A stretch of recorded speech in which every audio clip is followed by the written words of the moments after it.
dia nantangin kita ya kan. Nah kita udah tantangin nih udah 2 hari. Gunung mana bang? Di Bolangi. Selalu Oten yang paling halus sampai hari ini siapa? Kaf Nafiri. Sama itu ada tuh biasa di PT-PT. Jadi PT-nya siapa itu Arya? Yang dia bilang, jadi Tuhanmu manusia? Bukan. Jadi Yesus itu Tuhan? Bukan. Ada itu PT-nya. Lucu itu.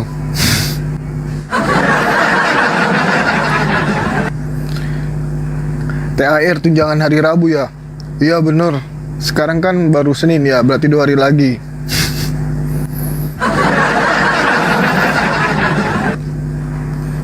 Iya. Apa itu, lupa aku namanya. Kalau nggak salah dia pendeta itu. Jadi Yesus itu Tuhan? Bukan. Yesus itu manusia? Bukan. Terus Yesus itu siapa? Yesus itu adalah apa gitu katanya.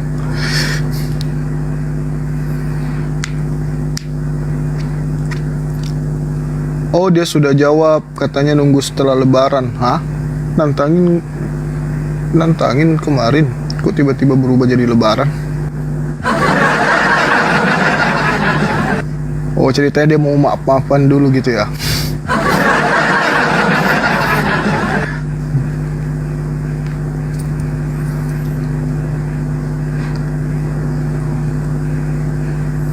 Itu yang tanya Andis. Oh, itu kok nggak salah yang nanya Bang Ustaz Salib.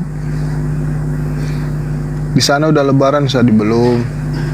Itu diulang terus, saya pasti tertawa. Iya, aku juga. Kuulangi sampai 5 kali pun pasti aku bakal ketawa lihat video itu. Kalau yang belum lihat, cobalah lihat. Pasti kalian ketawa. Siapa kemarin itu upload, lupa aku. Nanti kalau ada lagi aku upload ulang deh.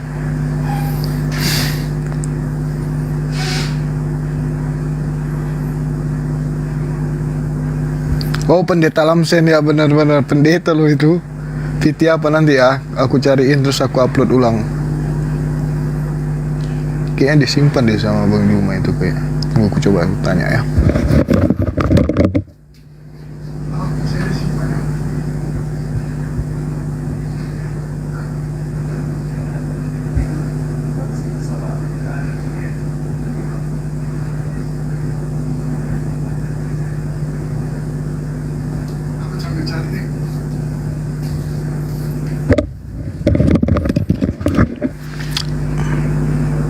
Siang. Ada yang tahu itu VT-nya siapa? Coba komen biar aku lihat. Aduh lu di mana itu? Aku simpan ya.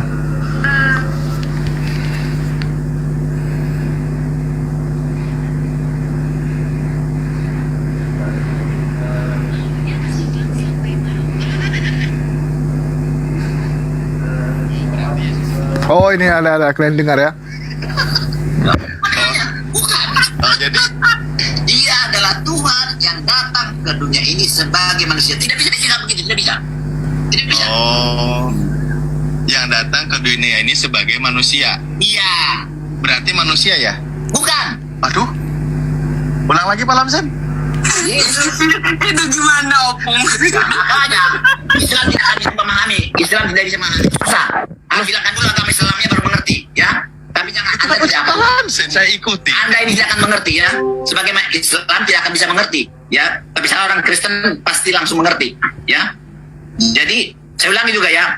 Yesus adalah Tuhan yang datang ke dunia ini sebagai manusia. Oh berarti Tuhan. Bukan Tuhan. Adalah Tuhan sebagai manusia. Oh berarti Yesus itu manusia kan? Bukan. Makanya, bukan. Oh jadi Dia adalah Tuhan yang datang ke dunia ini sebagai manusia. Tidak bisa disingkat begitu, tidak bisa. Tidak bisa. oh yang datang ke dunia ini sebagai manusia. Iya. Berarti manusia ya? Bukan. Aduh, ulang lagi Pak. Kalian dengar guys? Parah kan? apa maunya dia?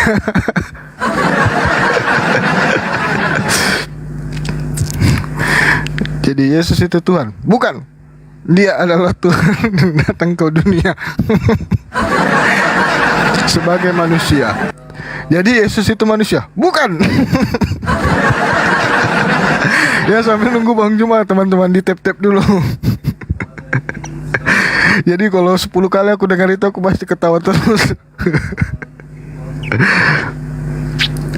Halilintar.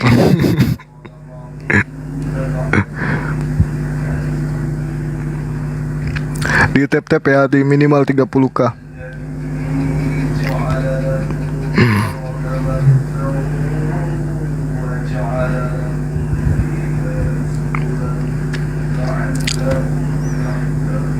Di tap itu akalnya lagi bentrok.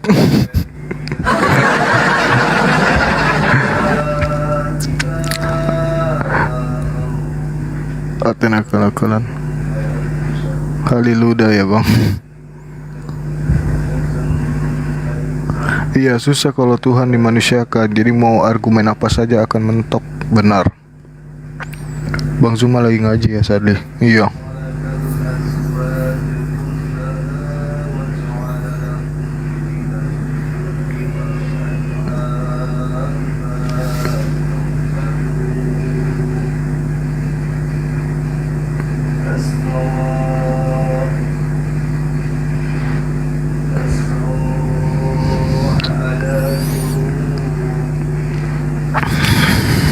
Sadli udah beli baju lebaran? Belum. Soalnya THR ku bagi-bagi guys. Sama itu, sama anak-anak di Bolangi. Mereka tuh nggak ada orang tuanya, jadi ya mau gimana.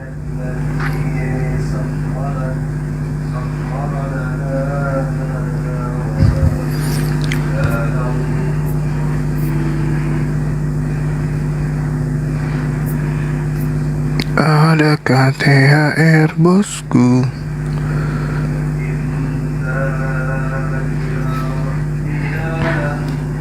Ferdinand gimana kabarnya nggak tahu. Bisa lihat langsung nggak kalau Bang Zuma Bisa. Biasa teman-teman yang netizen datang ke bola lagi.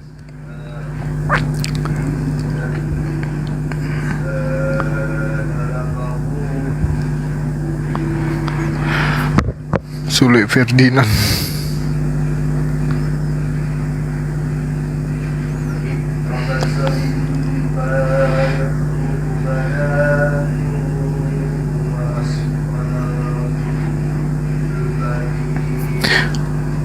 Open cam Sadli, ini udah open cam ini.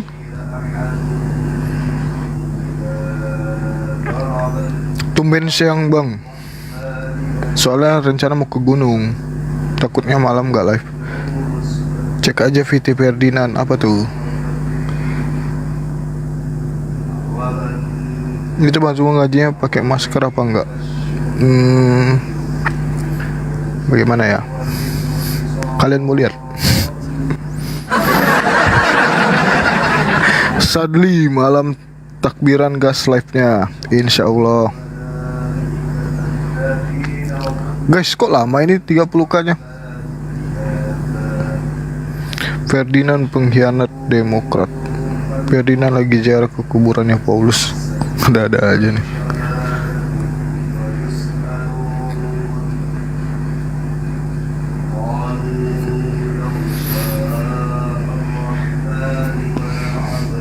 Gak ada Oten host. Iya sih gak ada Oten ini. Kalau siang-siang jarang ada. Sadli kapan bagi THR-nya? Doakan. Siapa tahu ada keajaiban hari ini kita bagi-bagi THR.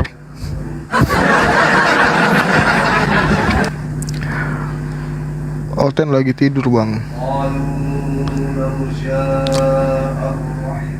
Udah 33k. Oke. Saya lagi ngaji Bang Jum. Tunggu ya.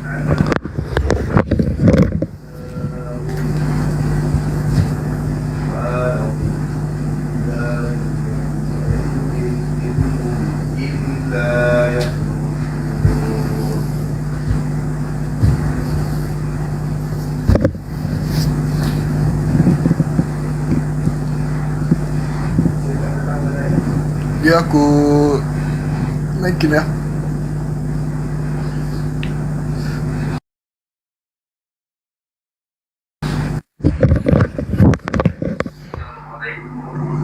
Wabarakatuh. Waalaikumsalam warahmatullahi wabarakatuh. Alhamdulillah wa syukurillah. Sahabat-sahabat sekalian, apa kabar semuanya, sehat? Saya dari tadi mantau komal-komal. Ada buka tapi mereka sudah pada diskusi. Ada juga saya mau masuk tapi di dalam ada panitia surga. Ada juga yang lagi nyanyi-nyanyi. Jadi ku minta kepada Misiha. Bang Waalaikumsalam. sahabat Bang Zuma untuk live. Ya, meskipun kita masih tersumbat hidung. Kenal abang, kenal sama Bang Juma bang. Tanya siapa? Sama abang. Kenal lah pasti. Siap.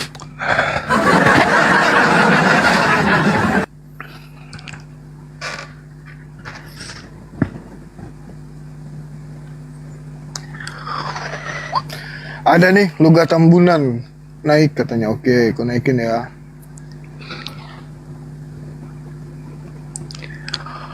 Wal kitabil mubin.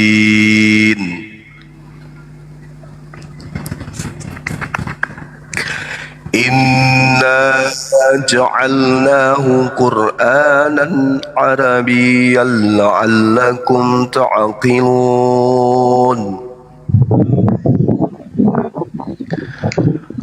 Wa innahu fi ummil kitabi ladaina la'aliyyun hakim.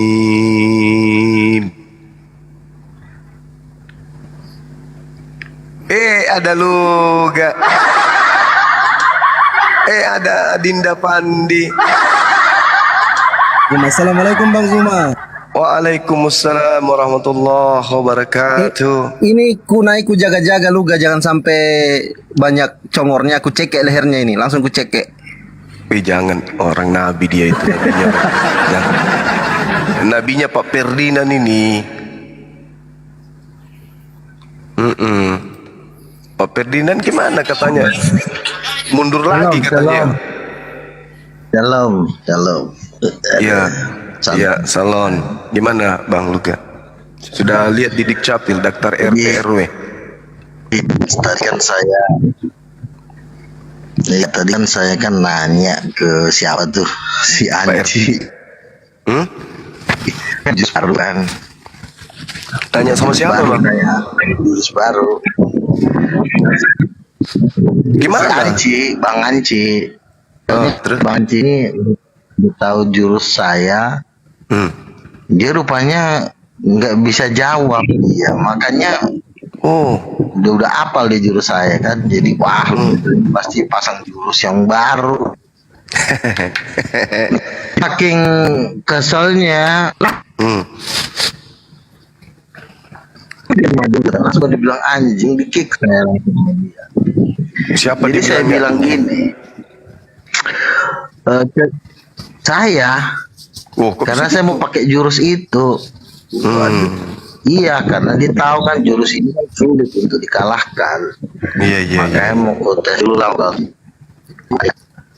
Jadi gini, ketika Yesus membangkitkan Lazarus, Yesus kan berdoa kepada Bapa. Bapa bangkitkanlah si Lazarus ini. Nah, pertanyaan saya, siapa yang membangkitkan Lazarus ini ketika Yesus berdoa kepada Bapa? Ya Bapak lah, Siapa yang pasti. Bapak. Salah. Lukas 2 nomor 22, Kisah Para Rasul 2:22 begitu. Itu makanya dia kesel sama saya.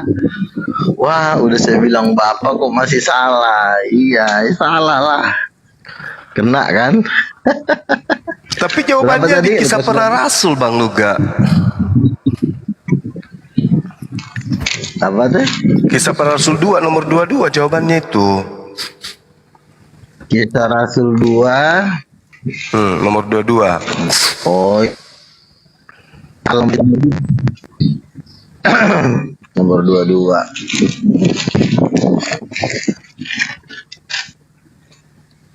Hai, dengarlah hai orang Israel, aku maksud ialah Yesus dari Nazaret, orang yang telah ditentukan Allah dengan kekuatan mujizat-mujizat yang dilakukan oleh pantaran Dia. Ayat ini juga nggak salah, tapi rinciannya Gimana tuh? kalian nggak tahu gitu. Makanya aku bilang salah kan. Jadi gini, Kok enggak tahu pula? ketika Yesus berdoa kepada Bapa, maka Bapa mengizinkan. Betul, memang kalau izin Bapa ini memang paling mahal, ya kan? Bapa mengizinkan. Tetapi setelah Bapa mengizinkan, ternyata yang kerja bukan Bapa. Bapa cuma Jadi? mengizinkan doang. Yang membangkitkan Lazarus itu bukan Bapa, tapi Roh Kudus. Jadi Bapa nggak hanya mengizinkan saja, tapi yang membangkitkan itu Roh Kudus. Nah, makanya saya bilang sama si Anci, jadi itulah kesalahan Muslim dalam memahami Yesus. Disangkanya ketika Yesus berdoa, disangkanya Bapa yang langsung turun tangan. Tidak. Bapa itu hanya mengizinkan. Yang membangkitkan Lazarus itu bukan Bapa, tapi Roh Kudus itu sendiri. Kenapa? Karena Roh Kudus ini memang dia sudah menguasai di dalam dirinya. Kuasa ilah yang membangkitkan Lazarus. Jadi bukan Bapa. Wow, kesel dia udah nggak mungkin, udah mati kutuk kali dia. Akhirnya dia jadi sama saya benci banget ya. Ya kan Roh Kudus juga enggak melakukan apa-apa tanpa perintah Bapa. Roh Kudus tidak bisa Betul. ngapain. Setuju.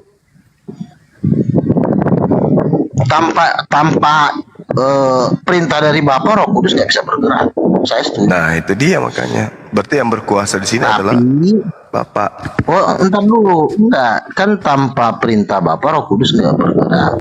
Tapi ketika Bapa mengizinkan, Bapa tidak memberikan kuasa kepada Roh Kudus.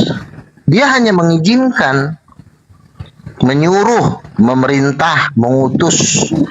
Tapi kuasa itu berasal dari diri Roh Kudus itu, karena diri Roh Kudus itu sumber kuasa itu. Jadi sumber kuasa itu bukan ada pada Bapa. Sumber kuasa itu ada pada Roh Kudus. Jelas gak? Intinya Jelas, ya? Roh Kudus ini masih suruhan, masih bawahannya Bapa. Iya betul, disuruh tunduk kepada Bapa, mengikuti arahan Bapa. Tapi kalau kuasa itu dia tidak minta kepada Bapa, karena Bapa sendiri pun tidak memiliki kuasa di dalam dirinya yang harus diberikan kepada Roh Kudus. Bapa itu tidak punya kuasa apa-apa di dalam dirinya yang harus diberikan kepada Roh Kudus, karena kuasa itu ada di dalam Roh Kudus itu. Justru kebalikannya, Bapa harus memakai Roh Kudus untuk mengusir setan, membuat mujizat, menciptakan alam semesta.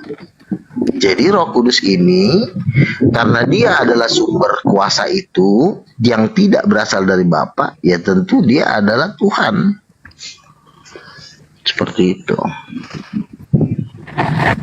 Roh Kudus itu bukan Tuhan, Kayaknya Bang.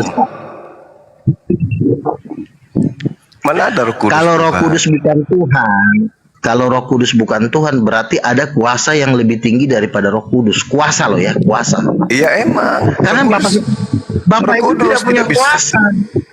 Bapak justru Bapak itu tidak punya kuasa atas segala sesuatu. Begini Bang Juma, biar Bang Juma tahu nih ya kronologinya, birokrasinya, adanya batasan-batasannya harus tahu. Jadi kita jangan melewati batasan-batasan. Bapak itu Kenapa dia bisa menyuruh-nyuruh Roh Kudus? Karena memang dialah Allah yang paling cerdas di antara ketiga pribadi ini. Tetapi Bapa ini punya kekurangan. Dia tidak punya kuasa, dia tidak punya power di dalam dirinya. Sehingga dia membutuhkan Roh Kudus untuk membantu dia. Roh Kudus pun butuh bantuan, yaitu butuh bantuan secara intelektual, karena Roh Kudus itu tidak pintar seperti Bapa. Roh Kudus itulah yang paling cerdas di anak Yesus. Makanya Roh Kudus itu tunduk. Anak juga tunduk. Aku tidak dapat berbuat apa-apa dari diriku. Tetapi ada, Bapak juga punya kekurangan. Bapak ini tidak punya kuasa di dalam dirinya. Dia harus meminjam Roh Kudus, kuasanya Roh Kudus untuk menyempurnakan dirinya dia. Makanya di Zakaria 4 ayat 5 firman Tuhan berkata, bukan kuat, bukan gagah, melainkan oleh Rohku, kata Tuhan. Jadi yang menjadikan alam semesta ini adalah Rohku, yaitu Roh Bapa atau Roh Kudus. Bapa ini dia hanya sebatas pemikiran yang bisanya berkehendak, mengutus, mengatur, mengarahkan, mengajar. Makanya Roh Kudus itu diajar oleh Bapa, dituntun oleh Bapa. Tetapi ketika kuasa berbicara masalah power, Bapa tidak punya kuasa di dalam dirinya. Dia memakai Roh Kudus lah untuk menyempurnakan dirinya dia. Seperti itu. Itulah yang tertulis di Lukas pasal 4. Yesus berkata, Roh Tuhan ada padaku, Ia telah mengurapi aku untuk membebaskan para tawanan. Jadi Yesus sendiri pun mengakui bahwa Roh Tuhanlah yang mengurapi dia untuk membebaskan para tawanan. Roh Tuhan inilah yang diperintah oleh Bapa turun ke bumi, dan Roh Tuhan inilah yang melakukan mujizat. Jadi Roh Tuhan dengan Bapa itu beda. Roh Tuhan dengan Bapa beda. Roh Tuhan itu adalah tenaganya Bapa. Makanya saya bilang, Bapa ini meminjam tenaga untuk membuat mujizat. Jadi karena dalam Bapa itu nggak ada tenaga, cuma pemikiran. Atas semua dalil. Jelas ya? Gak bisa bang Luga, karena Tuhannya orang Yahudi itu maha kuasa. Suruh dulu lah anak banyak. Dalilnya bertaburan di dalam kitabnya. Akulah Gimana? Bapa yang maha kuasa. Kejadian 35:11, Kejadian 28:3, Kejadian 18:14. Akulah Bapa yang maha kuasa. Gak bisa, mau diakal-akali seperti apa? Yang maha kuasa itu Bapa. Roh Kudus itu hanya malaikat yang diperintahkan oleh Bapa untuk menyampaikan firman. Makanya di dalam Yohanes 16 nomor 13, Roh Kudus ini tidak bisa berkata-kata kecuali apa yang didengarkan dari Bapa Sang Penguasa, itulah yang dia katakan. Itu. Jadi Roh Kudus itu adalah malaikat Tuhan. Loh, Yesus berkata kok, aku mengusahakan dengan kuasa Roh Allah. Apa? Iya, Roh Allah itu artinya spirit dari Allah. Kekuatan. Roh itu tidak selamanya seperti yang Anda pahami. Roh itu kadang diartikan kekuatan, kadang diartikan sebagai firman, kadang diartikan sebagai malaikat, kadang diartikan sebagai dimensi kemanusiaan. Itu roh. Kadang setan, jin juga roh, malaikat juga disebut roh, makhluk gaib.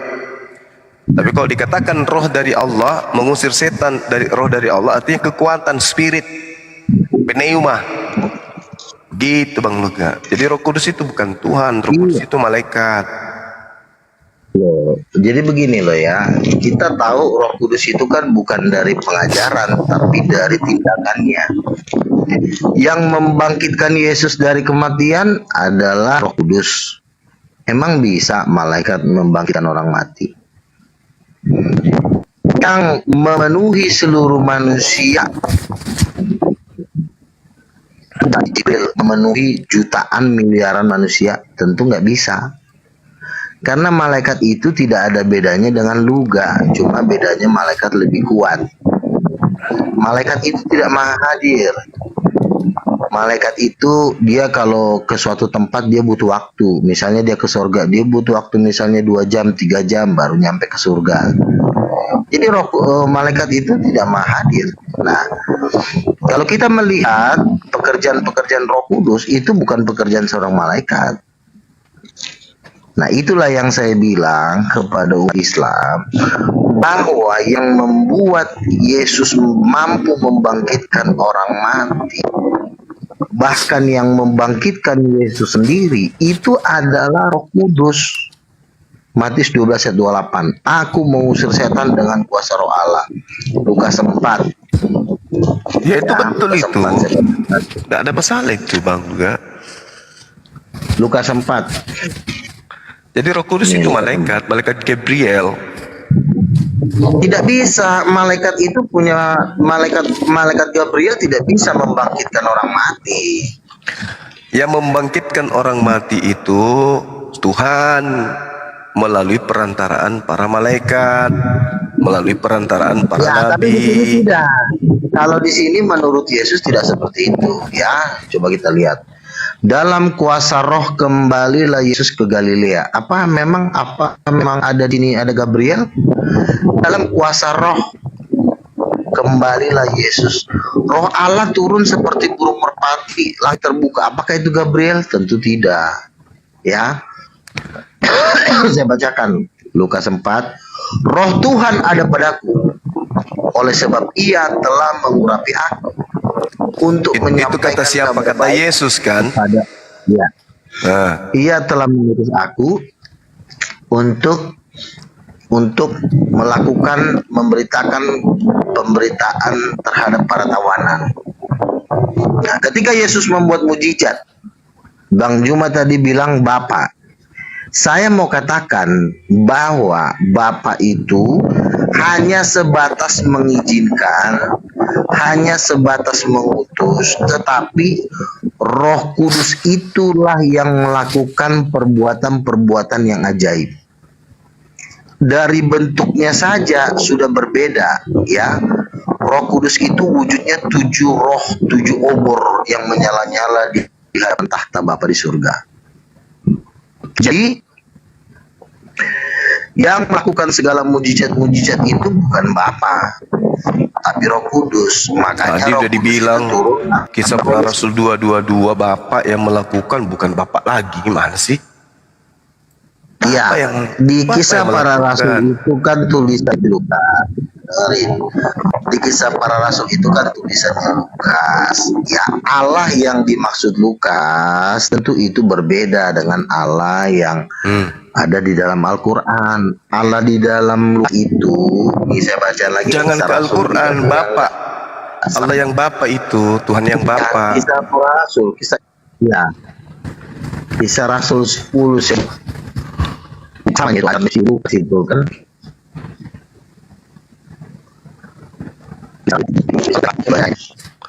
Jaringannya Bang Lu gak jelek sekali loh.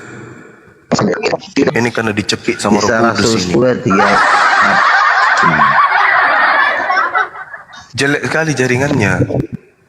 Ya, Roh Kudusnya ikut puasa. yaitu tentang Yesus dari Nazaret, bagaimana Allah mengurapi dia. Ya, sebentar. Yesus dari Nazaret, bagaimana Allah mengurapi dia dengan Roh Kudus dan kuat kuasa. Jadi Allah mengurapi Yesus dengan Roh Kudus dan kuasa. Dia berjalan berbuat baik, menyembuhkan semua kuasa iblis. Jadi betul Allah itu mengurapi dengan kuat kuasa Roh Kudus. Jadi Allah itu memberikan Roh Kudus kepada Yesus. Nah, Roh Kudus ini sudah sumber kuasa. Jadi dia bukan seperti malaikat yang menerima kuasa dari Bapa. Tidak ada ayatnya Roh Kudus menerima kuasa dari Bapa. Justru Bapa maka kuasa Roh Kudus untuk melakukan maksud-maksud dan tujuannya. Jadi jangan salah. Roh Kudus itu bukan pembantunya. Makanya saya bilang Roh Kudus itu istrinya. Yang namanya istri tidak ada. Beristri meseng Tuhannya. Kan kalau istri seperti ini kalau istri, suami ini kalau punya anak, kalau nggak ada istri bisa nggak? Bisa nggak? Suami punya anak kalau nggak ada istri bisa nggak? Bisa nggak? Kan nggak bisa kan? Ya sama. Bapak juga tidak bisa melakukan mukjizat-mukjizat kalau nggak ada kuasa Roh Kudus. Karena yang dipakai oleh Bapak itu kuasa Roh Kudus, bukan kuasa dari dirinya. Roh Kudus ini adalah suatu pribadi yang menghasilkan kuasa di dalam dirinya. Dia tidak minta kuasa kepada Bapak ya karena memang Bapak nggak punya kuasa apa-apa. Justru Bapak itu meminta pertolongan dari Roh Kudus untuk memakai kuasanya untuk bisa dijalankan di muka bumi ini. Makanya Bapak itu dengan Roh Kudus itu levelnya itu seperti suami dan istri. Memang posisi lebih tinggi Bapak, tetapi Bapak tetap membutuhkan Roh Kudus untuk melanjutkan. Malaikat kan pembantunya. Roh Kudus yang memberikan kepada malaikat bisa punya kuasa. Tapi kalau ini beda. Roh Kudus sumber, dialah sumber dari kemasangan. Bapak itu sumber ide. Bapak tidak bisa mendirikan langit dan bumi kalau tidak ada Roh Kudus. Perlu dipahami itu supaya ngerti. Jelas?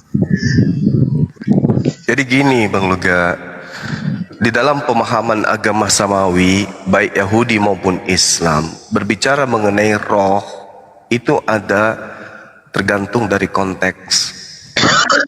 Jadi kalau di Kristen itu kan Roh Kudus Tuhan, ya roh Tuhan, ya roh dari Tuhan, ya Tuhan. Itu kan dalam perspektif saudara. Tapi kalau di Islam itu beda. Roh itu, roh dari Allah atau roh Tuhan itu bisa pertolongan, bisa semangat, bisa kekuatan dari Tuhan. Kemudian roh juga bisa sebagai utusan Allah atau malaikat. Bisa juga diartikan bahwa roh ini makhluk langit. Bisa juga diartikan bahwa roh ini adalah ketetapan. Banyak hal. Jadi kalau misalnya nih kayak Yesus di dalam Yohanes 3:34. Sebab siapa yang diutus Allah, dialah yang menyampaikan firman Allah, karena Allah mengaruniakan rohnya dengan tidak terbatas. Roh yang dimaksud di sini adalah kekuatan, pneuma, bukan berarti Roh Kudus. Tidak selamanya roh dari Allah itu Roh Kudus. Sebagaimana Al-Quran mengatakan, tanazzalul malaikatu warruh fiha bi isni rabbihim min kulli amr. Jadi malaikat ini juga bisa dikategorikan roh. Jibril juga bisa dikatakan roh. Jadi jangan ini, kalau luga itu kan semuanya roh, pokoknya roh Tuhan itu berarti Tuhan. Tidak begitu. Rafi'ud darajati zul arsh sulkir roha min amrihi ala man yasha min ibadihi liyunzira yaumat talaqa. Jadi dialah Allah yang maha tinggi derajatnya, yang memiliki tahta, yang menurunkan wahyu dengan perintahnya. Wahyu juga itu adalah roh.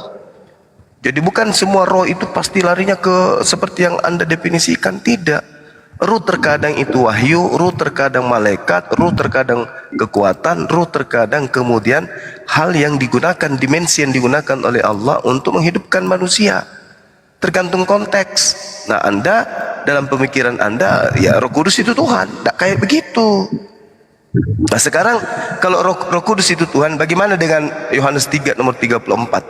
Sebab siapa yang diutus Allah, dialah yang menyampaikan firman Allah, karena Allah mengaruniakan rohnya dengan tidak terbatas. Nah ada berapa kemudian orang yang diutus Allah yang kemudian dikaruniakan roh Allah kepadanya? Berarti mereka semua Tuhan gitu. Nabi Musa, Daud, Kores, Salomo, Samuel, Saul, Yesus, mereka semua Allah berarti, karena mereka semua dikaruniai oleh roh Allah. Bukan yang dimaksud roh Allah, kekuatan dari Allah, spirit dari Allah, itu yang dimaksud, Bang. Jadi Roh Kudus itu bukan Tuhan. Coba ya kita lihat bukti kalau dia itu bukan Tuhan. Di dalam penjelasan Matius 1:18, kelahiran Yesus Kristus adalah seperti berikut. Pada waktu Maria ibunya bertunangan dengan Yusuf, ternyata ia mengandung dari Roh Kudus. Nah, ini kan dasar pijakannya mengatakan Yesus ini Tuhan, karena dia dikandung dari Roh Kudus. Nah, bagaimana dengan Elizabeth? Elizabeth yang kemudian penuh dengan Roh Kudus. Dan ketika Elizabeth mendengar salam Maria, melonjaklah anak dalam rahimnya, dan Elizabeth pun penuh dengan Roh Kudus. Berarti Elizabeth juga Tuhan berarti. Karena dia juga penuh dengan Roh Kudus. Roh Kudus yang dimaksud di sini adalah kekuatan spirit dari Allah. Belum lagi di dalam Lukas 1:6-7, dan Zakaria ayahnya penuh dengan Roh Kudus. Berarti dia juga Tuhan gitu. Elizabeth dan juga Zakaria Tuhan. Kalau begitu, Simeon juga seorang nabi di Israel, di Yerusalem, penuh dengan Roh Kudus. Berarti dia juga Tuhan. Makanya Yesus mengatakan di dalam Yohanes 3:34, siapapun yang diutus oleh Tuhan, dialah yang menyampaikan firman Tuhan, karena Tuhan mengaruniakan rohnya kepada nabi tersebut dengan tidak terbatas. Gitu, Bang. Oke, jadi ya. Kalau dalam ajaran Islam memang berbeda, Bang. Udah berbeda, kita nggak perlu bahas itu. Karena konsep roh dalam Islam dia hanya berbentuk tenaga atau wahyu. Yang jadi masalah kan Bang Juma ini kan sering-sering mengutip kitab suci orang Kristen. Itu yang jadi masalah. Kalau seandainya Bang Juma tidak mengutip kitab Alkitab, hanya mengutip kitab Al-Quran, ya itu nggak masalah, karena itu memang sudah ajarannya seperti itu. Tapi kalau kita kembalikan kepada Alkitab, Roh Kudus itu bukan tenaga, Roh Kudus itu pribadi, karena Roh Kudus ini bisa pergi, bisa pulang, bisa disuruh, bisa ngobrol. Tenaga mana bisa ngobrol? Tenaganya Luga lagi ngopi dengan tenaganya Juma. Apaan cukup tenaga bisa ngobrol? Roh Kudus ini pribadi. Apa artinya pribadi? Roh Kudus ini bisa sedih, bisa berduka. Roh Kudus itu juga dibilang penghibur. Apakah bisa tenaga menghibur? Gak bisa. Tenaga mana bisa menghibur? Tenaga kan cuma kekuatan. Yang benar adalah di dalam Roh Kudus inilah ada kuasa dan tenaga dan kehidupan dihasilkan, bukan di dalam Bapa. Makanya dia disebut roh. Roh ini bukan sebatas tenaga seperti Bang Juma bilang, oh dia wahyu, dia juga bisa malaikat, bukan. Roh Kudus ini dia bisa berbicara. Tenaga nggak bisa berbicara. Tenaga siapa bisa berbicara? Kenapa Roh Kudus bukan malaikat? Karena Roh Kudus ini maha hadir. Kalau malaikat kan tidak. Malaikat dari surga ke bumi ya bisa butuh 3 jam. Kalau Roh Kudus di surga ada, di bumi ada. Gitu. Jadi jelas Roh Kudus itu adalah pribadi. Kalau pribadi itu bisa ngobrol. Makanya saya bilang Roh Kudus ini istrinya. Istrinya Allah Bapa. Jadi bukan tenaga dia. Kalau istri itu kan harus cantik, harus indah, harus lemah lembut, punya sifat-sifat. Kalau dia cuma tenaga atau wahyu atau ajaran, jadi sangat berbeda. Kalau memang di dalam Al-Quran Roh Kudus itu cuma tenaga, angin kan nggak bisa diajak ngobrol. Weh angin, yuk jalan-jalan yuk angin yuk. Angin, apa kabar? Sehat gak hari ini? Angin. Angin nih gue tambah manis nih si angin nih. Angin gak bisa diajak ngobrol. Kalau Roh Kudus di dalam Alkitab, dia bisa mengajar. Dia bisa ngobrol. Dia bisa bersedih. Jadi sangat berbeda. Makanya Roh Kudus yang diajarkan oleh Yesus itulah yang benar. Ini yang benar ini, bukan angin dan tenaga tadi. Nah, memang Roh Kudus ini menghasilkan tenaga. Yang menghasilkan tenaga di antara ketiga pribadi kealahan ini cuma Roh Kudus, bukan Yesus, bukan Bapa. Jadi Roh Kudus ini memang sumber kuasa. Makanya Bapa sendiri pun itu memakai kuasa Roh Kudus untuk menjadikan langit dan bumi. Jadi Bapa ini meminjam atau memakai kuasa Kudus untuk menjadikan langit, menjadikan bintang.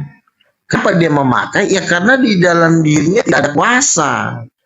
Yang pasti itu ada di dalam Kudus. Tadi cuma bilang si Elizabeth dia penuh Roh Kudus. Kenapa dia nggak? Masalahnya begini, Elizabeth itu hanya dihinggapi, seluruh para nabi hanya. Nah, Roh Kudus ini adalah nyawa dari Yesus, nyawa dari Bapa, nyawanya. Bapa ini bukan nyawa, Bapa ini hanya sebatas pemikiran. Yesus itu juga bukan nyawa, dia hanya sebatas perkataan. Nah, nyawa dari perkataan, nyawa dari pemikiran, itulah Roh Kudus. Makanya disebut Tritunggal. Jadi Yesus membuat mujizat bukan pakai kuasa Bapa, karena Bapa nggak punya kuasa. Dia memakai kuasa Roh Kudus. Roh Kudus itu siapa? Ya, Roh Kudus itu rohnya Bapa. Jadi Bapa itu bukan sosok seorang, Bapa itu cuma pemikiran doang. Seperti itu. Jadi kalau menurut Al-Quran seperti itu, ya kita juga udah tahu. Makanya ajaran yang benar itu adalah ajaran yang diajarkan oleh Yesus. Kita dengar Yesus, karena Yesuslah yang sudah naik turun surga seperti kontrakan. Itu loh, jelas deh itu. Ya, jadi Anda membantah data, Bang Luga.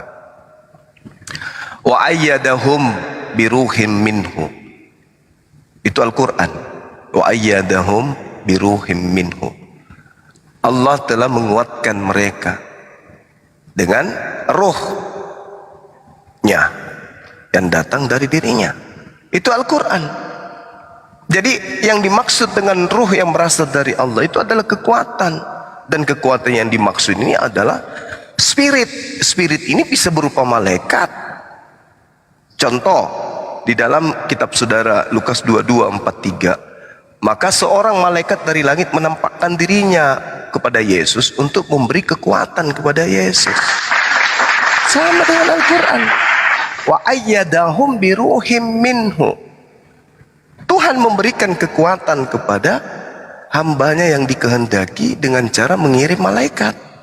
Nah, Yesus juga demikian. Kalau Roh Kudus yang ada pada diri Yesus sama dengan Tuhan, ngapain lagi malaikat datang mengecas seperti HP lobet si Yesus ini kayak HP lobet, dicas sama malaikat biar kuat. Lukas 22:43, malaikat dari langit menampakkan diri kepada Yesus untuk memberikan kekuatan. Kalau Yesus punya Roh Kudus, iya, tapi yang dimaksud Yesus punya Roh Kudus ini, dia memiliki pendamping. Pendampingnya itu Roh Kudus. Roh Kudus yang dimaksud di sini adalah kekuatan yang mendampingi Yesus. Firman yang disampaikan oleh Yesus semua dari Roh Kudus. Kelahirannya dia berawal dari Roh Kudus. Makanya dikatakan Maria mengandung dari Roh Kudus. Maksudnya kehamilan Maria itu informasinya dari Roh Kudus.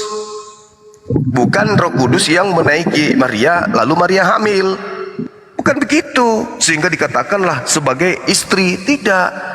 Roh Kudus ini adalah malaikat penyampai firman yang datang kepada Maria. Makanya dikatakan Yesus lahir dari Roh Kudus. Maksudnya Yesus itu lahir dari pemberitaan Roh Kudus, Gabriel. Bukan jadi Tuhan. Bukan dia. dari mamanya, Bang Juma, dari mamanya. Iya, Roh mamanya Kudus itu mamanya. Roh Kudus mengandung dari Roh Kudus, Maria mengandung dari Roh Kudus. Bukan berarti Maria itu dinaiki sama Roh Kudus, tidak. Mengandung dari Roh Kudus maksudnya dia mengandung manusia, di mana manusia ini bukan dari laki-laki, bukan dari hasil persetubuhan, tapi dari informasi yang memang Tuhan inginkan terjadi kepada Maria. Hamillah dia. Yesus berasal dari Roh Kudus, itu tak masalah. Bukan Tuhan dia, tetap aja. Makanya tadi saya katakan bahwa kalau dikatakan bahwa Roh Kudus ini datang kepada Maria, lalu anaknya jadi Tuhan, maka yang terjadi Elizabeth ini penuh, bukan dihinggapi, dia penuh dengan Roh Kudus. Lukas 1 nomor 41. Dan ketika Elizabeth mendengarkan salam Maria, melonjak anak ada di dalam rahimnya, dan Elizabeth penuh dengan Roh Kudus. Zakaria penuh dengan Roh Kudus. Simeon juga penuh dengan Roh Kudus. Yohanes 3 nomor 33, 34, siapapun yang diserahi tugas oleh Allah untuk menyampaikan firman penuh dengan Roh Tuhan. Data itu. Lukas 1:15. Sabar. Iya, karena malaikat ini diutus oleh Tuhan, sehingga nabi ini didampingi oleh malaikat. Lukas 1:15, sebab Yohanes akan besar di hadapan Tuhan dan dia akan minum anggur, dia tidak minum anggur atau minuman keras, dan Yohanes penuh Roh Kudus mulai dari rahim ibunya. Berarti Yohanes ini Tuhan karena dia penuh Roh Kudus mulai dari rahim. Bukan. Sedangkan kalau kita lihat Yesus, pembuktian jelasnya Yohanes 1:32, Lukas 3:22 sampai 22, kemudian Markus 1 nomor 10 sampai nomor 11, Matius 3 nomor 16 sampai nomor 17. Yesus nanti penuh dengan Roh Kudus ketika kemudian dia dibaptis di Sungai Yordan.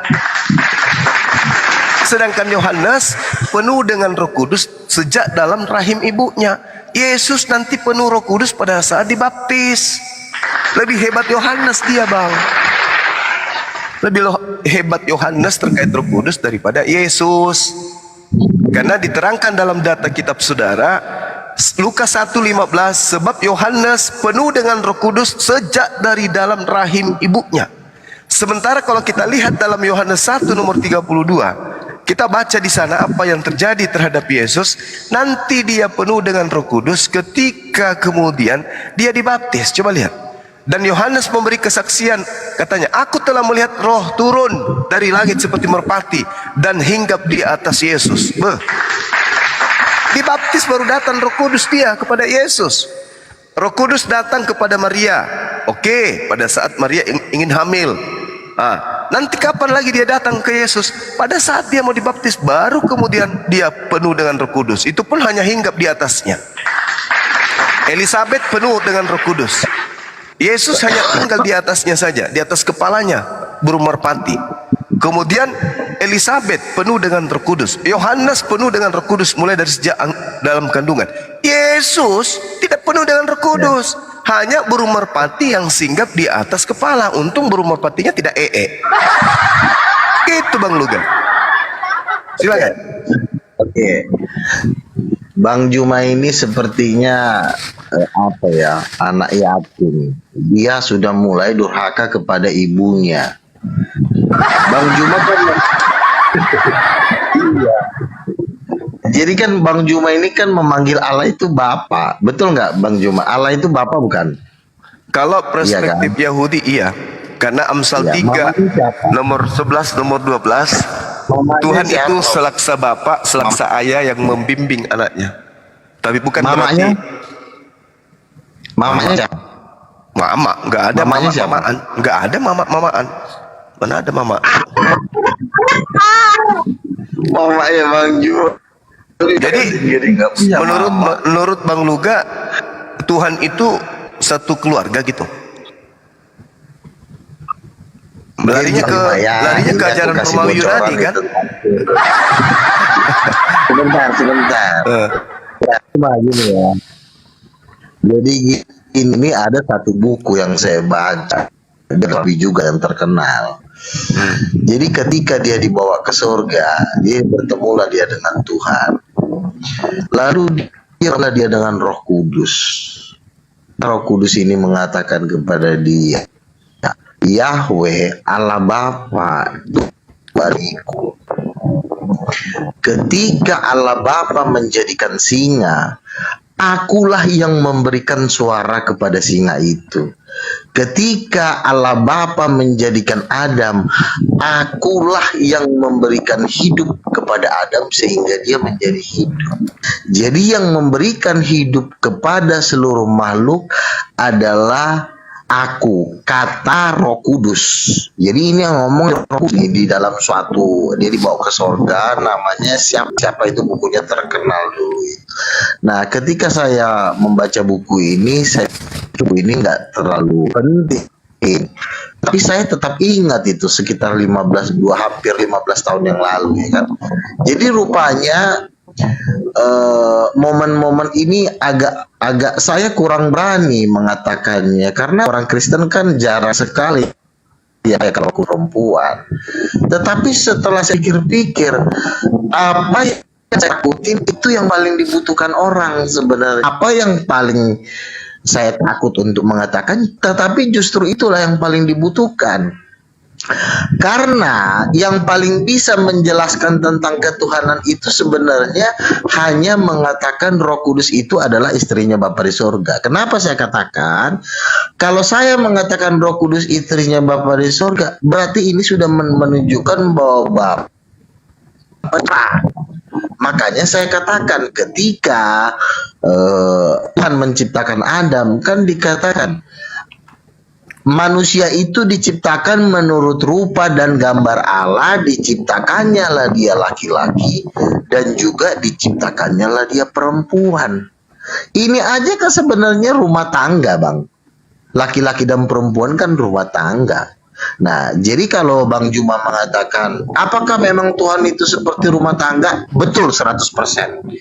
Tetapi kan kenapa pagan meniru ada anak, ada... Ya memang karena kan penguasa dunia ini kan Lucifer. Pagan-pagan itu kan semuanya masih babunya Lucifer itu. Itu masih satu kerajaan dengan Lucifer.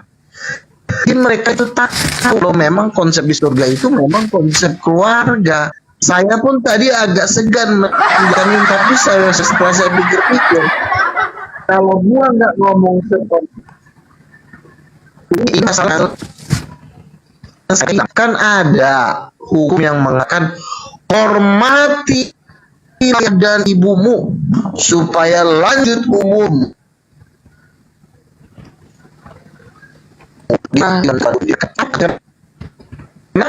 Kenapa? Bahkan di ajaran Islam mengatakan surga itu berada di telapak kaki ibu. Itu adalah sangat luar biasa. Itu artinya Roh Kudus itulah ibu yang memenuhi kamu. Yohanes 3 ayat 5 dikatakan, barang siapa tidak dilahirkan dari air dan roh. Nah, ya sayang si Abraham Ben Hel nggak datang. Di dalam agama Yahudi itu ternyata roh itu ternyata feminin. Nanti bisa tanya sama Romualdo, bisa tanya sama Ben Habab yang mereka pakar bahasa Ibrani. Ternyata Roh Kudus itu feminin. Nah, jadi makanya saya bilang, kalau cuma mengatakan Roh Kudus itu malaikat, itu sudah menghina orang tua. Cuma ini udah durhaka terhadap Tuhan. Karena namanya malaikat. Roh Kudus itu adalah ibu kita. Bapa di sorga itulah Bapa. Itulah Raja kita.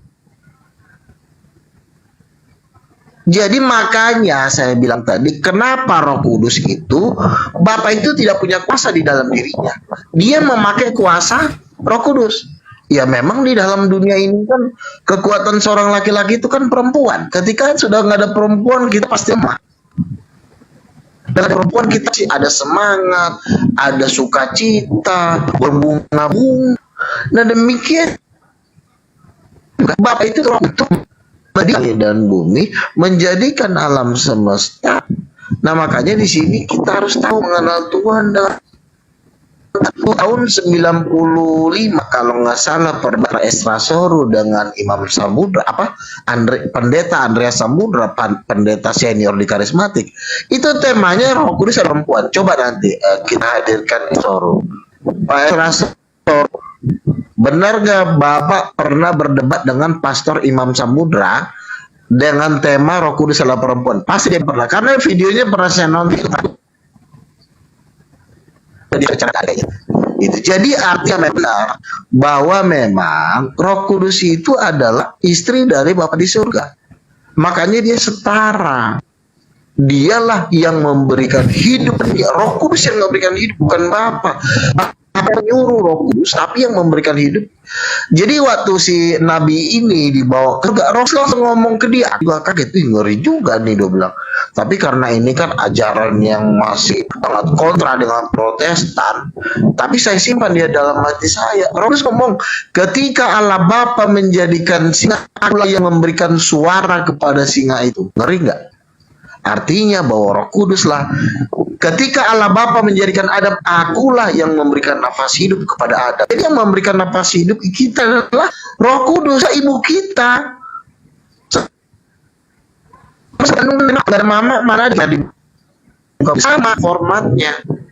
Jadi bertobatlah. Ya, jangan kalian menjadi anak durhaka.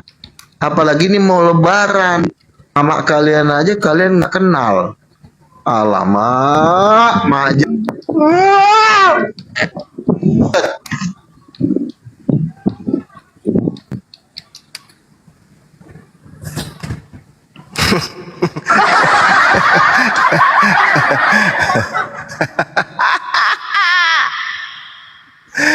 Allahu Akbar. Jadi yang saudara sampaikan ini itu persis cerita ajaran paganisme, Helenisme, dan juga ajaran paganisme dan juga ajaran animisme. Bagaimana kemudian di dalam cerita, misalnya kita lihat dalam cerita, kita ambil dari Hindu ya, misalnya di dalam legenda Matsya Purana, di situ diceritakan bapak yang disebut adalah Brahma, itu adalah Tuhan tertinggi tuh. Lalu kemudian ada yang dikenal dengan nama Sapitri, Saparpati, Gayatri, dan Brahmani. Nah, konsep Trimurti kemudian adalah Brahma ini adalah sang bapa. Nanti dia punya istri tuh berupa roh. Nah, istrinya inilah kemudian yang melahirkan anak menjadi manusia. Yaitu siapa? Krishna. Nah, inilah yang kemudian ditiru, disadur oleh Roma Yunani.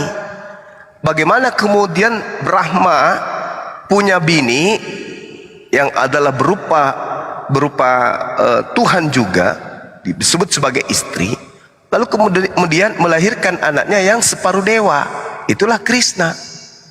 Jadi konsep Trimurti dengan Trinitas memang sama dengan Kristen. Itu tidak dipungkiri itu. Jadi kalau saudara Luga kemudian menjelaskan, itulah sebenarnya ajaran Kristen yang sesungguhnya. Ajaran yang diimani oleh saudara Luga inilah ajaran yang Kristen yang asli. Bagaimana Brahma punya suami, istri, bagaimana Bapa punya istri, lalu kemudian punya anak. Makanya Yesus itu disebut sebagai putra Bapa. Karena Bapa ini memang memiliki istri. Nah, itu yang kemudian ingin saya sampaikan. Di dalam kitab Weda juga sama. Bagaimana kemudian Siwa hubungannya dengan Brahma, begitu juga yang disebut Wisnu hubungannya dengan Krishna. Itu sama tuh. Kelahiran daripada Yesus sama dengan kelahiran Rudra dalam buku Veda orang Kristen. Orang Hindu. Sama itu, Bang. Cerita tentang Mahabharata, Dewa Brahma dan seterusnya itu sama Trimurti dan Trinitas.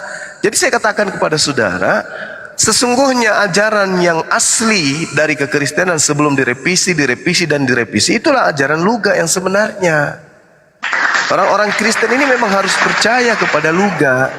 Karena Luga ini pemberitaan tentang Kristen awal mula, dia lebih paham bahwa yang dimaksud dengan Roh Kudus yaitu sama dengan ibu atau mamanya Yesus. Nah, itulah Roh Kudus itu, mamanya Yesus. Makanya Yesus itu berasal dari Roh Kudus. Yesus itu dikandung dari Roh Kudus, begitu. Luga ini betul. Jadi orang Kristen kalau mau lihat cerminan agama Kristen yang sebenarnya, ya lihatlah penjelasan Bang Luga hari ini. Begitu teman-teman. Jadi Kristen mulai hari ini memang harus mengakui bahwa Tuhan kalian itu punya istri dan punya anak, punya suami. Itulah Trimurti. Demikian. Oke.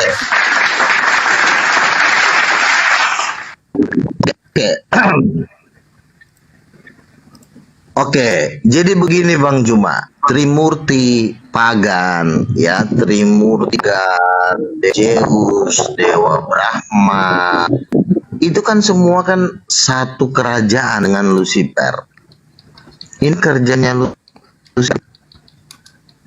Karena semua di alam semesta ini ada dua kekuatan. Kekuatan kegelapan yaitu Lucifer, kekuatan Tuhan yaitu berasal dari Roh Kudus. Cuma yang dua itu aja kok. Kita jangan mau terkecoh dibikin banyak agama karena banyak. Tuhan itu cuma dua kekuatan di alam semesta ini. Kalau dia dari terang, dia berasal dari Roh Kudus. Kalau dia dari kegelapan, dia berasal dari Lucifer. Kenapa kok sama-sama mirip-mirip? Yang setan itu Lucifer itu mantan malaikat. Kalau Tuhan itu memang ya memang benar. Saya juga rencana mau punya keluarga dengan calon istri saya karena saya nggak sanggup hidup tanpa dia. Saya udah merasakan di dalam keseharian istri saya bernama masa oleng. Kebetulan dia anak konglomerat. Dia macam desain kita itu berumah tangga itu yang ngatur Tuhan. Cuma kita ini berumah tangga itu settingannya Tuhan, bukan settingannya setan. Kenapa kita berumah? Yang juga di sebelah sana juga berumah tangga. Kadang-kadang kan kita kan takut kok Tuhan berkeluarga sih. Emang benar kan di Kejadian 1 ayat 7, manusia itu diciptakan menurut rupa dan gambar Allah, diciptakan laki-laki dan perempuan. Laki-laki dan perempuan ini adalah gambarnya Tuhan. Makanya saya bilang, kenapa Yesus itu Tuhan? Karena dia anak Allah. Anak Allah itu juga Tuhan. Roh Kudus ini juga istrinya Bapa.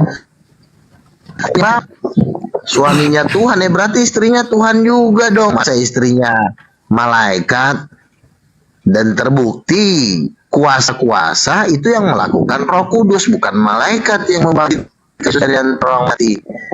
Yang membangkitkan Lazarus, semua mujizat itu dilakukan oleh Roh Kudus. Tapi saat ini saya melihat cuma yang hampir Kristen, karena dia punya, karena ini memang apa ya? Ini memang tajam gitu ya. Ya memang jelas, hanya itu yang bisa menjelaskan. Kalau kita nggak bilang Roh Kudus istrinya Tuhan, sampai kapanpun lo akan bantah. Memang Roh Kudus akan tetap bilang. Kalau Roh Kudus itu istrinya, kan saya bilang Yesus bilang Bapak, berarti mamanya yang mana? Kan itu aja, ada Bapak Tuhan. Karena Adam juga punya istri, ada perempuan. Demikian Tuhan, ada laki, ada perempuan. Tuhannya adalah Bapa, perempuannya adalah Roh Kudus. Ya kan? Makanya yang menjadikan alam semesta ini kan Roh Kudus. Kan ada ayatnya tadi saya bilang, Roh Tuhan ada padaku, Roh Kudus diutus oleh Bapa. Siapa yang diutus adalah istrinya, ibu. Nah, kan kelihatannya si dan kuasa Yerusalem. Itu Roh Kudus ngomong, saya ini Moma Roh bilang begitu. Coba nanti saya cari bukunya, kalau ada nanti saya cetak lagi, itu luar biasa. Jadi dia mengatakan, aku Yahweh ada suamiku. Ketika Allah Bapa menjadikan singa, memberi suara kepada singa itu. Ketika Allah Bapa menjadikan Adam, akulah yang memberikan napas hidup kepada Adam. Yang ibunya yang memang benar. Kita ini kan dikasih sperma sama ayah. Tapi yang memberikan kehidupan di dalam perut, di rahim kan perempuan. Ada telur dierami menjadi sesosok yang hidup. Kan itu kan lambang dari penciptaan sebenarnya. Ketika manusia ada di rahim seorang ibu, itu sebenarnya lambang kau diciptakan di rahim apa di karung sih? Kau akan di rahim. Ya rahim ilahi, ya itulah Roh Kudus. Makanya dikatakan barang siapa tidak dilahirkan yang rahim, dilahirkan dari air dan roh. Makanya durhaka sama ibu kau yang menciptakan kau di muka bumi ini. Itu ibu yang sejati, yaitu Roh Kudus. Perempuan itu kan cuma gambaran kita dipermaki dan bukan oleh sperma menjadi makhluk hidup. Itu dari bertobat kau. Oke. Malam, Masya Allah. Selamat siang Bang Suma, selamat siang Bang Fandi. Siang Bang. Assalamualaikum. Waalaikumsalam. Salam semuanya. Iya, Lupa salam. gabung Bang ya. Iya. Saya tanggapi dulu sebentar Bang ya. Silakan Bang. Iya. Jadi gini Bang Luga, andai saja saya itu punya uang lebih ya dari yang saya butuhkan, saya akan beli gereja. Dan gereja itu akan saya bentuk di mana Bang Luga jadi pemimpin di sana untuk mengajak semua orang Kristen memahami Kristen yang benar itu seperti Bang Luga ini. Karena memang Kristen itu asalnya dari Romawi. Kita lihat bagaimana kelahiran Krishna. Kelahiran Krishna itu jauh lebih tua dari cerita atau riwayat yang dibangun kemudian oleh Romawi kemudian terkait dengan kelahiran Yesus. Sedangkan Bible yang berkembang itu adalah Bible yang berbahasa Yunani, di mana kebudayaan Yunani sangat kental, sangat dipengaruhi oleh kebudayaan Hinduism. Maka apa yang kita akan simpulkan terkait pernyataan Bang Luga itu betul berdasarkan pemahaman orang-orang Roma Yunani angkatan pertama.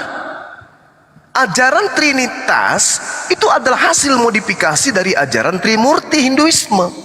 Brahma dalam Hinduisme dimodifikasi kembali menjadi Tuhan Bapa. Wisnu dimodifikasi menjadi Yesus sebagai anak Brahma, dan Siwa dimodifikasi menjadi Roh Kudus. Itu betul, itu tak salah. Kalau saudara-saudara Kristen ini memberikan ruang kepada Bang Luga untuk memaparkan konsep iman yang sebenarnya awal mula itu begitu. Cuman orang Kristen ini karena terkontaminasi dengan Islam, sehingga orang-orang Kristen ini ke Islam-Islaman. Harusnya orang Kristen itu ke Hindu-Hinduan. Kita lihat, Yesus terlahir dari lingkungan Yahudi. Bahasa yang digunakan Yesus bahasa Ibrani, bahasa Aramaik. Tapi kenapa kemudian buku-buku perjanjian baru, dalam hal ini Bible, seluruhnya ditulis dalam bahasa Yunani, bahasa yang digunakan oleh agama Helenisme, Hinduisme. Ini yang perlu dipahami. Harusnya kitab-kitab tersebut, kalau itu benar murni dari ajaran Yudaism, ajaran Yesus, wajib hukumnya menggunakan bahasa Ibrani. Kenapa? Karena bahasa ini adalah bahasa yang digunakan oleh kaum Yahudi, kaumnya Yesus, minimal bahasa Aramaik. Ini bukti bahwa agama Kristen itu berkembang di dalam keadaan syarat dengan budaya Yunani, Hinduisme. Sedangkan kebudayaan Yunani ini sangat dipengaruhi oleh kebudayaan Hindu. Itu harus dipahami. Daus dalam bahasa Sanskerta atau Zeus dalam bahasa Yunani sampai sekarang ini itu tidak berubah. Nama ini kemudian dioknumkan menjadi Zeus Pater atau Jupiter dalam kepercayaan Yunani. Supitri dalam bahasa Sanskerta sebagai Tuhan Bapa, Zeus, Deus sebagai Deus, dan kemudian satu lagi Theos. Theos ini sebagai dewa, sebagai Tuhan. Sedangkan Father atau Pater atau Bapa atau Pitar dalam bahasa Yunani yang kemudian menjadi simbol kepercayaan orang Yunani masa dulu. Nah, yang ingin saya katakan begini, Hinduisme Tuhannya itu dioknumkan sebagai Bapa, Supitri. Siapa dia? Brahma. Sedangkan Wisnu yang nanti menjelma menjadi Krishna itu merupakan oknum kedua daripada Brahma, dari Bapa atau Brahma. Dia disebut kemudian sebagai anak dewa, anak Theos, yang dapat kemudian menjelma menjadi manusia dalam bentuk Krishna dan juga bisa berbentuk Rama. Sedangkan Siwa, nah ini dia, Siwa inilah yang istri yang disebut oleh Bang Luga sebagai Roh Suci atau Roh Kudus menurut pandangan orang Kristen. Dari fakta ini, orang yang berakal sehat dapat kemudian melihat dengan kenyataan yang ada persamaan yang sangat akurat dengan Trinitas. Ini yang perlu dipahami. Kalau kita melihat, ya, saya pernah belajar, kebetulan ada staf saya juga dari Hindu. Saya pernah belajar, bukan belajar sih, saya pernah tanya-tanya kepada beliau. Di dalam kitabnya itu ada yang disebut nyanyian Tuhan atau disebut Bhagavad Gita. Nah, di situ dikatakan begini dalam kitab mereka. Ketika kemudian Krishna bersabda kepada Arjuna, "Karena aku adalah Tuhan dalam tubuh ini, kehidupan abadi, tak akan musnah. Aku adalah kebenaran dan kebahagiaan selama-lamanya." Ini ada persamaan dengan pengakuan Yesus di dalam Bible. Sama. Akulah hidup, akulah kehidupan abadi, akulah kekekalan, akulah yang kemudian mengalahkan maut, akulah kebenaran, akulah kebahagiaan selama-lamanya, dan di dalam tubuh ini ada Bapa, dan seterusnya dan seterusnya. Sama. Jadi Krishna ini penjelmaan dari dewa Wisnu atau Siwa melalui manusia. Hal ini persis dengan keadaan Yesus yang diyakini sebagai jelmaan Tuhan, yang merupakan pribadi kedua yang dilahirkan oleh seorang perempuan perawan bernama Maria.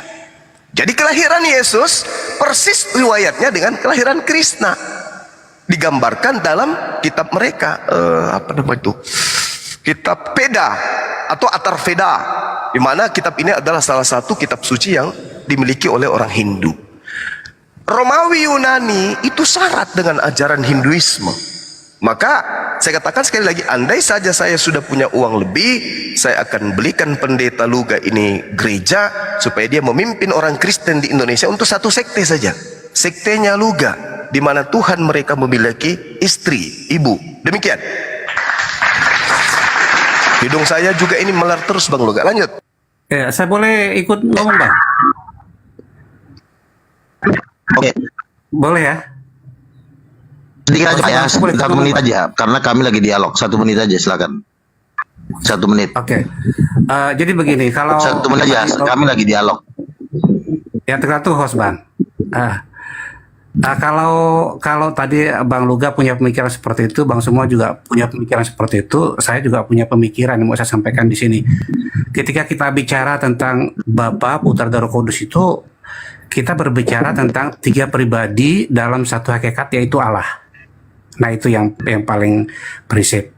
Jadi di sini Bapa, Putra, dan Roh Kudus itu Setuju nggak kalau Roh Kudus itu istrinya itu ya. Mau Bapak setuju nggak? Tapi ya sebentar, Bang. Bentar loh, Bapak setuju Sebentar, Bang. Saya akan istri selesai. Sebentar. Bang. Enggak, Tiga saya cuma pribadi mau yang bisa kalau Bapak dibedakan, mau tetapi tidak bisa kita pisahkan.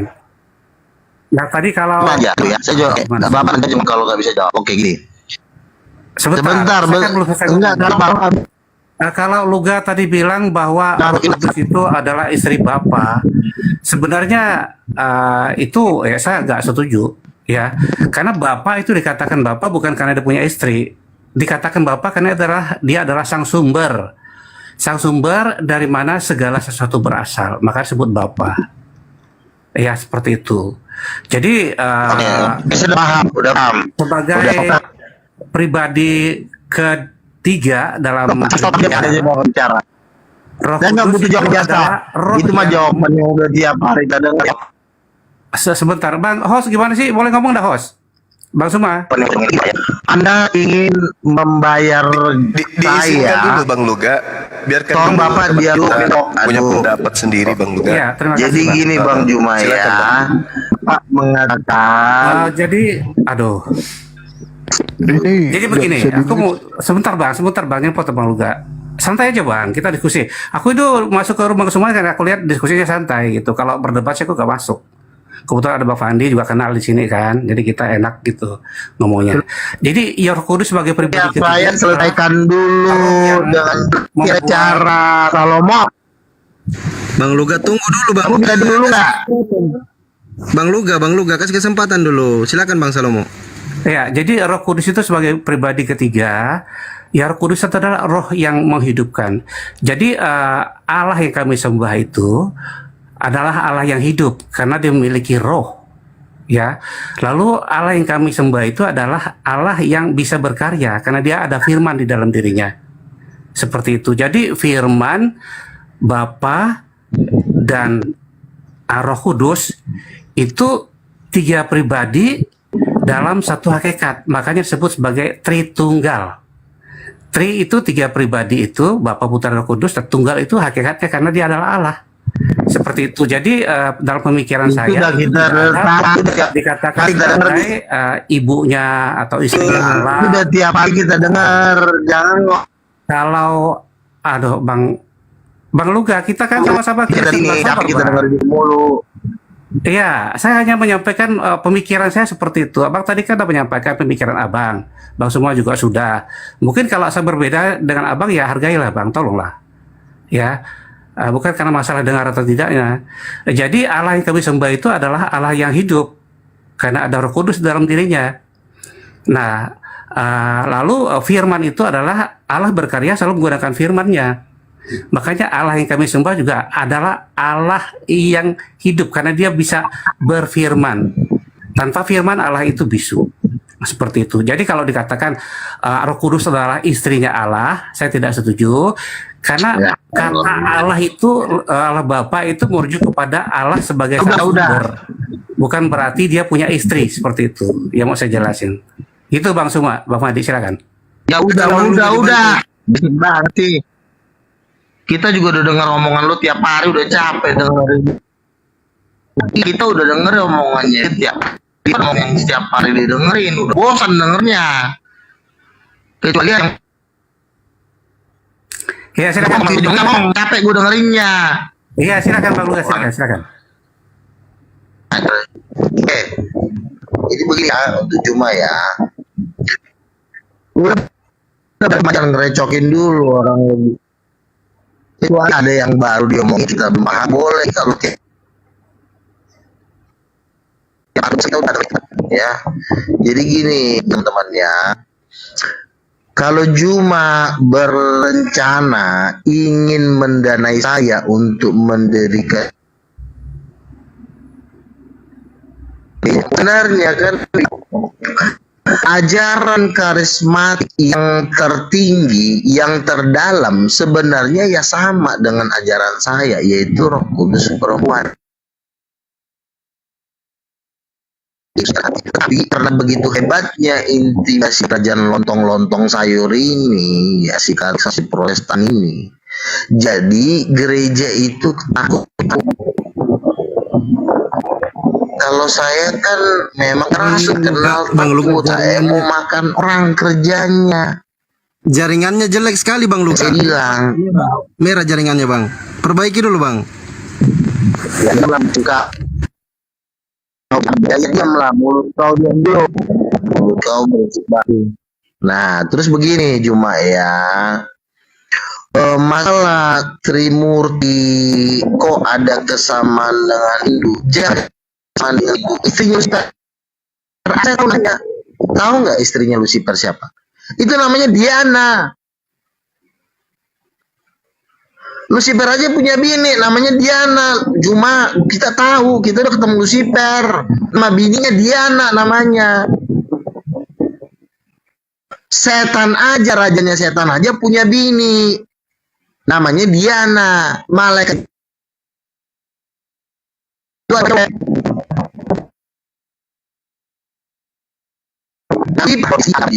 sehingga miripin, ada bapaknya, ada ibunya, itu karena dia meniru Tuhan, bukannya kita yang Hindu.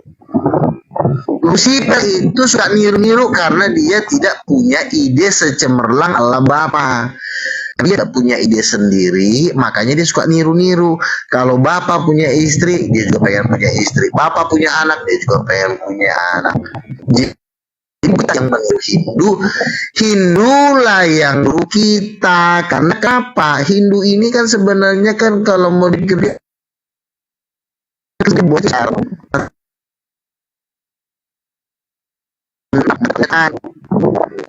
Dia sangat mengenal siapa Tuhan. Karena dia mengenal siapa Tuhan, dibikinlah ajarannya mirip-mirip. Tuhan menciptakan ide sendiri, maka dia selalu meniru.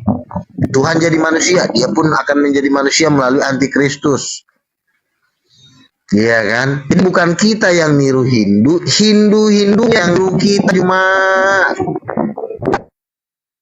Jadi kau bilang saya ingin membiayai Luga, sepadannya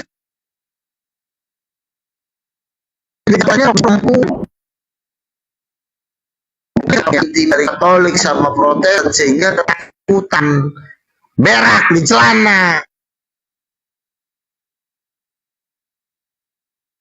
Ya udah, silakan Bang Salomo tanggapi. Jadi Bang Luga tadi mengatakan bahwa Bapak itu punya anak, punya istri. Silakan tanggapannya. Saya nggak perlu berdialog dengan Salomo karena Salomo tidak percaya Roh Kudus perempuan. Nggak usah kamu benturin saya dengan Salomo. Saya sih tidak mau berdialog dengan dia. Silakan Juma yang ngomong. Salomo udah pasti udah nggak mau kan, dia udah nolak.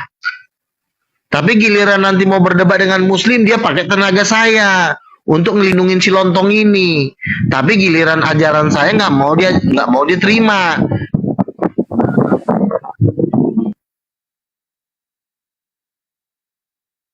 Oke, baik. Mungkin ada tanggapan sedikit Bang Salomo mengenai Bapak punya Tuhan tadi itu.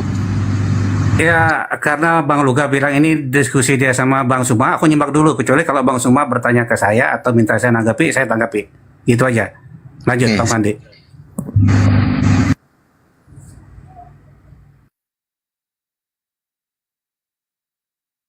Zuma, monitor Bang Zuma. Iya, baik. Itu Jadi gini Bang Luga, saya karena kedengaran. dia tidak mengatakan karena sedikit Bang Juma, karena gini, karena dengan kita mengatakan Roh Kudus istrinya Tuhan, sebenarnya akan lebih memudahkan kita lipat mengenal Tuhan, lebih mempermudah. Tadi saya berpikir maksud ternyata mempermudah, makanya si manusia perlu membunyikan ini rahasia ini supaya blok.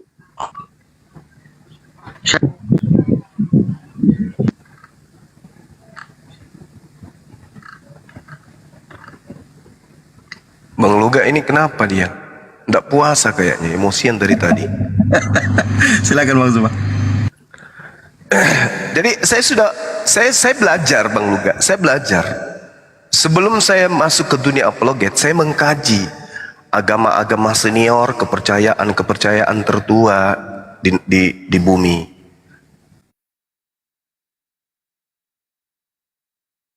Romawi, agama Vatikan. Sebelum mereka menjadikan Kristen ini sebagai agama resmi, apa agama tertua dari Romawi dan Yunani?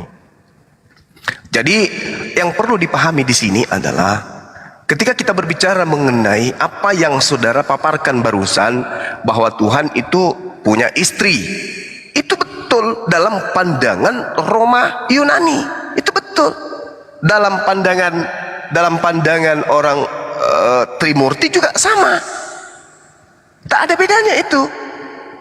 Jadi jauh sebelum Kristen itu menjadi agama resmi Kekaisaran Romawi, masyarakat Romawi kuno awalnya memiliki kepercayaan animisme atau paganisme, yaitu kepercayaan akan adanya roh atau kekuatan yang berkaitan dengan semua hal atau kejadian. Itu juga yang diimani oleh saudara Salomo. Tadi ada perkataannya Tuhan hidup karena punya roh. Itu ajaran animisme, ajaran paganisme itu. Tuhan itu maha hidup, tidak butuh roh untuk hidup. Yang butuh roh hidup, yang butuh roh itu adalah makhluk.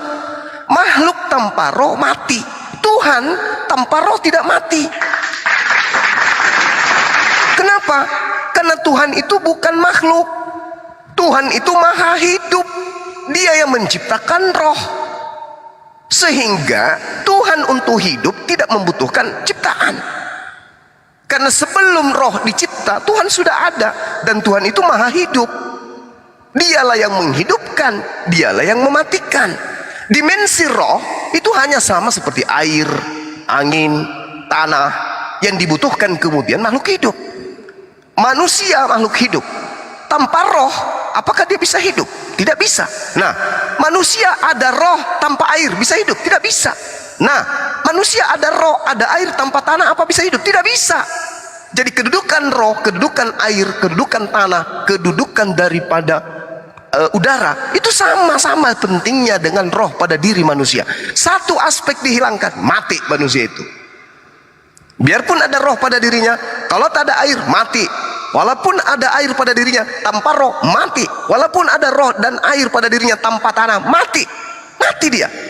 Jadi roh itu hanya dimensi dari beberapa dimensi yang digunakan oleh Tuhan pencipta langit dan bumi menghidupkan makhluknya. Jadi Tuhan bukan roh.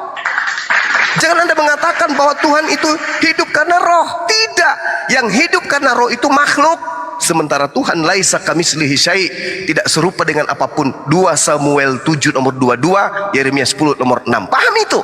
Jangan selalu lari ke zona Romawi. Kalau menolak Bang Luga, lo tolaklah dengan 100%. Jangan menolak Luga tetapi konsep roh masih diterima. Oh, Tuhan kami roh, masih berarti itu masih kepercayaan Bang Luga. Makanya saya katakan, kalau besok saya punya uang lebih, saya akan belikan gereja Bang Luga. Saya suruh dia untuk menjadi pemimpin umat Kristen, karena dialah Kristen yang sebenarnya. Kenapa? Karena dia berasal, masih berpaham, berdogma, berdoktrin dari akar yang sesungguhnya, dari batang yang sebenarnya. Kalau Kristen yang sekarang itu cuman Kristen yang dimodifikasi, ikut-ikut Islam. Luka inilah Kristen yang sebenarnya. Makanya saya katakan, jauh sebelum agama Kristen itu menjadi agama resmi Kekaisaran Romawi, masyarakat Romawi sebelum menggantikan kepercayaan mereka menjadi Katolik, yaitu Kristen, mereka semua adalah penganut ajaran paganisme, animisme, kepercayaan akan adanya roh. Dan itu masih merambah ke tulang sumsum orang-orang Kristen hari ini. Tuhan kami adalah roh, maka kami menyembah dalam roh. Halo, roh itu makhluk, bung. Saya lanjut. Ketika kemudian orang-orang Romawi dipimpin oleh kekaisaran, mereka kemudian mengikuti agama Katolik sebagai agama kekaisaran, lambat laun kepercayaan mereka menjadi ajaran politeisme. Mereka percaya segala yang ada di bumi ini karena adanya Tuhan yang mengatur, kemudian dalam arti kata Tuhan-Tuhanan. Ada Roh Kudus, ada Anak, ada Bapa.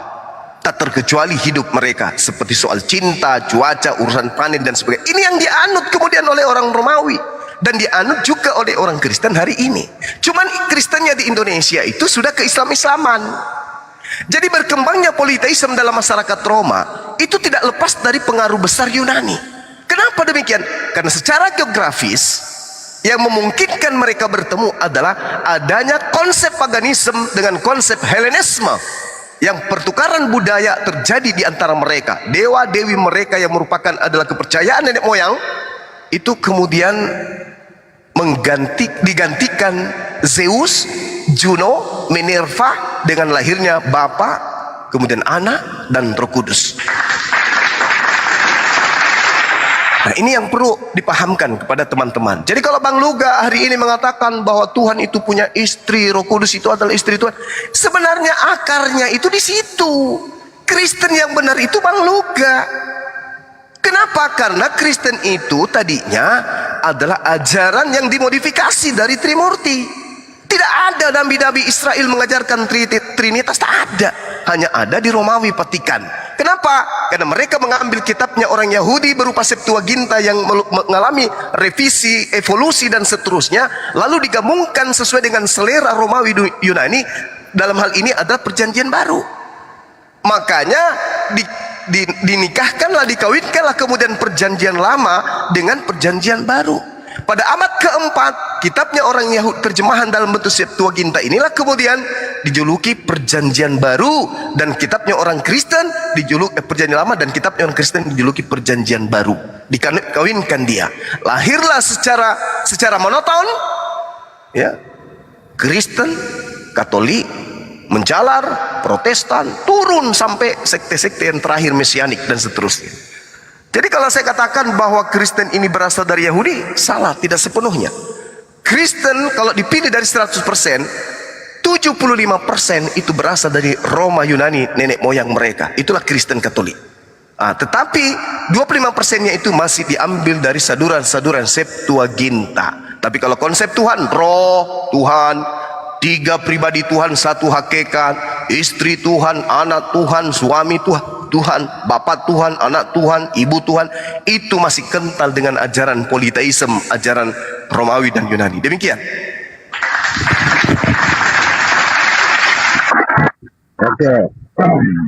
Oke. Jadi gini, ajaran-ajaran paganisme, ajarannya yang kita tolak, tapi keberadaan mereka itu kita nggak bisa tolak.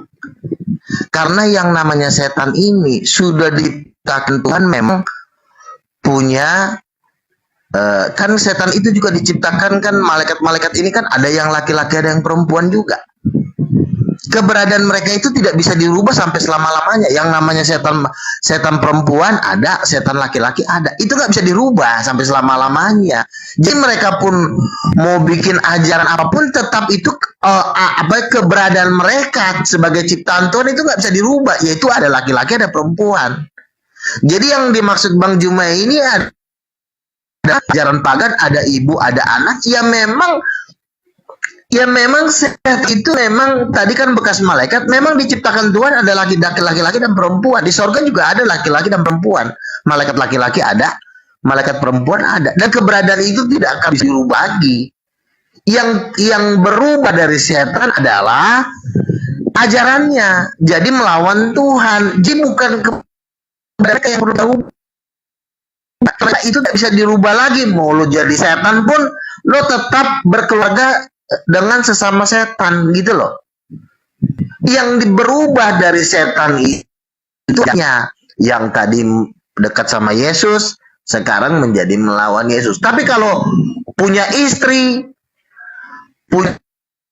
itu nggak bisa dirubah kapanpun karena itu kodrat dari Tuhan. Jadi kalau dalam ajaran bukan berarti kita mengikuti aja, karena memang dulu mereka itu malaikat, dan malaikat itu ada yang laki-laki ada yang perempuan. Dan memang di sorga juga kan formatnya juga kan Yesus anak. Kalau anak yang lahir masa bapak-bapak, yang lahirin pasti ibu-ibu. Dilahirkan dari air dan roh. Kenapa tidak dilahirkan? Dilahirkan dari Bapa. Kan tidak, dilahirkan dari air dan roh. Berarti roh ini apa? Roh ini perempuan. Kemarin ada Ben Abraham, dia mengatakan Roh HaKodes dalam huruf bahasa Ibrani itu katanya feminim. Romo Aldo juga mengatakan bahwa memang Roh HaKodes dalam bahasa Ibrani, terminologi tulisan Ibrani itu memang feminim, bukan laki-laki. Nah, jadi kalau misalnya orang Hindu ada Tuhannya, ada Tuhan Bapak, Tuhan Mama, apakah itu bisa dirubah? Itu nggak bisa dirubah karena memang mereka mantan malaikat, memang mereka ada laki-laki dan perempuan gitu loh. Yang dirubah itu nanti ajarannya. Ketika mereka menyembah atau melawan Yesus, itu yang berubah daripada bekas. Tapi kalau keadaan sebagai laki dan perempuannya anak, ya itu memang di sorga juga mereka seperti itu. Bapaknya adalah Allah Bapa, ya Roh Kudus adalah sebagai ibu dari Kenapa ini sudah tidak bisa dihilangkan dari kita dalam semesta ini? Kita pun lahir dari perempuan. Masa kita ngotot yang perempuan? Iya kan? Kita pun lahir dari bapak. Kita nggak di sini ada taman suat. Pasti semua mamanya ditidurin baru lahir lagi. Cuma aja pun lahir dari rahim seorang perempuan. Masa bahwa ada rahim yang tidak terlihat yang ilahi, yaitu kerahiman ilahi yang sebenarnya yang sejati menciptakan. Hanya kita harus dilahirkan kembali. Dilahirkan dari siapa? Dari air dan roh. Roh ini siapa? Ya roh ini pasti perempuan. Nggak mungkin kita dilahirkan dari laki-laki. Mau keluar dari mana? Nggak mungkin kita keluar dari anus ya. Pasti keluar dari vagina. Gitu loh. Jadi, sebenarnya ini ajaran yang paling dasar. Kita jangan lari kemana-mana. Nah, kita aja perempuan netek sama perempuan. Itu aja menunjukkan Tuhan yang feminim dari yang feminim. Kalau ada Hindu seperti itu berarti Hindu lebih pintar dari lebih baru. Berarti lo lah yang udah paling peotnya ibaratnya gitu. Hindu masih mau mengakuin ada bapaknya. Kenapa lo nggak mau ngakuin? Ya berarti lo memang apa manusia durhaka nggak mau ngakuin maknya. Padahal jago. Surga itu dapat kaki ibu, surga itu telapak kaki ibu. Padahal, iya kan? Padahal mamamu, ya ibu itu kan gambaran fisik, gambaran sesungguhnya kan tentu ketika kita diciptakan oleh Tuhan di dalam rahim ibu kita, kenapa di dalam rahim itu disitu tunjukkan bahwa Bapa itu menciptakan kita dari roh. Makanya tadi saya berikan kesaksian ada seorang nabi Tuhan dibawa Tuhan ke sorga. Roh Kudus ini yang ngomong, roh Bapa itu suami kupatan Adam, aku yang memberikan hidup dan nafas kepada Adam. Roh Kudus yang memberikan kita hidup dan nafas. Masa kita mau durhaka sama ibu di atas segala ibu sih? Kenapa ajaran ini dihilangkan? Inilah ajaran saya bilang dari benci yang namanya Protestan dan Katolik. Kerjanya cuma ngerecokin doang. Inilah ajaran yang benar. Karena ini pun ajaran karismatik. Orang karismatik diomongin gini 70% terima, 30% nolak. Kenapa? Karena masih intimidasi. Tapi kalau sadar, inilah yang benar. Daripada kita ribut Allah 3 ekor 3 pribadi, nggak jelas tai. Yang benar adalah ada bapaknya, ada mamanya, dan anaknya, selesai.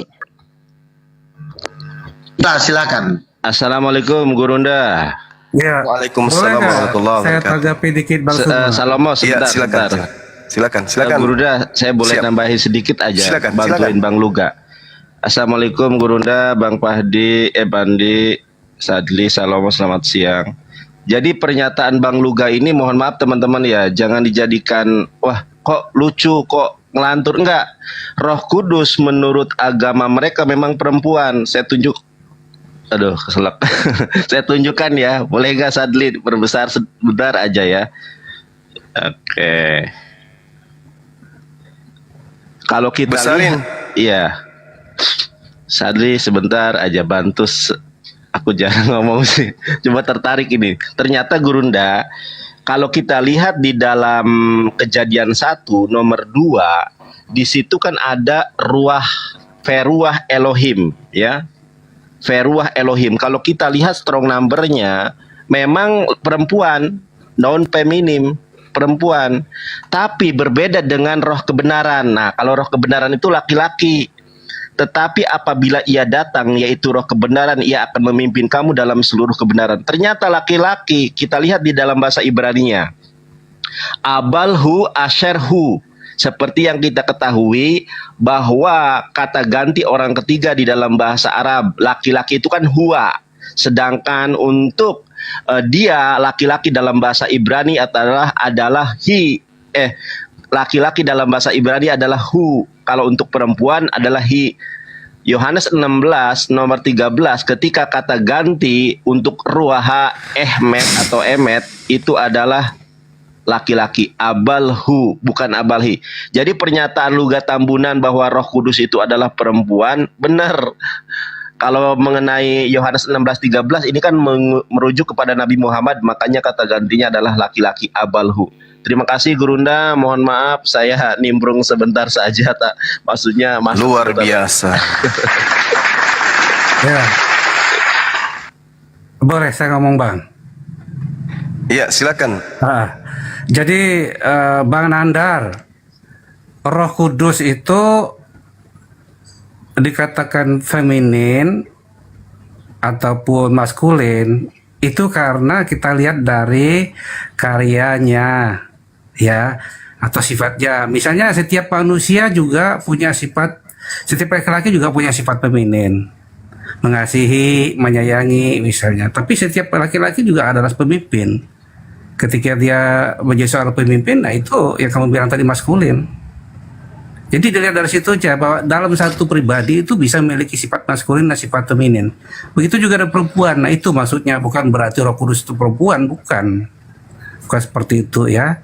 Aku kembali tadi ke Bang Luga itu bilang bahwa aku tidak membantah apa yang Bang Luga sampaikan.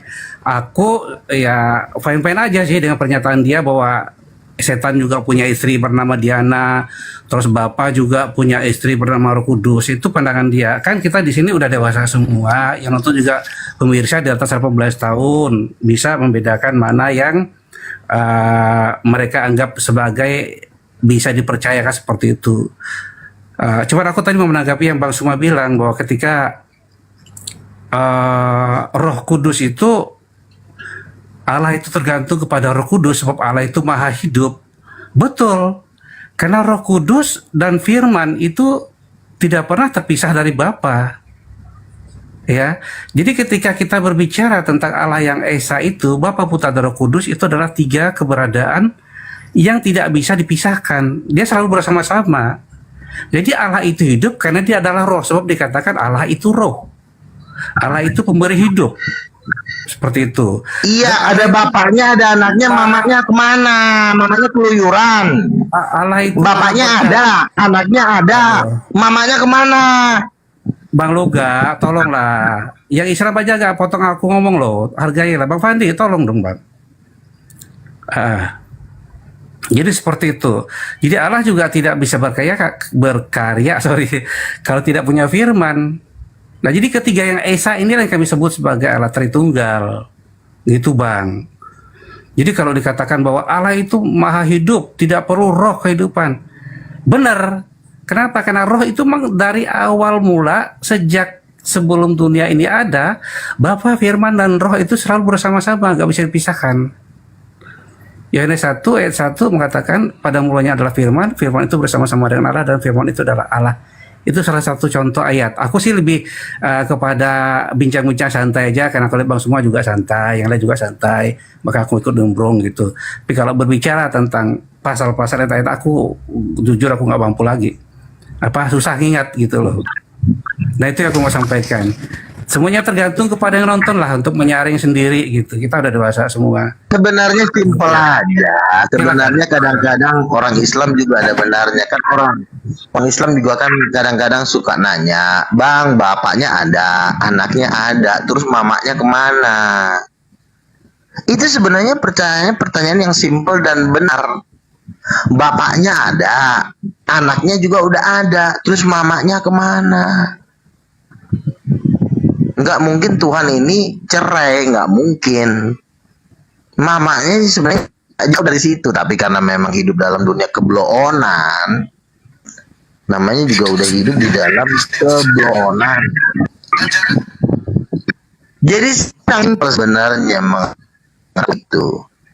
Apalagi kita lihat, tadi kan abang bilang Roh Kudus di dalam laki-laki, tidak. Roh Kudus memang feminin total. Dia disuruh-suruh Bapa, feminim, nggak ada laki-laki disuruh-suruh, ya. Terus Roh Kudus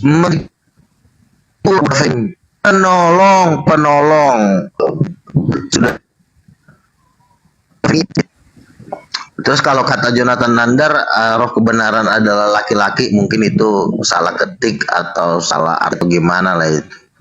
Tapi memang dalam beberapa kepercayaan, ya memang tidak bisa dipisahkan. Kita ini dengan perempuan nggak bisa dipisahkan. Kita aja lahir dari perempuan kok. Ada nggak laki-laki di sini yang tidak lahir dari perempuan, ngobrol dari pantat kambing gitu? Nggak ada. Kita ini bagaimanapun kita hidup bercongor di muka ini itu karena ada mamanya. Nah sementara lah bapak itu bapak mama. Kalau lo menurut ya berarti lo lah yang disebut manusia durhaka si maling kundang. Tidak anak durhaka. Ibu lo sendiri lo olak, lo jadiin si Jibril. Nah, durhaka lo. Dah.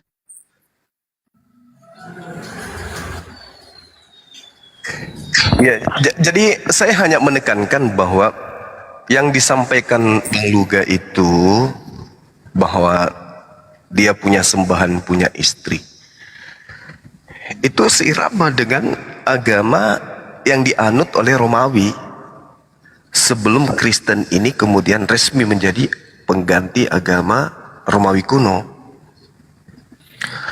Jadi kita melihat bagaimana sejarah ya, sejarah agama kuno Romawi Yunani. Bagaimana kemudian mereka memiliki banyak dewa-dewa. Akan tetapi sebanyak apapun dewa-dewa yang mereka punya, mereka hanya kemudian memiliki dewa tertinggi 3. Dewa utama mereka itu ada 3. Jupiter, Juno, dan Minerva. Ini yang diimani oleh mereka.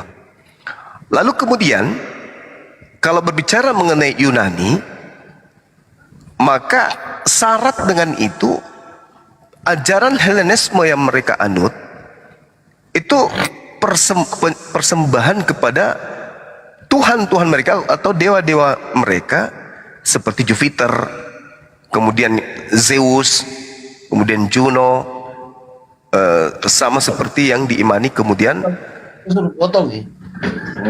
yang diimani oleh kemudian orang-orang Romawi pada saat itu. 1 ekor. Sehingga ketika 1 ekor dibeli harus bayar 3, beli 3 bayar 1 ekor. Jadinya Trinitas. Oleh karena itulah kemudian saya katakan bahwa apa yang dipaparkan Bang Luga ini memang ada benarnya terkait dengan sumber akar kekristenan itu. Orang Kristen memang harus kembali ke sana, bahwa Tuhannya mereka itu punya istri, ada ibunya, dan inilah yang kemudian kesamaan yang dilahirkan dari pernikahan kepercayaan antara Romawi Yunani. Lahirlah Trinitas yang tadinya Trimurti. Lahirlah Trinitas. Konsepnya pun sama. Mereka punya banyak dewa-dewa, memang dewa-dewa kecil, sama seperti yang diajarkan di kitab Wahyu. 12 murid Yesus juga nanti akan menjadi tuhan-tuhan kecil, sebagai hakim juga nanti di hari kebangkitan tuh. Coba Anda lihat di kitab Wahyu. Engkau akan duduk bersamaku di atas 12 tahta untuk menghakimi. Jadi murid-murid Yesus itu diibaratkan dewa-dewa kecil, persis sama dengan ajaran Romawi Yunani. Gak ada bedanya. Gak ada bedanya. Cuman yang tertinggi itu adalah Bapa, Anak, dan Roh Kudus. Ya, jadi yang tertinggi itu Brahma, kemudian Wisnu, dan Siwa. Nah, Wisnu inilah yang kemudian nanti menjelma menjadi manusia. Firman inilah yang menjelma menjadi manusia. Sama persis. Gak ada bedanya.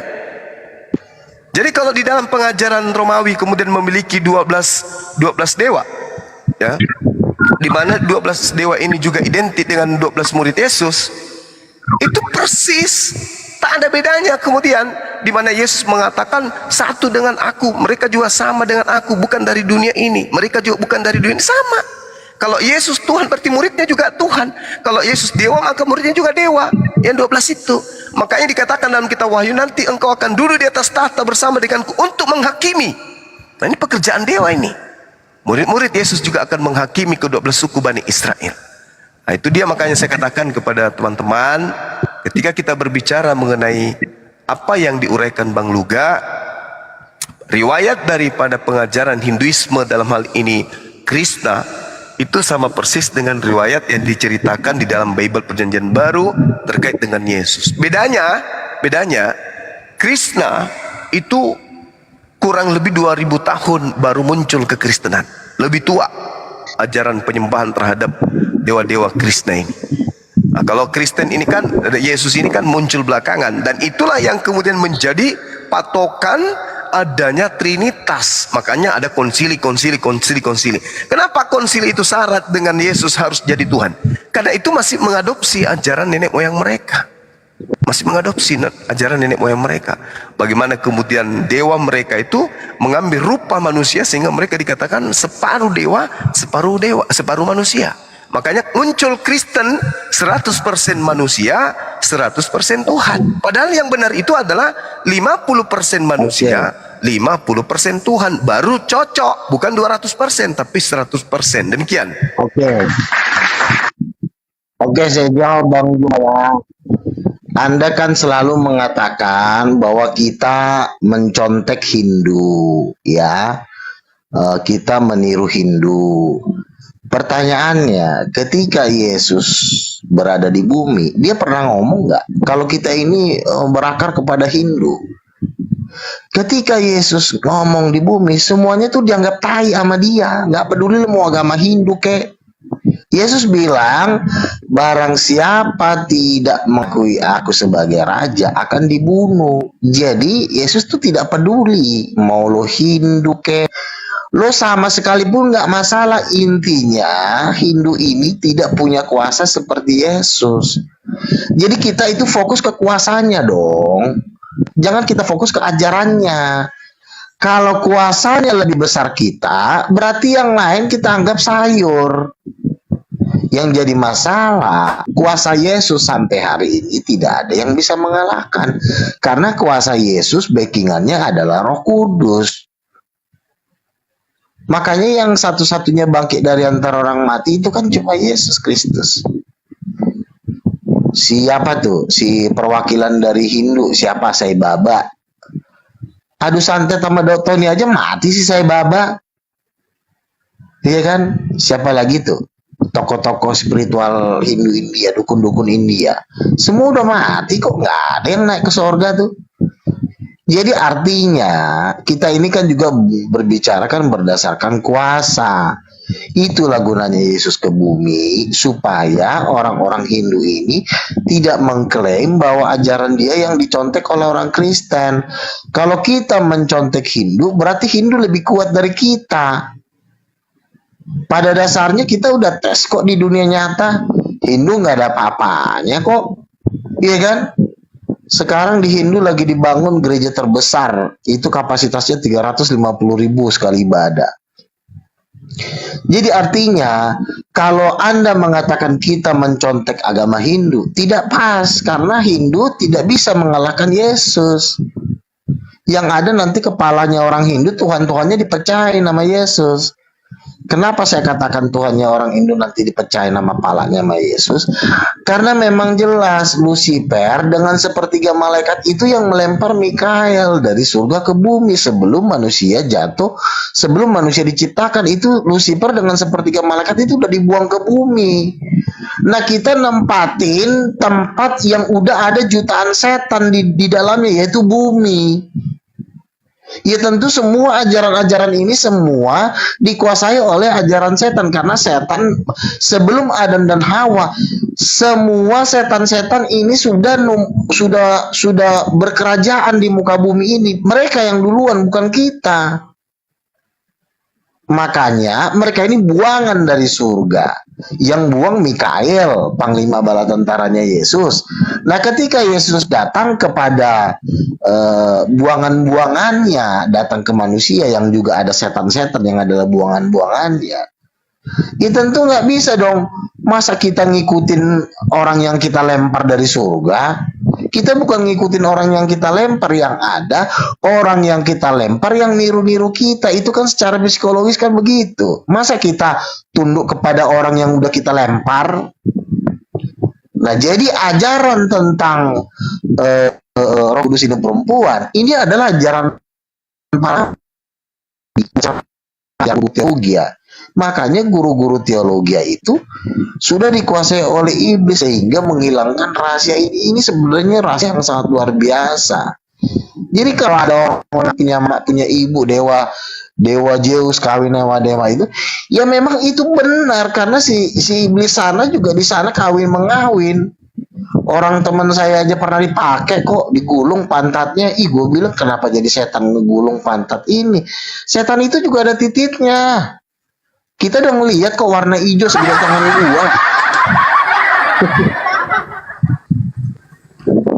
Jadi kalau masalah dunia setan, Bang Juma, kita ini pakarnya ketemu Lucifer udah. Orang 2 nomor Lucifer namanya Rosa. Orang nomor 3 namanya Margarela. Raja-raja setan. Kenapa kita bisa ketemu setan? Karena kita dibongkar sama Tuhan Yesus rahasia-rahasia setan. Nah, itulah perlu bacanya kesaksian Mukendi. Mukendi ini adalah murid rahasia Lucifer mantan. Lucifer itu punya 58 jenderal. Salah satunya Maria Marguela, Rosa, Asmodeus. Kalau Maria Marguela itu yang megang setan Laut Pasifik, itu setan perempuan, itu cewek itu. Makanya dibilang Dewi Laut. Padahal Maria Marguela yang sering menampakkan diri dalam penampakan Buddha. Kita tahu tetek bengeknya Lucifer kerjanya si pendusta ini. Karena kita bisa, karena Yesus membongkar rahasia-rahasia ini kepada kami. Makanya kami tahu. Yang siapa? Hindu itu yang bikin babunya, bukan bosnya. Babunya Lucifer. Belum bosnya itu. Makanya sok-sok niru-niru punya anak punya bapak itu karena dia dulu bekas malaikat. Makanya dia tahu Bapak di sorga, Roh Kudus seperti apa. Jadi makanya nggak usah bawa-bawa Hindu karena Hindu itu jauh di bawah kita. Kalau memang Hindu lebih jago dari Kristen, kenapa nggak bangkit aja seluruh dukun-dukun Hindu naik ke sorga bolak-balik, digeser surga digeser, diganti nama dewa-dewa Hindu, bisa nggak? Nggak ada dewa Hindu yang udah nyampe ke surga, nggak ada. Nyampe digetok sama si Mikael sama Gabriel. Si anjing nih kurang ajar, ngapain pula dia naik si lontong ini ke atas. Kita udah lempar. Jadi setan-setan yang udah dibuang jangan mengklaim-klaim hak-hak yang ada di atas kita. Ini orang-orang atas, setan orang bawah. Masa setan orang bawah kita niru sama orang bawah sih? Setan itu adanya di pusat bumi, jauh dari bumi ke bawah, masuk terowongan jutaan kilometer, masih masuk ke bawah. Nah kita ke atas, melewati galaksi Bima Sakti, Andromeda, naik terus sampai ke atas, sampai pintu gerbang surga. Kejauhan, bro. Yesus itu raja di tempat yang maha tinggi. Si Hindu itu dewa-dewi yang ada di perut bumi, yang ada di paling dasar.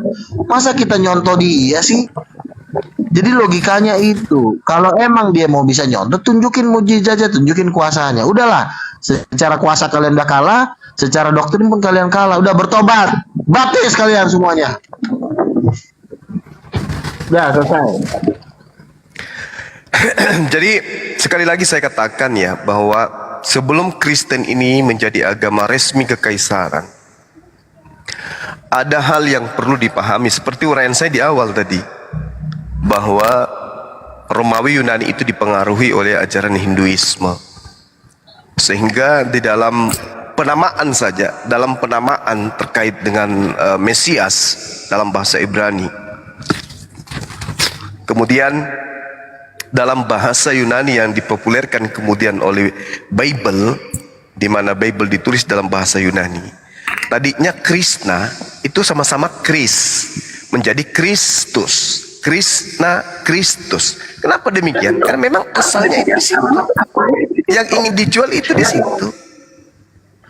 Jadi kalau dikatakan bahwasanya Krishna itu artinya berwarna lebih gelap, sedangkan Kristus ini artinya apa? Ditutupi dengan warna gelap atau minyak zaitun. Itu di dalam penjabaran secara budaya orang-orang Roma. Kemudian Krishna dan Kristus ini itu sama-sama juru selamat, pribadi kedua dari Tritunggal dan Trimurti.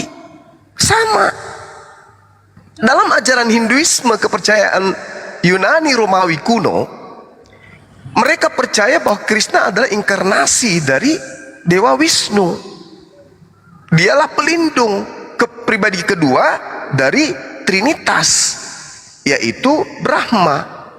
Nah, sama dengan Yesus, bahwa Kristus ini adalah anak Tuhan, pribadi kedua dalam Tritunggal. Persis. Kemudian, baik Krishna maupun Kristus, itu dua-duanya diutus dari surga ke bumi. Dalam wujud apa? Dalam wujud manusia. Sama. Keduanya adalah manusia separuh dewa. Makanya Yesus itu tidak dikatakan kemudian sebagai Tuhan seutuhnya, dan juga dikatakan Tuhan seutuhnya, dan dikatakan juga manusia seutuhnya. Kenapa? Karena Yesus itu separuh dewa. Jadi Theos itu artinya sebenarnya bukan Tuhan. Theos itu artinya dewa. Kenapa demikian? Karena memang rujukannya Romawi dan Yunani, bukan Yahudi. Yahudi beda. Yahudi beda konsep. Kemudian antara kedua Kris ini, baik Kristus maupun Krishna, itu sama-sama dikandung secara ilahi, secara ajaib. Mereka semua berasal dari perawan suci. Bagaimana kemudian Krishna dilahirkan oleh perawan Devaki, yang mana kemudian Dewa Wisnu, yang salah satu dari Trimurti ini, itu yang dikatakan memiliki rahim, lalu kemudian melahirkanlah Krishna.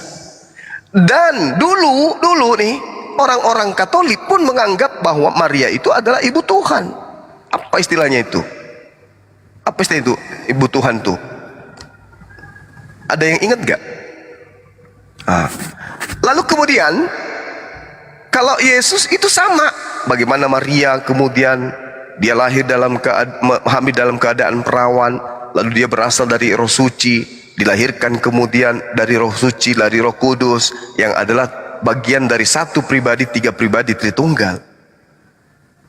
Lalu kemudian antara Krishna dan Kristus, Yesus, itu dua-duanya lahir di tempat yang tidak layak. Kalau Krishna kita tahu ya, di dalam penjabaran agama Hinduisme, Krishna itu lahir di dalam sel, di dalam penjara. Yesus dilahirkan dalam kandang, atau dalam dalam kandang lah, dalam goa katanya menurut temuan akhir. Dua-duanya ini hidup, lahir dikatakan dalam palungan, di dalam gudang. Ini aneh gitu loh. Aneh, kesamaan-kesamaan inilah yang mesti kemudian teman-teman pahami. Nah, kemudian Yesus Kristus dalam hal ini dengan Krishna itu sama-sama dianggap sebagai anak terang, sinar cahaya yang menerangi. Ketika dia itu lahir, ada cahaya, sampai-sampai orang Majus datang karena melihat cahaya. Itu juga dianut oleh Krishna. Ini yang kemudian perlu Kristen-Kristen Indonesia pahami dan belajar sama Bang Luga. Harus mereka kemudian pahami dengan konsep yang Bang Luga tanamkan. Jadi kalau kita melihat nih yang terakhir ya, kalau kita melihat tempat tinggal daripada orang tua dari Krishna dan juga Yesus, orang tua Krishna itu tinggal di Mathura. Sementara Yusuf dan Maria juga tinggal di sebuah tempat yang bernama Maturea. Ini dalam budaya tradisi Romawi mengatakan itu. Dan yang terpenting kemudian, baik Krishna maupun Yesus itu sama-sama dari keturunan bangsawan, ya. Tetapi mereka lahir dari kecil, hidup dalam kehidupan manusia biasa, tapi mereka bangsawan, sama persis. Ini yang tidak disadari oleh Kristen Indonesia. Kenapa? Kristen Indonesia itu keislaman, lupa dari asalnya mereka itu adalah Romawi Yunani, lupa. Padahal sebenarnya agama Kristen itu syarat dengan ajaran Romawi Yunani. Ya cuma 20%, 18% lah ajaran Yahudi yang mereka sadur. Bahkan praktik keagamaan yang dipraktikkan Kristen itu tak ada sedikit pun yang berasal dari Yahudi, semua berasal dari Romawi Yunani. Demikian. Oke, saya potong dikit ya. Sedikit. Jadi gini, memang iblis ini akan mengagungkan setiap bangsa-bangsa untuk melawan bangsa Yehuda. Inilah menunjukkan bahwa Tuhannya orang Hindu berbeda dengan Tuhannya orang Yahudi.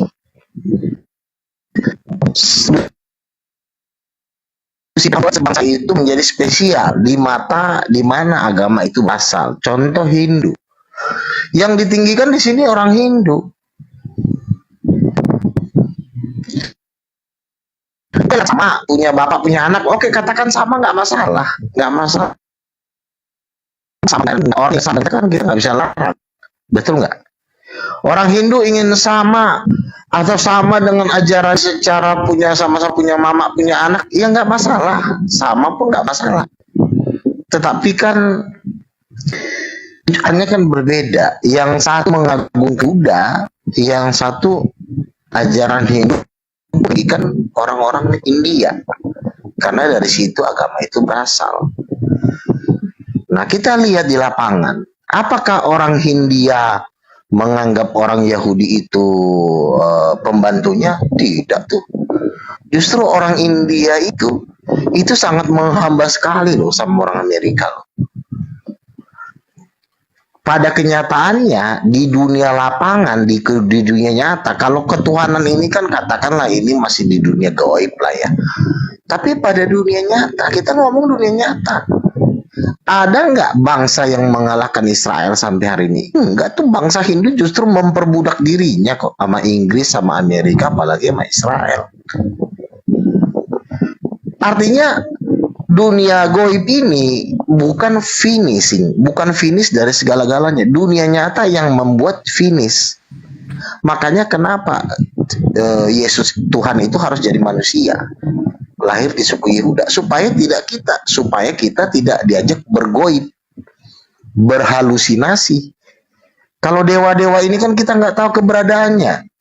Katanya dewa, tahu-tahu juga di sono juga manusia tai, kita nggak tahu. Saya dewa, tapi lontong gitu loh. Jadi kita juga nggak bisa percaya juga gitu loh. Tetapi di dunia nyata, Yesus sudah membuktikan di dunia nyata.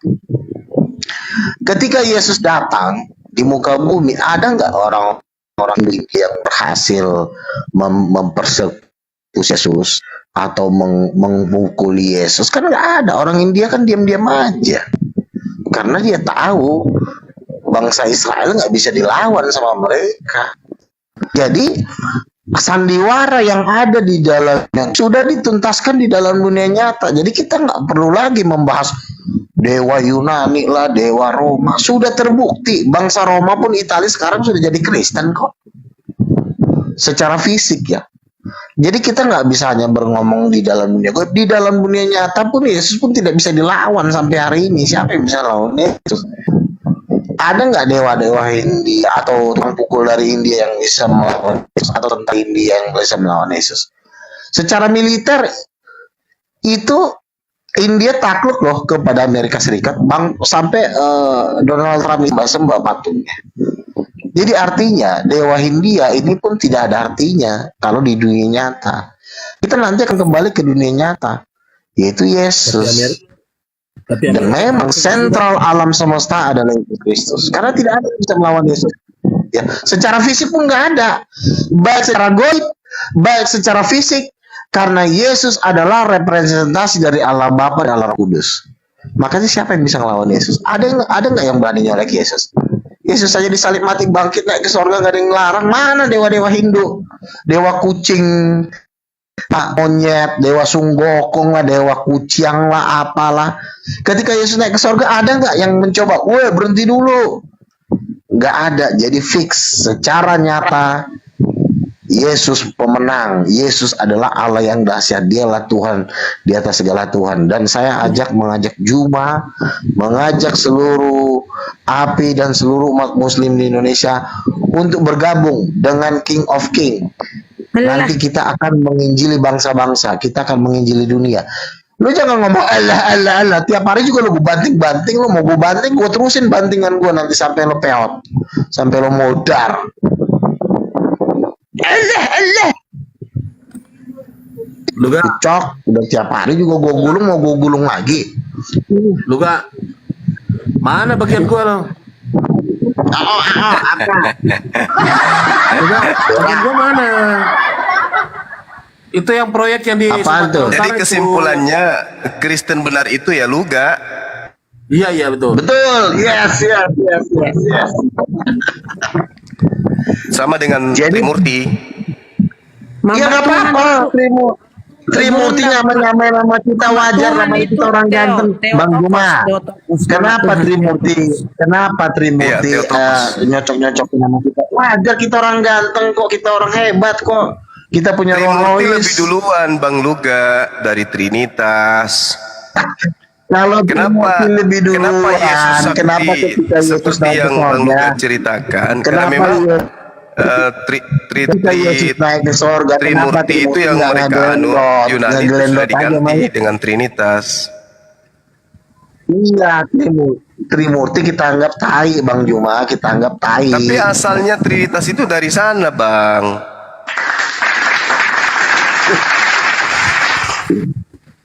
Aduh, si Juma ini belum bertobat ini. Ini mending Juma daripada capek kayak begini-begini, apa sih gunanya? Mending ikut Yesus ya kan, masuk surga. Gua aja udah dapat kaplingan, udah dapat istana, dapat Rolls Royce, udah dapat malaikat. Mending gua ajak si Juma tapi gabung menjadi penginjil di akhir zaman ini. Yesus udah mau datang masalahnya. Amin, Ntar Yesus Bang Luka, datang, gabung. Mending cari aman aja deh. Sekarang kita mending cari aman. Nanti Yesus emosi digulung habis meninggal. Hati-hati loh. Gua cuma mau nagih janji lo. Yesus saja dibunuh, lu Daripada gak Yesus berak-berak. saja disiksa, diludahi kok dia gulung-gulung. Yesus dibunuh, Assalamualaikum disiksa. warahmatullahi wabarakatuh. Waalaikumsalam warahmatullahi wabarakatuh. Warahmatullahi wabarakatuh. Pak Peta Lempuh. Ya, saya tambahin dikit Bang Suma tadi. Boleh nggak Bang Suma? Pernyataan Bang Suma tadi. Saya tambahin dikit. Atau saya ada beberapa pendapat yang mau saya sampaikan. Pertama itu mengenai Bunda Maria sebagai Bunda Allah atau Theotokos itu Bang ya. Theotokos. Nah kami mengatakan Bunda Maria sebagai Bunda Allah atau Theotokos itu karena Maria mengandung Yesus adalah yang sepenuhnya Allah dan juga sepenuhnya manusia. Seperti itu. Jadi Yesus itu adalah Allah itu sendiri. Makanya Bunda Maria disebut sebagai Bunda Allah. Terus mengenai tempat kelahiran itu Migdal Eder itu bukan seperti kandang yang kotor Bang, bukan. Migdal Eder itu tempat yang bagus. Nggak semua orang bisa masuk ke situ di kawasan Menara Domba itu. Yang boleh masuk itu hanya para Kohen Hagadol atau imam-imam Yahudi yang punya kewenangan seperti itu. Jadi tempatnya steril sekali karena situ adalah tempat menampung hewan-hewan kurban yang akan dipersembahkan sebagai korban penebusan dosa. Jadi tempatnya terpelihara bagus, nggak kayak kandang sapi di kita gitu, nggak begitu bayangannya. Lalu kalau mengenai persamaan di antara semua agama, saya pikir semua agama di dunia ini punya kemiripan-kemiripan, tidak hanya Kristen aja dengan Hindu atau dengan Buddha atau dengan Islam, tapi pasti ada kemiripan-kemiripan, terutama agama-agama yang sudah lebih dulu ada kan. Nah itu bisa aja pengajaran-pengajaran yang sudah ada ataupun tradisi ataupun kebiasaan-kebiasaan itu juga ada di agama lain, karena intinya manusia ini kan berasal dari satu bangsa bapak yang sama, yaitu anak-anak Abraham semuanya, bapak Abraham sebagai bapak bangsa-bangsa. Hindu itu ada 1500 sebelum Masehi. Nah 1500 Masehi berarti lebih duluan Musa, lebih duluan Abraham daripada Hindu. Seperti itu. Jadi kalau dikatakan Kristen itu meniru Hindu, saya pikir tidak, beda sekali. Kalau Hindu itu kan di keyakinan mereka dewa itu adalah terpisah. Siwa, dewa dan Siwa, Brahma dan Wisnu itu 3 pribadi yang berbeda. Kalau di Kristen itu Tritunggal itu adalah Bapa, Putra, dan Roh Kudus itu satu, Esa gitu. Hanya bisa dibedakan. Jadi kalau di Kristen itu Tuhannya atau Allah yang disembah itu bukan bukan atau tidak bisa dikalkulasikan atau sebagai matematika 1 2 3 seperti itu salah. Ya, tapi kita maklum karena mungkin dari abang kan orang bukan Kristen. Teman-teman Kristen sendiri juga banyak yang masih belum, atau menurut saya itu masih keliru lah pemahamannya mengenai Tritunggal ini. Mereka mengatakan menyembah 3 Tuhan, bukan seperti itu. Kalau menyembah 3 Tuhan berarti ada 3 hitung-hitungan matematika. Sedangkan Allah itu tidak bisa dihitung karena Allah itu roh. Itu. Jadi hanya menjelaskan tentang keberadaan. Oke, teman-teman, sebelum saya turun, saya mau turun nih ya. Saya mau closing sedikit ya. Sebelum saya turun, saya langsung, karena saya ada urusan, saya mau berangkat. Jadi gini, dari dialog hari ini ya, saya melihat memang Juma ini sudah mulai mengerti tentang ketuhanan. Ya, tapi dia mungkin nggak mau terus terang. Jadi ya, saya mengajak seluruh umat Islam di seluruh Indonesia untuk secepatnya bergabung dengan Yesus Kristus, karena kedatangan Yesus sudah singkat. Jangan nanti pas dia datang lu baru nyesel. Kalau dia udah datang lu nyesel, udah lu cuma tinggal sampah doang. Jadi kesempatan terakhir ini gua serius nih, ini kita ini udah hidup di akhir zaman. Beda kalau kita hidup 100 tahun yang lalu. Ini udah terakhir. Jadi kesempatan terbuka lebar. Datang kepada Yesus. Gue juga udah muncung, gue udah capek ngajarin, lo juga udah habis juga tenaga gue. Datang kepada Yesus, berikan dirimu dibaptis, bertobat. Karena nggak ada gunanya juga ya. Karena gue udah tahu semua jurus lo, aduh, semua tuh nggak ada artinya. Apa yang kalian ngomongin tuh semuanya 0 semuanya. Yang benar itu adalah Yesus Tuhan Raja. Bergabung dengan Yesus. Kau diam dulu. Oga nyembah manusia. Bergabung, bertobat. Terserah. Jadi kalau lo mau ke neraka sendiri, lo sendiri. Lo nggak usah ngajak. Silakan ke neraka sendiri. Karena di neraka juga masih butuh lo. Ya. Jadi yang 2-3 orang ke neraka silakan.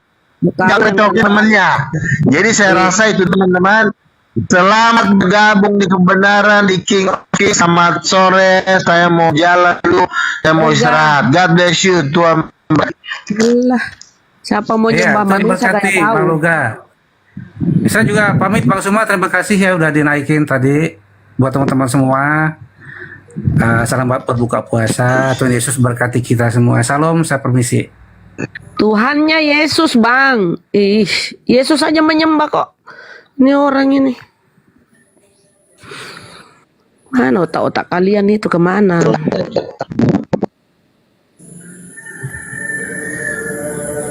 Juga Yesus berkata, kamu menyembah apa yang tidak kamu kenal. Kami menyembah.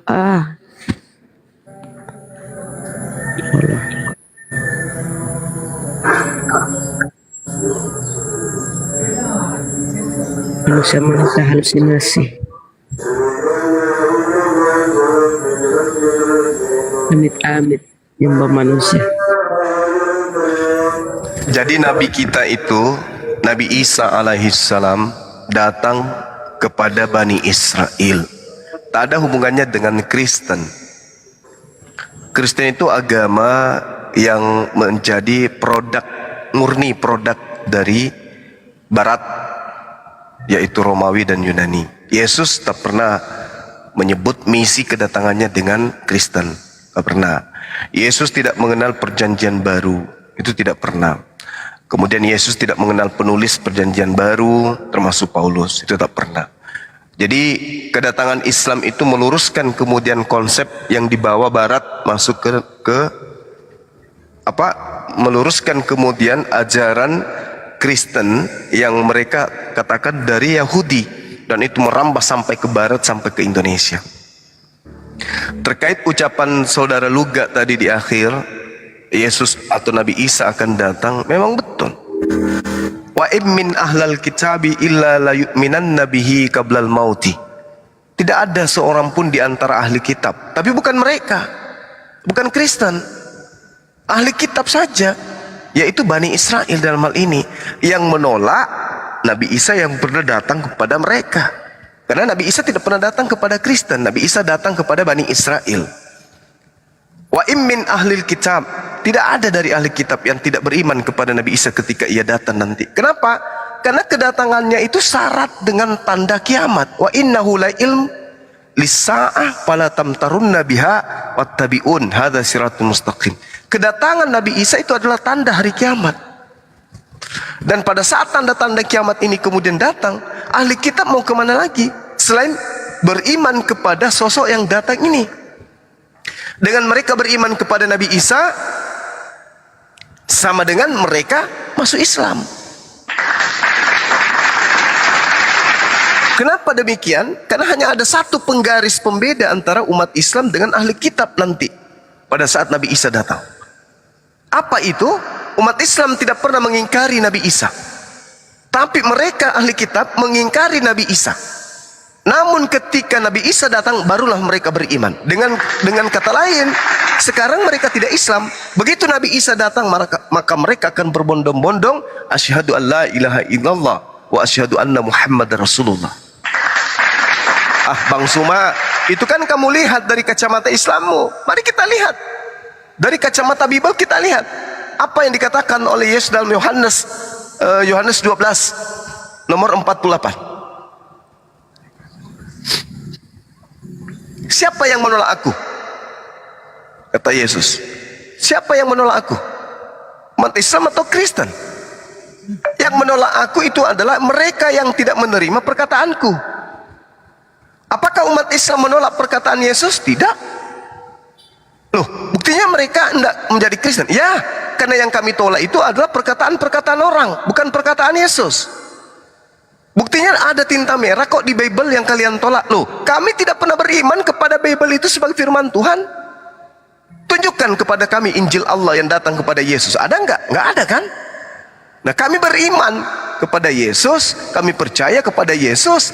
Yesus sebagai nabi, Yesus sebagai rasul, mustahil mengajarkan Bani Israel untuk menyembah dirinya. Dan betul saja, jangankan di Injil yang adalah Injil ketetapan Tuhan kepada Nabi Isa, Bible saja kita cari, tak ada satu data pun Yesus meminta disembah.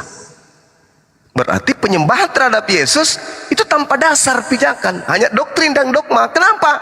Karena syarat Yesus hanya dipakai untuk menggantikan dewa matahari. Makanya patung-patung dewa matahari itu dihancurkan pada abad keempat. Dan yang mereka buat kemudian adalah patung-patung Yesus, yang tadinya hari Sabtu diganti menjadi hari Minggu. Pesta Natal juga tetap berlanjut. Kenapa? Karena itu adalah tradisi budaya nenek moyang Romawi Yunani. Jadi ketika Yesus mengatakan dalam Yohanes 12:48, barang siapa menolak aku dan tidak menerima perkataanku, ia sudah ada hakimnya, yaitu firman yang telah kukatakan. Firman yang telah Yesus katakan selama 3 tahun ketika Yesus memberitakan Injil kepada orang Yahudi. Ada nggak perkataan Yesus untuk orang Kristen? Tak ada. Jadi kedatangan Yesus sebentar di akhir zaman, Nabi Isa, hanya ada 2. Orang-orang Yahudi ahli kitab beriman kepadanya, dan penyamar-penyamar serigala diusirnya. Enyahlah daripadaku, kalian semua adalah pembuat kejahatan. Siapa yang diusir di sana? Non-Yahudi, penganut ajaran nabi palsu yang memanggil Yesus Tuhan tapi tidak melakukan kehendak Bapa. Bermujizat, bernubuat, mengusir setan pakai nama Yesus, tapi mereka tidak melakukan kehendak Bapa. Tidak sunat, tidak memelihara sabat, tidak memelihara tauhid, tidak memelihara syariat, makan babi, dan seterusnya. Itulah mereka yang diusir karena mereka tidak melakukan kehendak Bapa. Jadi umat Islam akan dikuatkan kemudian ketika Nabi Isa itu datang, Yesus datang untuk yang kedua kalinya. Umat Islam hanya menonton. Umat Islam hanya menonton. Kenapa? Ahli kitab kami akan lihat berbondong-bondong mengikuti Islam, mengikuti ajaran Islam dengan beriman kepada Nabi Isa bahwa dia adalah hanya utusan. Kami hanya gembira melihat saudara-saudara ahli kitab beriman kepada Nabi Isa. Sedangkan kalau Yesus yang datang, patokannya kemudian adalah Yohanes 12:48. Bisa enggak Kristen di situ? Tak bisa juga. Mereka menolak Nabi Isa. Oke. Tapi Yesus ketika datang, barang siapa menolak aku, tidak menerima perkataanku, dia sudah ada hakimnya, yaitu firman yang pernah aku katakan, yang telah aku katakan. Firman itulah yang akan menjadi hakim. Coba, firman itulah yang pernah aku katakan selama 3 tahun, yang akan menjadi hakim mereka di akhir zaman. Ayo. Ketika kemudian Yesus datang, berkumpulah Kristen.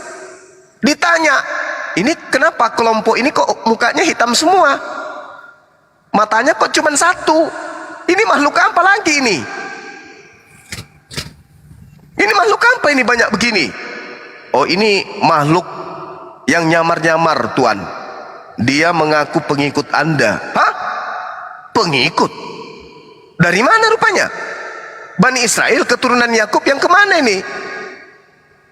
Yakub memiliki 12 anak, memiliki 12 suku. Mereka dari suku mana? Ternyata dari suku cadang. Kenapa matanya cuma satu? Karena hatinya mati.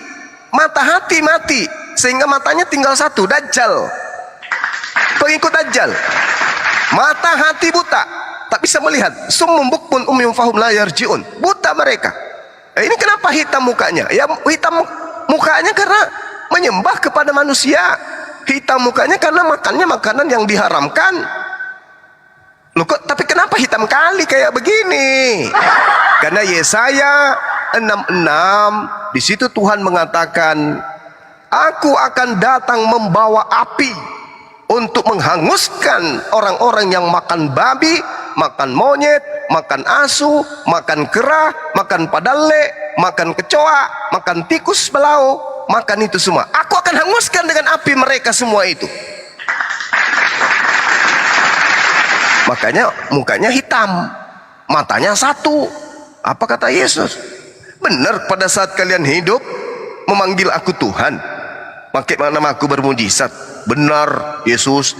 Apa kamu tidak baca dalam Matius 7 nomor 15 sampai nomor 23? Ada orang yang akan kuusir di situ. Ciri-cirinya memanggil aku Tuhan, bernubuat pakai namaku, mengusir setan pakai namaku, bermujizat pakai namaku. Kamu baca tapi matamu buta. Kalau giliran lihat uang, kenceng kali mata kau. Giliran lihat perempuan, matamu itu mengkilap. Tapi giliran baca Bible, buta mata kau. Orang Islam lebih paham. Nah, makanya Al-Quran mengatakan, wa iskalallahu ya Isa bin Maryam, a'anta qulta linnas, wahai Nabi Isa, apakah engkau yang mengajarkan manusia-manusia gelap muka ini, si mata satu, menyembah dirimu? Subhanaka ma yakunu li an aqula ma laysa li bihaqqa. Maha suci engkau ya Allah, aku tidak pernah mengajarkan mereka menyembah diriku. Ma qultu lahum illa ma amartani bi. Aku hanya menyampaikan kepada mereka, sembahlah Allah, Tuhanku dan Tuhanmu. Saya katakan kepada mereka, weh kalian yang punya mata dua, yang merasa dirinya anak-anak Theos, baca, hidup kekal itu kuncinya cuma satu. Kenali Tuhanku, satu-satunya Tuhan yang benar. Kenali aku sebagai utusan Tuhanku. Selesai, surga buat kalian. Padahal sudah jelas dikatakan dalam 1 Yohanes 2 nomor 22. Siapakah pembohong itu? Siapakah pendusta itu? Siapakah Dajjal itu? Siapakah antikristus itu? Bukankah mereka yang menyangkal bahwa Yesus itu adalah Kristus? Kalau ada orang yang menyembah Mesias, ada orang yang mempertuhankan Mesias dengan konsep apapun yang dihadirkan kemudian dari Romawi Yunani, maka mereka adalah antikristus, mereka Dajjal. Monyet aja tidak menyembah kepada sesamanya monyet. Betul itu.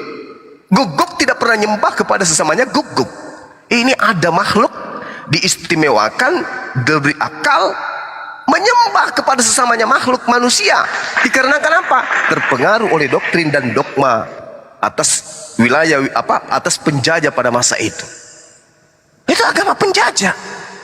Sampai ke Nusantara juga dibawa oleh penjajah. Ini yang perlu dipahami oleh saudara-saudara. Jadi Bang Luga ketika menarasikan, hati-hatilah kalian, dia akan datang kemudian, kalau kalian tidak menyembah Yesus, kalian akan tunggu dulu, kuculuk.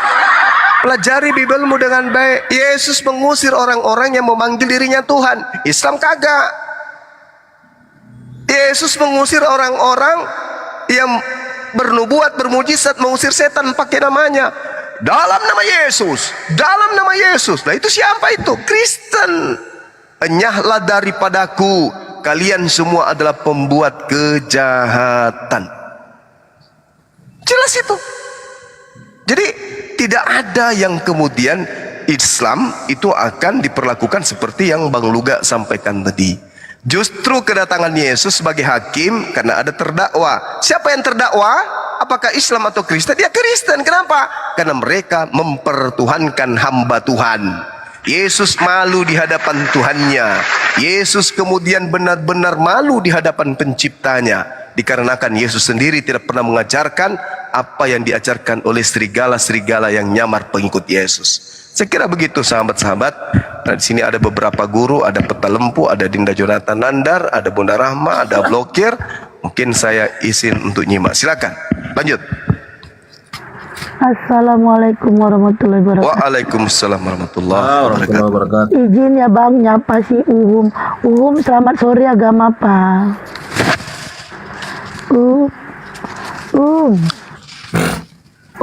Selamat sore, Namanya kok ya? Kok nggak tuntian kan, Selamat sore, agama apa? Ada lagi Bro Admin. Bro Admin, selamat sore. Suaraku kecil. Selamat siang.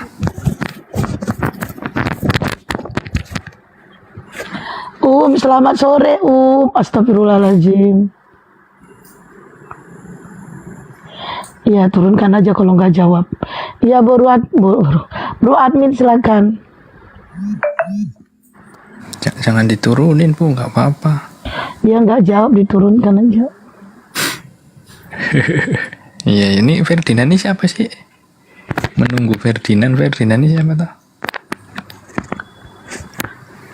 Oh, itu si Ferdinand itu yang mau nantang Bang Suma tuh. Jam berapa? Belum tahu. Ini nyimak juga. Bukan, ini si Ferdinand ini kan nantang Bang Juma. Nah, Bang Juma itu menjawab tantangannya.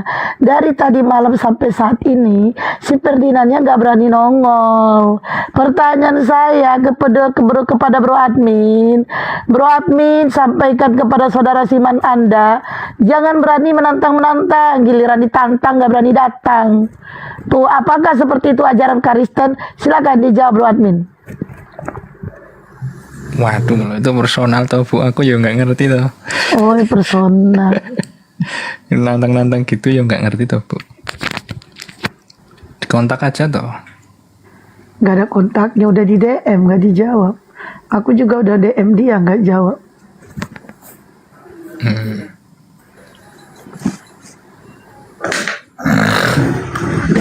Terus Bang Bro Admin kapan syahadat? Iya, itu baru ngomong nanya. Perasaan udah lama nih. ngobrol ini Maklum Pak Peta, dia nih masih apa tuh? Setia. Bahasanya setia saja.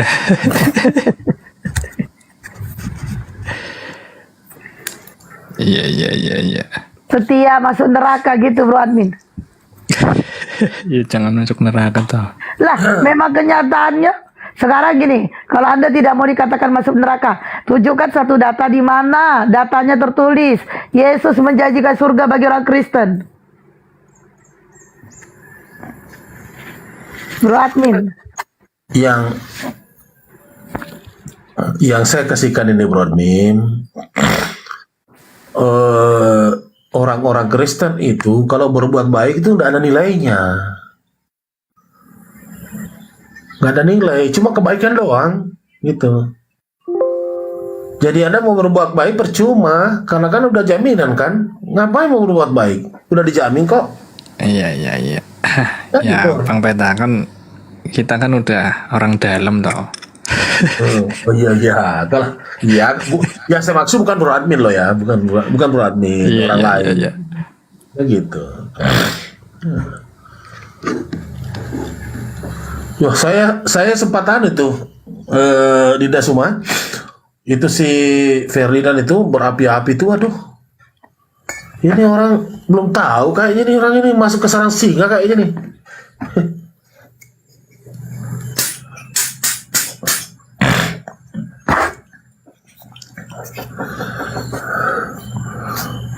Terus Iya. Disapa dulu itu Bang Sal apa Bang Sal siapa ini? Iya, dirimu kapan tobatnya? Aku udah aku ini udah bertobat. Tobat dari mana?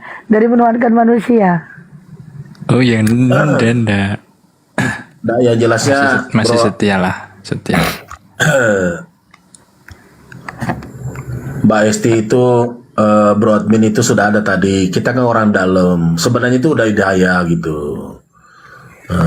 Ya jelasnya saya yakin Bro admin itu dari A sampai Z udah tahu lah penjelasan para apologet, ya kan? Baik dari apologet Islam maupun dari kristolog Kristen. Saya yakin dan percaya dengan akal saja Bro admin sudah ada di otaknya. Nah tinggal kita menuju hidayah dari Allah. Itu sama gue, itu aja. Nggak ada kemampuan kita manusia. Oke bro. Siap Bang Peta. Itu Bang Salve disapa dulu Bu.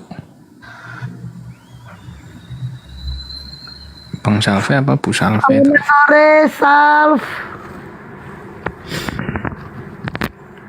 Salv. Kenapa sih pada naik orang nggak bersuara?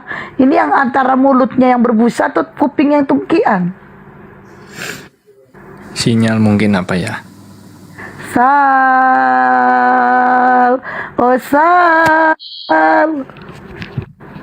Selamat sore. Shalom. Kedengaran nggak suara saya? Ini baru kedengeran. Oke, mantap. Tadi kan si Juma berkata, ntar dulu Bro Amin mau bicara. Ya silakan Bro Amin. Enggak, tadi belum ada suaranya. Ini sudah mantap suaranya. Sip. Makasih lah ya. Oke. Tadi kan bahwa Allah bertanya kepada Isa. Nah pertanyaan saya, konteks orang mereka berbicara itu di mana itu, dari apanya itu? Mereka itu berbicara di mana? Apakah Isa masih di dunia atau setelah Isa diangkat ke langit? Silakan dijawab dulu. Sebelum dia lahir, bro. Oke, sebelum lahir. Iya. Sebelum lahir Allah bertanya. Ya, saya masuk ya. Engkaukah yang berkata Isa, jadikanlah aku ibuku dan Tuhanku. Saya masuk ya. Silakan jawab. Ini yang sebelum lahir itu Kanda yang ada di Al-Maidah. Ini yang berbicara tentang ayat 116. Ini Allah Subhanahu wa taala kemudian bertanya kepada Nabi Isa alaihissalam masa yang akan datang. Ditanyalah Allah, apakah engkau yang mengajarkan orang-orang kafir laknatullah itu menuhankan dirimu? Nabi Isa mengatakan tidak. Aku tidak pernah mengajarkan orang-orang ini untuk menuhankan diriku. Aku malah mengajarkan mereka sembahlah dirimu yang adalah Tuhanku dan Tuhan mereka. Itu dalilnya jelas tuh dalam Al-Quran surah Al-Maidah ayat 116. Pembicaraan itu di mana? Apakah Isa masih di bumi? Ini membicarakan tentang hari kiamat. Pada saat Nabi Isa kemudian nanti dihakimi oleh Allah. Ini dihadap. Berarti Allah berdongeng dong. Kenapa dia nggak menceritakan pada gini? Kenapa di waktu Isa masih di bumi dia mengatakan seperti itu kepada umatnya? Ini berbicara masa yang akan datang. Iya, apa gunanya kalau masa yang datang?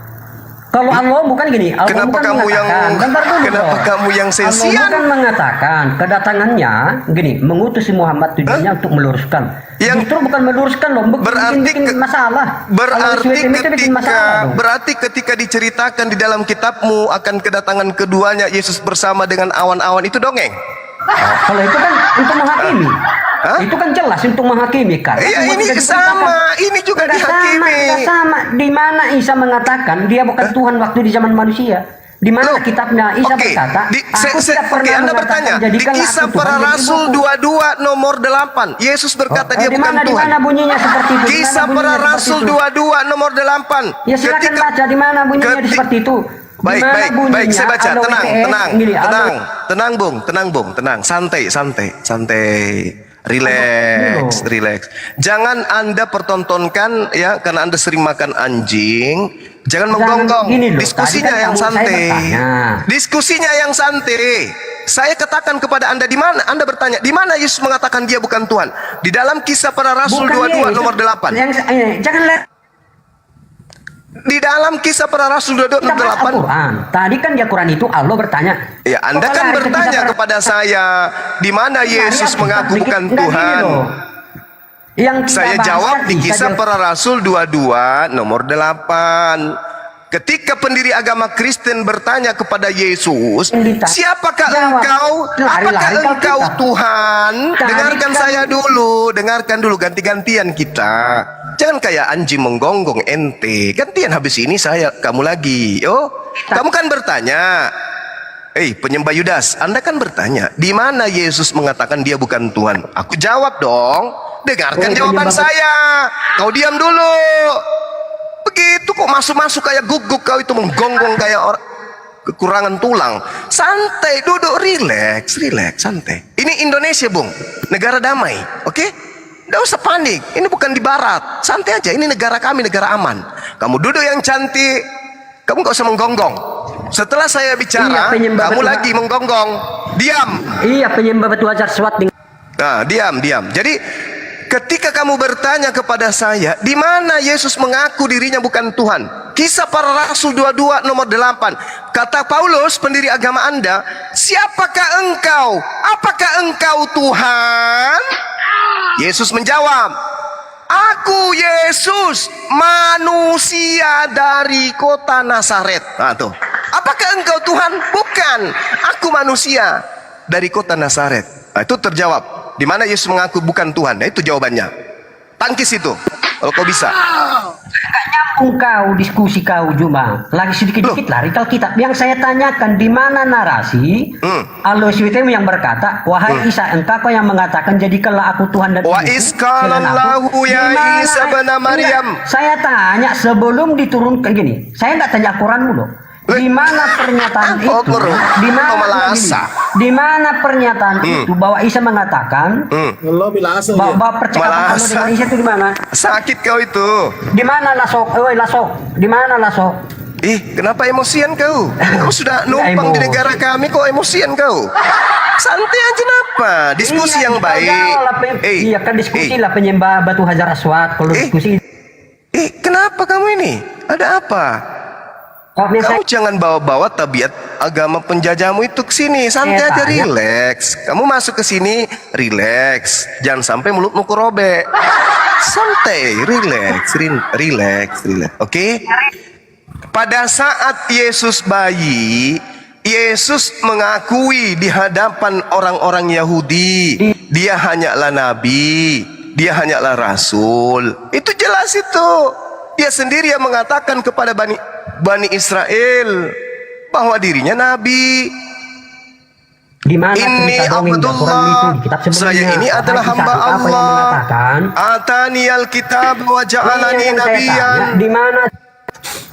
Apa sih orang ini? Kamu kan bertanya di mana pada saat dia di bumi mengaku sebagai hamba Allah.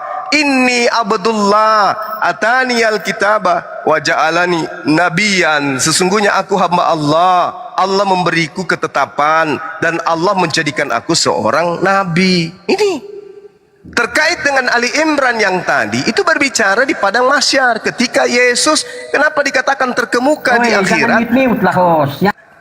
Kenapa dikatakan terkemuka di akhirat? Karena nanti di hari kebangkitan Yesus atau Nabi Isa itu dihakimi oleh Allah. Makanya dia terkenal, terkemuka, wajihan, terkenal. Karena satu-satunya Nabi yang akan ditanya di hadapan seluruh manusia, kenapa kau disembah? Gitu bro. Yuk, apa lagi? Tanya lagi yang lebih berat sebelum saya balik nanya. Tanya lagi. Dongeng Alois WTM itu di kitab sebelumnya bahwa Isa pernah berkata seperti bahwa Allah pernah berbicara seperti itu kepada Isa di mana? Ini tadi saya sudah katakan. Qala inni Abdullah atani alkitab wa ja'alani nabiyyan. Yang saya tanya sebelum dongeng Al-Quran. Sakit kau itu, terlalu sakit Mencerna hatimu. nggak apa yang ditanya Kau orang? kayak, Kan saya kau kayak tanya. dendam kali sama Islam. Kenapa? Aldo Sibitemu berkata, dengar dulu bro. Kenapa kamu nggak bisakah kamu sedikit mencerminkan ajaran kasih? Atau memang kasih itu hanya palsu gitu? Nggak bisakah kamu itu sedikit berbicara sopan? Nggak bisakah kau bicara pelan? Jangan seperti gonggong yang kau makan tiap hari. Bicaralah baik-baik. Ayo bicaralah baik-baik. Bicaralah baik-baik. Kenapa? Kenapa kamu harus ngamuk gitu? Kenapa? Hah? Kenapa kau harus ngamuk? Kenapa? Kenapa kamu kayak guguk, menggonggong, kayak kesurupan itu? Kenapa? Santai aja, kenapa santai? Kamu di Indonesia ini, negara kami. Aman di negara ini. Enggak usah kayak orang kayak orang kesurupan. Santai, rileks. Kau bertanya dengan baik, ku jawab dengan baik. Jangan kau biarkan saya merobek mulutmu. Karena saya tidak pernah takut sama Kristen. Asal kau tahu. Jadi kau nggak usah sok sangar. Kau nggak usah sok sangar di sini. Majikan kalian aja kami usir. Kalau mau macam-macam, apalagi kalau cuman kau itu. Santai aja, relax, bro. Indonesia itu damai. Kau buka bicara, kau angkat bicara, santai, relax. Matamu damai, kau yang buat kacau, damai. Lah, kamu datang ngamuk-ngamuk, kenapa kamu? Manusia binatang kayak gini, manusia binatang. Tuh, mulutmu kenapa? Kenapa mulutmu kayak Belanda kali kau? Kesetanan dia, kesetanan. Kenapa kayak penjajah kali kau itu? Mentang-mentang agamamu agama penjajah, kenapa? Santai aja. Naniu goblok. Santai aja, kenapa? Kalau kau ditertawakan sama Kristen se-Indonesia, kok kenapa ini pemakan babi kayak begini? Jangan karena kamu itu selalu makan anjing, tabiatmu, watakmu, akhlakmu kayak anjing. Santai aja, napa? Santai, relax. Kalau kamu itu di mana di kitab sebelumnya dikatakan seperti itu? Sebelumnya maksudnya gimana? Kan tadi Alois Witemu berkata, nah, begitu wahai dong. Isa, engkaukah yang mengatakan, jadikanlah aku Tuhan dan ibuku? Di mana di kitab sebelumnya Isa berkata seperti itu? Di mana perbincangan itu? Loh, apa maksudnya ini? Al-Quran datang menceritakan bahwa oleh karena banyak orang-orang kafir menyembah Nabi Isa, maka di hari kebangkitan nanti, di yaumul hisab, Nabi Isa terkenal karena dia satu-satunya Nabi yang akan dihakimi oleh Allah. Wahai Isa, pada saat di dunia apakah kamu yang mengajarkan manusia-manusia gepeng ini untuk menyembah dirimu? Nabi Isa mengatakan, setelah engkau bangkitkan aku, engkau yang menjaganya. Itu setelah setelah diangkat loh. Iya, makanya ayat itu mengatakan diskusi. Nggak baca dulu ayatnya. Allahu Akbar, Masya Allah. Di situ dikatakan, dengar dulu. Kalau mau diskusi, apa? Kamu ngomong apa? Biarkan dia ngomong. Woi, jangan gitu dong Islam. Masa kalian mute? Ayatnya jelas dong di situ. Engkaukah yang mengatakan Isa, tetapi setelah engkau matikan aku, engkau yang menjaga mereka. Nah, kalau kau katakan, bentar saya baca dulu ayatnya, bersemua pendengar tahu. Silakan Pak, silakan. Kau penipu kau. Ya silakan Pak, silakan. Silakan Pak. Hati-hati ku robek mulutmu ya. Diamlah kau penyembah batu sakar, baca dulu. Penyembah batu sakar, Yesus itu ada batu sakarnya loh. Jangan kau tidak. Dengar dulu ayat ini, penyembah batu. Batu sakar. Dan ketika Allah berfirman, wahai Isa putra Maryam, engkaukah yang mengatakan kepada orang-orang, jadikan aku dan ibuku sebagai dua Tuhan selain Allah? Isa menjawab, maha suci engkau. Tidak patut bagiku mengatakan apa yang bukan hakku. Jika aku pernah mengatakannya, tentulah engkau telah mengetahuinya. Engkau mengetahui yang ada pada diriku dan aku tidak mengetahui apa yang ada padamu. Sungguh kalian mengetahui segala yang gaib. Terus? Ayat sebelumnya. Bentar, sabar dulu. Saya baca ayat selanjutnya. Makultu lahum. Bentar, sabar kau Juma. Makanya kurangi makan anjing bro ya, supaya hatimu itu tidak menggonggong ya. Masuk di komal Islam itu santai, rilis kayak Kristen-Kristen yang lain gitu loh. Itu ada bro admin Kristen juga. Iya. Kau kenapa? Saya nggak penting seperti itu. Main curang, main curang, main curang, main curang. Main curang nih dari tadi. Ayo, baca ini, Juma. Nyalahin host. Host jangan main mute host. Yang Baca mute ini, bukan host. Sebentar Yang dulu, mute kau lihat gua dulu, karena woy. mulut lu kagak mau diem. Ya, yang mute bukan host tapi Diam dulu, gua. diam dulu. Saya Lu baca. yang diem. Aku tidak pernah. Tuh, Bang Ardiansah yang mute. Saya baca ayat Al-Quranmu. Ya Aku sabar tidak dulu pernah Bang mengatakan Jumanya, kok tunggulah, kok nggak sabar. Kok santai aja napa? Jangan kejang-kejang. Enggak gini loh, jangan buat penipuan di sini. Si kau yang penipu balua manusia kau tuhankan. Kau yang penipu. Udah santai aja kau. Tinggal kau tunggu guru kami. Ya. Jawab ini nanti ya. Iya santai aja kau dulu. Ini udah Bang Juma, ada diam kau di situ. Oke, saya baca dulu. Dengarkan Juma. Kau simak ini ayat Al-Quran ini. Ya, ajarin saya Al-Quran dari terjemahan. Ya, Aku lanjut. tidak pernah mengatakan kepada mereka. Aduh, dengarkan dulu Juma. Saya Nanti ada dengarkan pertanyaan santai begini. aja napa? Kau kayak orang onani sambil diburu anjing kau. Santai aja napa? Relax, Dengarkan dulu. duduk ngobrol yang santai gitu loh. Oke. Jangan kau Aku ngomong sambil tidak- Yuna apa? Onani jangan. Diam Santai, lagi kalau santai. binatang. Keluar lagi bahasa binatang. Enggak, Mana? bukan enggak bagus. Onani. Si Tuh, Muhammad di dalam onani. kitabmu kan ada perintah onani. Ya Apaan kalau sih? dia dulu saya bacakan kitabmu. Aku tidak pernah mengatakan kepada mereka kecuali apa yang kau perintahkan kepada aku. Sembahlah Allah Tuhanku dan Terus? Simak ya, simak. Dan adalah aku menjadi saksi terhadap mereka. Selama aku berada di antara mereka, maka simak ya, maka setelah engkau wafatkan aku, engkaulah yang mengawasi mereka dan engkau adalah maha menyaksikan atas segala sesuatu. Terus Pertanyaan saya Juma. Oke, pertanyaan saya, dengarkan. Ya. Di sini kan dengan jelas. Maka selama aku berada di antara mereka, maka setelah engkau wafatkan aku, engkaulah yang mengawasi mereka dan engkau adalah maha menyaksikan atas segala sesuatu. Pertanyaan saya, Isa udah ada wafat atau belum? Nabi Isa sudah diangkat. Saya Wafat. tanya, Isa sudah wafat atau belum? Belum. Oke, belum. Berarti yang mengawasi manusia sekarang siapa? Allah Subhanahu wa taala. Dengar. Maka setelah engkau wafatkan aku, engkaulah yang mengawasi mereka. Berarti Yes. Wafat itu artinya ditidurkan. Oke? sebelum kalau Isa belum wafat kau katakan, berarti yang mengawasi manusia Isa. Ya. Nabi Isa diangkat ke langit, dia Saya ditidurkan. tanya, Isa udah wafat atau belum? Belum, kucluk. Berarti yang mengawasi manusia siapa? Yang mengawasi manusia siapa? Allah Subhanahu wa Kamu taala. katakan Isa belum wafat.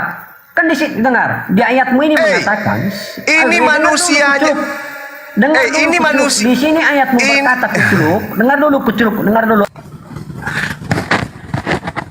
Andai saja guru saya tidak ngajarin saya untuk tidak kasar sama aku, sudah robek mulut kau, otakmu sudah kubuat perkedel ya. Ya. Kau dengarkan, yang diawasi ini makhluk di langit atau makhluk di bumi? Nabi Isa sudah tidak ada di bumi. Dia sudah ada di langit. Sedangkan yang dimaksud diawasi di sini adalah makhluk di bumi. Yang mengawasi makhluk di bumi itu adalah Allah, bukan Nabi Isa. Nabi Isa sudah dimensi beda dia. Dia sudah alam yang berbeda dengan manusia. Ketika Nabi Isa diangkat ke langit, maka yang mengawasi manusia di atas muka bumi, dalam hal ini murid-muridnya angkatan pertama, adalah Allah pencipta langit dan bumi. Itulah yang mengawasi orang-orang. Kamu ngajarin saya. Kamu itu ilmunya apa? Mau ngajarin saya, dengarkan saya, dengarkan saya. Ayatmu ini mengatakan kan setelah Isa diwafatkan. Dengarkan saya, makanya kalau kau bertanya. Kuculuk, baca ayatnya kuculuk. Iya, saya baca. Oke. Yang sopan bicara ya. Yang sopan bicara ya. Ya. Saya. Yang sopan ya, dengarkan saya Bung ya. Orang tuamu itu makan babi, mamamu makan babi, oke? Sperma bapakmu itu adalah paduan inti daripada babi dan guguk, disemprotkan masuk ke rahim ibumu, lahirlah kau. Maka yang pantas disebut babi, binatang itu kau. Jadi tolong sopan. Sopan ya. Ya, sopan ya. Sopan. Kalau kau suruh bapakmu onani, lalu kemudian diperiksa spermanya, itu syarat dengan apa? Saripati babi dan anjing. Itu yang disemprotkan masuk vagina ibumu sampai dia hamil, melahirkanlah kau. Jadi sopan kau ngomong, sopan yang sopan. Ye. Sopan ya kawan, bro, sopan ya. Ya, jangan sampai saya katakan kepadamu, hei anak babi sopan, jangan sampai, bro ya. Anak anjing yang sopan kau ya, jangan sampai. Jangan jadi saya kasar, bung, jangan ajarin saya kasar, oke? Santai ya, santai ya. Dari tadi. Iya, santai. Jangan ajarkan saya ngatain kau anak babi, oke? Meskipun iya. Santai. Santai. Boleh kan? Nah, saya jelaskan sekarang. Makultu lahum illa ma amartani bi. Aku tidak pernah mengatakan kepada mereka illa ma amartani bi, kecuali apa yang engkau perintahkan kepadaku untuk aku katakan dan aku sampaikan. Yohanes 12 nomor 49. Aku tidak berkata-kata dari diriku sendiri. Apa yang aku katakan adalah apa yang engkau perintahkan untuk aku katakan dan aku sampaikan. Oke? Paham sampai situ? Sampai situ paham? Nah, ani abudullah rabbi wa rabbakum. Sembahlah Allah, Tuhanku dan Tuhanmu. Yohanes 4 nomor 22. Aku dan kalian menyembah apa yang kita kenal, mereka menyembah apa yang mereka tidak kenal. Ani ubudullah rabbi wa rabbakum. Oke? Sampai sini paham? Wa kuntu alaihim syahida ma dumtu fihim. Apa yang dikatakan di sana? Aku menjadi saksi terhadap mereka ketika saya masih ada di Yerusalem bersama-sama dengan mereka. Selama aku berada di tengah-tengah mereka, aku menjadi saksi. Falamma tawaffaitani kunta antar raqiba alaihim. Akan tetapi setelah engkau mengangkat aku ke langit, yang mengawasi mereka yang ada di bumi sepeninggalku adalah engkau, karena aku sudah tidak ada di bumi. Saya tanya, yang mengawasi kemana sih Juma Kuculuk itu? Kafir, diam kau, turunin aja dia. Bisa rungkat permanen ini Komal kalau orang kayak begitu dipelihara. Saya aja kena ban tadi, report. Itu si tadi itu Metusala itu memang dia penghujatnya kafir.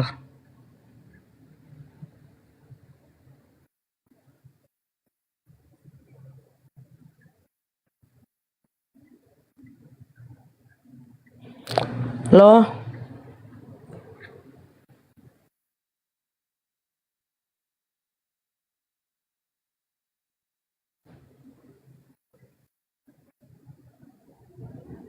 Udah, turunkan aja. Udah diturunkan dia. 2 kali kena Bang Juma. Takutnya dia itu mancing-mancing supaya Bang Juma ini terus kena report. Nah, Anak-anak tadi, anak apa tadi itu? Udah pergi? aku turunkan Bang, nanti kena lagi aku nabang. babi. Nanti kena lagi aku nabang, habis pula aku. Iya. Falamma tawaffaitani kunta antar raqiba alaihim. Akan tetapi ya Rabb, ketika engkau mengangkat aku ke langit, kamu istirahatkan tugasku di bumi, kamu wafatkan, kamu tidurkan aku, kamu istirahatkan aku, maka engkaulah yang kemudian yang mengawasi mereka. Wa anta, dan engkau ya Tuhanku, ala kulli syai'in syahida, maha menyaksikan atas segala sesuatu. Tidak ada masalah. Makanya Nabi Isa dikatakan terkemuka di dunia, di akhirat. Kenapa dia terkemuka? Ya, wajihan itu artinya terkenal. Kenapa dia terkenal? Karena nanti di padang mahsyar ketika seluruh anak keturunan Adam dikumpulkan, tiba-tiba ada satu nabi yang diangkat dan dibahas di hadapan orang-orang banyak. Apa kata Allah kemudian? Wahai Nabi Isa, wa isqalallahu ya Isa bin Maryam. Berkatalah Allah kepada Nabi Isa, wahai Isa putra Maryam, A'anta qulta linnasi, apakah engkau yang mengatakan kepada mereka manusia-manusia yang bangkit dari kubur berupa binatang ini? Apakah engkau yang mengajarkan mereka sampai dia segini parah? Apakah engkau yang mengajarkan mereka sehingga wajahnya hancur kayak begini? Mendapatkan siksaan kubur, keluar dari kubur wajahnya sudah kayak begini, kayak cencorang. Kamu yang mengajarkan dia. Kenapa Allah bertanya? Apakah Allah tidak maha tahu? Tidak. Tidak. Untuk mengukuhkan pemahaman orang-orang yang menyembah kepada Yesus, kepada Nabi Isa. Dengarkan kalian, aku tanya kepada makhlukku yang kau sembah, wahai Isa, apakah kamu yang mengajarkan mereka ini, si kucuk ini, untuk menuhankan dirimu? Apa kata Nabi Isa? Disangkali, enyahlah daripadaku, kalian semua adalah pembuat kejahatan. Matius 17 nomor 15 sampai nomor 23. Kenapa? Karena Yesus selalu berpatokan kepada kehendak Allah. Tak ada ucapan yang melebihi ucapan yang diperintahkan oleh Allah. Tak ada perbuatan yang melebihi dari perbuatan yang diperintahkan oleh Allah. Tak ada kehendak yang melampaui daripada kehendak di mana dia diutus oleh Allah. Makultu lahum illa ma amartani bi ani ubudullah rabbi wa rabbakum. Nabi Isa mengatakan, aku hanya mengajarkan kepada mereka, sembahlah Allah Tuhanku dan Tuhanmu. Bahkan bukan hanya kepada mereka, bahkan iblis sekalipun yang datang mencobaiku pada kala itu, aku perintahkan, wahai iblis, enyahlah daripada aku. Karena ada tertulis, engkau hanya menyembah, hanya kepada Allah saja engkau harus menyembah. Jadi di padang mahsyar nanti, orang-orang kafir ini diusir oleh Yesus, dipermalukan oleh Tuhan. Dipermalukan. Al-Quran yang menarasikan itu, dan Bible juga mengatakan itu. Coba kalau kita lihat Matius 7 nomor 15 sampai 23, siapa ini yang diusir? Adakah umat Islam diusir? Adakah orang Hindu yang diusir oleh? Tidak. Yang diusir justru yang mereka nyamar-nyamar sebagai pengikut. In kuntu qultu faqad alimta ta'lamu ma fi nafsi wa la a'lamu ma fi nafsi innaka anta 'allamul ghuyub. Itu kata Nabi Isa alaihissalam. Ketika aku diangkat, ketika aku masih bersama dengan mereka, aku yang menjadi saksi dengan mereka. Yohanes 17 nomor 8. Segala firman yang kuberikan kepada aku, mereka telah menerimanya, dan mereka telah percaya bahwa engkaulah yang telah mengutus aku. Aku yang menjadi saksi, mereka percaya. Ketika aku bersama dengan mereka, mereka percaya bahwa engkaulah yang telah mengutus aku. Tapi setelah aku terangkat ke langit, aku tidak tahu apa-apa lagi. Ada yang dibunuh oleh Paulus, ada yang mati dalam keadaan beriman kepadamu dan kepadaku, ada yang kemudian berkhianat, tidak setia, menjadi pengikut nabi-nabi palsu, serigala nyamar domba, menyesatkan orang banyak. Tapi untuk itu semua, kamulah yang mengetahuinya. Makanya dikatakan laqad kafaral ladzina qalu, lalu endingnya innal ladzina kafaru min ahlil kitabi wal musyrikina fi nari jahannam khalidina fiha ulaika hum syarrul bariyah. Kenapa Allah mengatakan orang-orang kafir ini akan dilemparkan ke dalam api neraka dan kekal di dalamnya? Karena Nabi Isa yang mereka sembah, Yesus yang mereka sembah, di hadapan pencipta langit dan bumi mengatakan, la, Maha suci engkau ya Allah, aku tidak pernah mengatakan itu, karena itu bukan hakku untuk aku katakan. Yohanes 12:49. Aku tidak berkata-kata dari diriku sendiri, apa yang aku katakan adalah apa yang diperintahkan. Sekarang Kristen menyembah Yesus, apa kata mereka? Kenapa kau menyembah? Dia memang Tuhan, cuma hari itu, pada saat itu dia tidak mengakuinya. Kenapa? Karena kalau dia mengakui nanti dia mati dilempar batu. Jadi dari mana kemudian Kristen mengetahui bahwa Yesus itu Tuhan? Sementara Yesus tidak pernah mengatakan itu. Dari doktrin, dogma, dari nabi-nabi palsu yang datang pada mereka mengajarkan menyembah kepada manusia, menggantikan dewa matahari dengan kedudukan manusia dari Yahudi, dari bahasa Ibrani, yang menggunakan bahasa Ibrani, yaitu Yeshua HaMashiach. Saya kira begitu ya saudara. Siapa namanya tadi itu? Pape. Kalau kau naik di Komal kita, kamu yang Sopian, santai, relax. Oke, jangan kayak si Ferdinand. Wah, bikin PT berapi-api. Kalian adalah gerombolan. Jangan kalau kau mau bahas Kristen, bahas dengan saya. Karena saya lebih tahu daripada yang lain. Wah, giliran sudah 2 hari ditunggu kayak gini, sembunyi di dalam ketek. Nah, santai ya bro, diskusi kita santai, ringan-ringan aja. Jangan kamu pancing kita, karena kita juga bisa kasar, kita bisa juga baik. Jadi kalau Anda baik, insya Allah kita layani dengan baik. Kalau Anda kasar, jangan sampai mulut kalian kerobek. Oke, lanjut teman-teman. Izin Bang. Selamat sore Kasih. Kasih. Halo, selamat sore. Silakan. Apa Anda mau nanggapi pernyataan Bang Juma atau mau bertanya? Silakan. Tidak, saya cuma mau bertanya aja. Saya pun masih belajar, bukan mau protes. Saya mau bertanya aja. Silakan Mas. Oke, makasih. Ya. Udah disuruh silakan bertanya, bukan disuruh mute. Silakan. Mas siapa namanya? Kasih. Kasih. Rupanya dia cek Google dulu. Kasih. Sorry ya, saya lagi flu soalnya. Sorry ya, saya lagi flu soalnya. Iya, mungkin karena tadi minum es ya. Abang nggak puasa? Puasa? Tadi minum es kata abang. Lupa.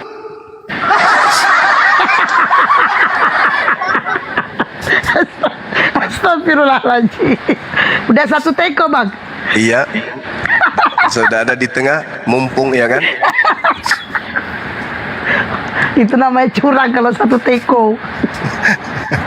Ayo. Mas kabur Kasih dia disuruh bertanya. Mandi. Teman-teman boleh dicoba. Nanti masuk ke warung bakso, makan yang kenyang, makan 2 mangkok terus aku lupa puasa.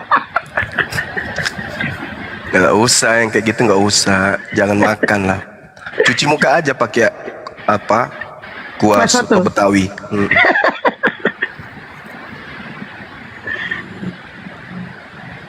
Si admin ini nih. Silakan Kasih mau bertanya, bukan disuruh mute. Silakan. Silakan Mas. Oke, perempuan ini bang. Hah? Iya, saya perempuan. Oh, sorry. Tadi aku pikir perempuan tadi, sorry ya Allah ya kan. Astagfirullah. Lanjut. Oke, minta mau bertanya saja. Iya, silakan Mbak. Apa manfaat minum kencing unta? Sorry, maaf. Saya. Oh ya, baik. Saya belajar, saya mau bertanya. Iya, nggak apa-apa. Jadi secara sains kencing onta itu kemudian bisa menyembuhkan penyakit kanker. Dan yang perlu dipahami di sini adalah ketika ada perintah baginda Rasulullah Muhammad SAW untuk minum kencing onta, itu bukan untuk seluruh umat Islam, karena itu bukan suatu kaidah. Itu bukan satu kaidah, Mbak. Itu hanya berlaku kepada oknum yang ada pada masa itu. Karena pada masa itu cuacanya berkesesuaian dengan kencing onta sebagai antibiotik, dan orang yang datang itu juga sakit. Karena kenapa? Orang dari luar, dari kota yang dimana didatangi itu mengalami perubahan pancaroba, sehingga Rasulullah Muhammad SAW, karena belum ada kemudian obat kanker pada saat itu, belum ada obat yang bisa, belum ada dokter, belum ada rumah sakit, maka Rasulullah Muhammad SAW memerintahkan itu. Apa terjadi? Sembuh. Orang itu sembuh, Mbak. Nah, sehingga temuan sekarang ternyata secara ilmiah khasiat daripada minum urin atau air kencing onta itu ada. Cuman hadits itu masih banyak yang meragukan kesahihannya, kevalidannya. Itu yang pertama. Kedua, untuk apa kita minum kencing onta kalau sekarang obat-obatan sudah ada? Itu kan 1400 tahun silam. Sama seperti perintah bakar roti jelai di atas tai kering. Untuk apa? Mau diperhatikan yang kayak gitu? Kan tidak kan? Apalagi di dalam Bible juga ada makanlah taimu. Atau melihat orang yang ada di atas tembok makan tainya dan minum kencingnya sendiri. Mau diperhatikan? Kan tidak. Oke, seperti itu, Mbak. Oke, terima kasih. Iya. Terima kasih. Iya. Nah, ini kalau secara sains ya, kita pernah membaca bagaimana kemudian temuan ilmuwan ya, itu di kisaran tahun 1920-an lah. Mereka kemudian meneliti kencing unta, ternyata di situ ada efek antibiotik yang kemudian bermanfaat untuk mematikan racun, mencegah diare, mencegah tipes dan lain-lain. Dan ternyata kan diare sekarang ada obatnya tuh, tipes sekarang juga ada obatnya. Jadi ngapain lagi kita minum kencing onta? Sedangkan perintah minum kencing onta itu hanya kepada orang yang ada pada masa itu, bukan yang ada di Indonesia, cuman pada tempatnya. Dan itu 1400 tahun silam. Salahnya kemudian orang-orang yang ingin mencari celah Islam, gimana caranya dia menjatuhkan Islam ini? Dia bawalah data-data itu kemudian sebagai analisis hasil penelitian mereka bahwa ini adalah alat untuk menghujat Islam. Padahal ternyata apa? Melalui studi-studi, melalui penelitian, ternyata kencing onta pun itu memiliki manfaat.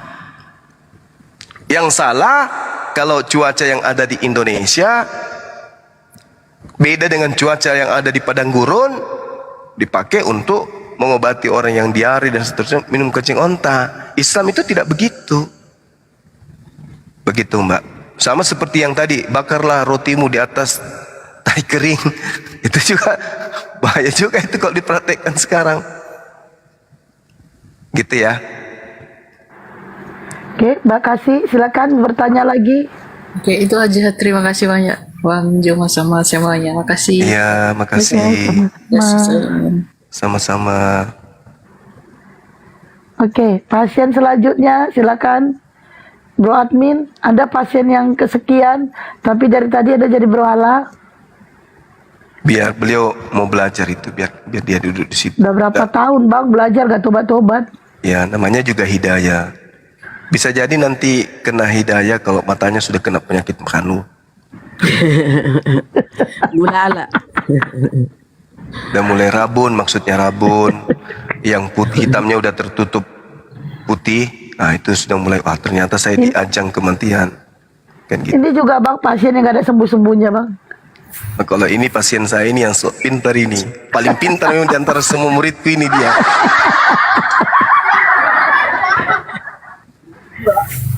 Pintar ngeyel tapi. Halo Bang Juma.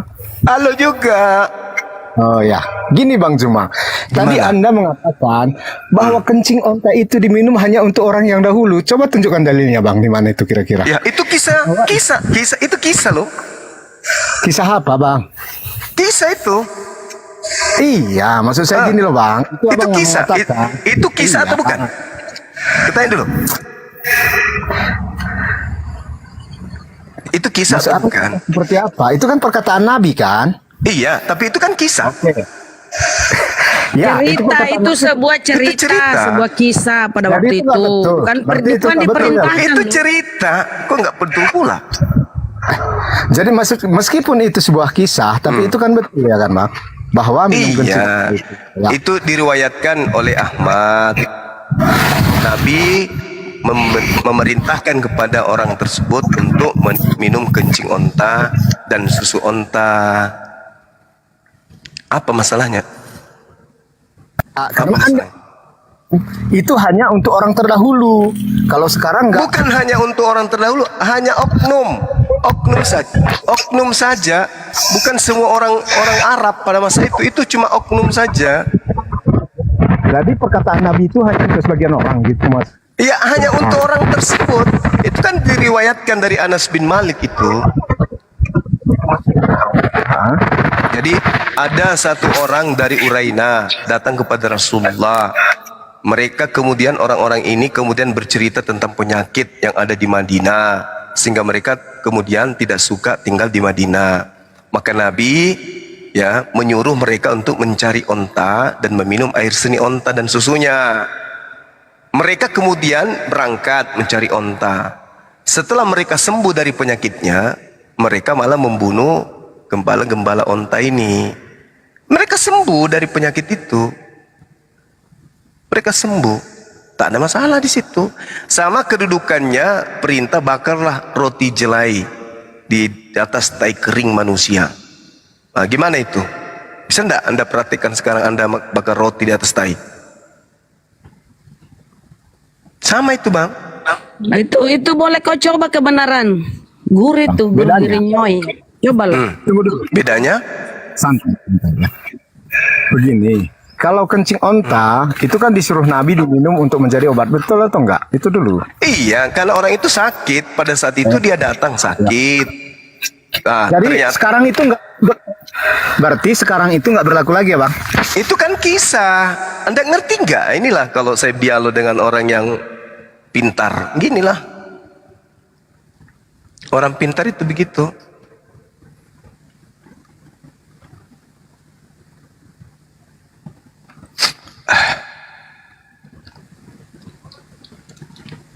Kalau kita tanya juga bakar jelai gimana?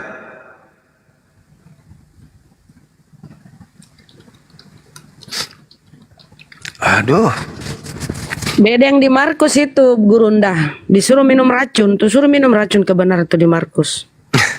Perintah itu racun. Minum maka dulu itu racun. Untuk menguji imanmu, minum kau racun dulu kebenaran. Nah. Di Markus. Itu perintah itu. Minum racun tidak akan binasa. Ayolah tes dulu. Iya, Cyanida, saya tadi ya. bertanya onta itu dulu. Nanti kita bahas lagi tuh, gitu maksud saya. Jadi saya sekarang bertanya, berarti minum kencing onta untuk obat tidak berlaku lagi untuk sekarang ya? Iya, Anda ngerti enggak bahwa itu cerita, itu kisah gitu loh. Itu kisah loh. Sama seperti penyaliban Yesus. Bisa nggak orang sekarang disalib? Karena ada tertulis di Bible. Itu kisah. Kenapa sih tumpul kali? Tumpul kali otaknya ini. Tumpul. Yang harusnya Anda pertanyakan, kenapa Rasulullah mengajarkan itu? Pertama, pada saat itu belum ada obat-obatan, belum ada apotek, belum ada dokter. Kedua, dibuktikan oleh sains itu bermanfaat untuk membunuh sel-sel kanker. Yang ketiga, orang yang minum pada saat itu sembuh, betul-betul sembuh. Jadi dampak negatifnya apa? Andai kan dia minum kencing onta mati, itu baru negatif. Ini minum dan sembuh. Coba, apa masalahnya? Nah sekarang kalau Anda disuruh seperti apa yang di kitab, bukan hanya sebatas masa lalu, tapi perintahnya secara turun-temurun, minum racun untuk membuktikan bahwa kamu itu benar-benar orang percaya. Nah, kenapa Anda tidak buktikan? Sementara itu adalah perintah. Beda dengan itu, kencing onta itu kisah, cerita yang pernah terjadi pada masa lampau. Bukan untuk menjadi satu kaidah dalam Islam, tidak. Nah, sedangkan di dalam kitab saudara perintah, bakarlah rotimu di atas jelai tai kering. Nah, perintah loh itu. Minumlah racun, meskipun mereka minum racun, mereka tidak akan mati. Nah, coba minum racun, kasih patok dirimu dengan ular kobra. Itu perintah loh itu. Kenapa Anda tidak praktekkan? Kenapa tajam ke Islam, tumpul ke agama sendiri? Kan aneh.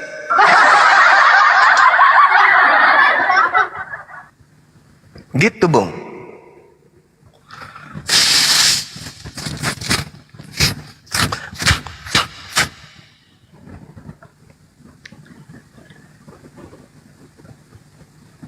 Ada lagi?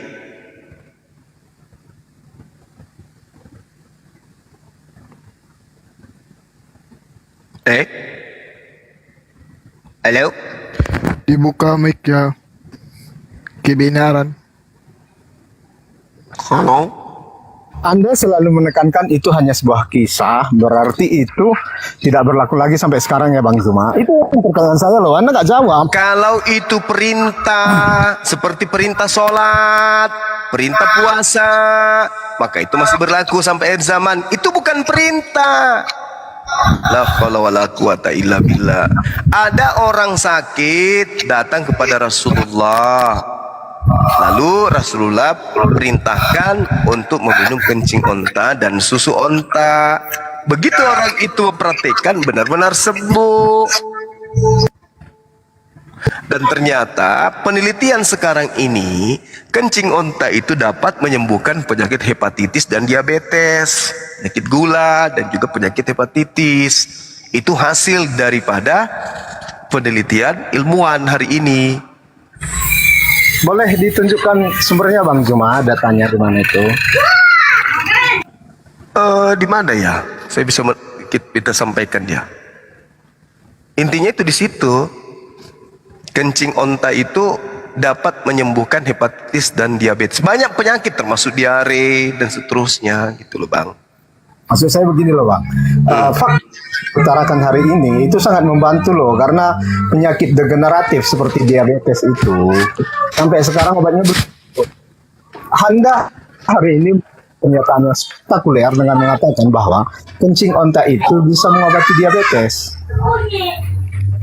Iya, kalau kita pun obat untuk diabetes itu tidak ada, yang ada hanya obat pengendali gula darah. Ya itulah maksudnya. Artinya kencing onta itu bisa mengendalikan kadar gula darah seseorang. Ya itu buktinya yang terjadi. Sembuh orang itu pada saat dia sakit kan sembuh. Ya. Berarti kita berani mengambil satu pernyataannya Bang Juma bahwa kencing onta itu adalah obat. Iya. Betul. Oke. Ya, itu aja. Saya nggak mau apa-apa Bang Juma. Saya hanya minta. Dan itu sudah dibuktikan kan? Orang itu ya, sembuh. Anda itu sudah dibuktikan. Karena saya belum melihat fakta sebenarnya. Tapi kalau Anda mengatakan itu sudah dibuktikan. Itulah yang kubilang saudara. Anda itu tajam ke Islam, tumpul ke agama Anda. Kenapa Anda tidak minum racun? Nah itu perintah. Kenapa Anda tidak kemudian bakar roti di atas tai kering? Itu perintah. Kenapa? Sementara minum kencing onta itu bukan perintah, bukan syariat di Islam. Kalau di agama Anda minum racun itu adalah perintah dalam agama saudara.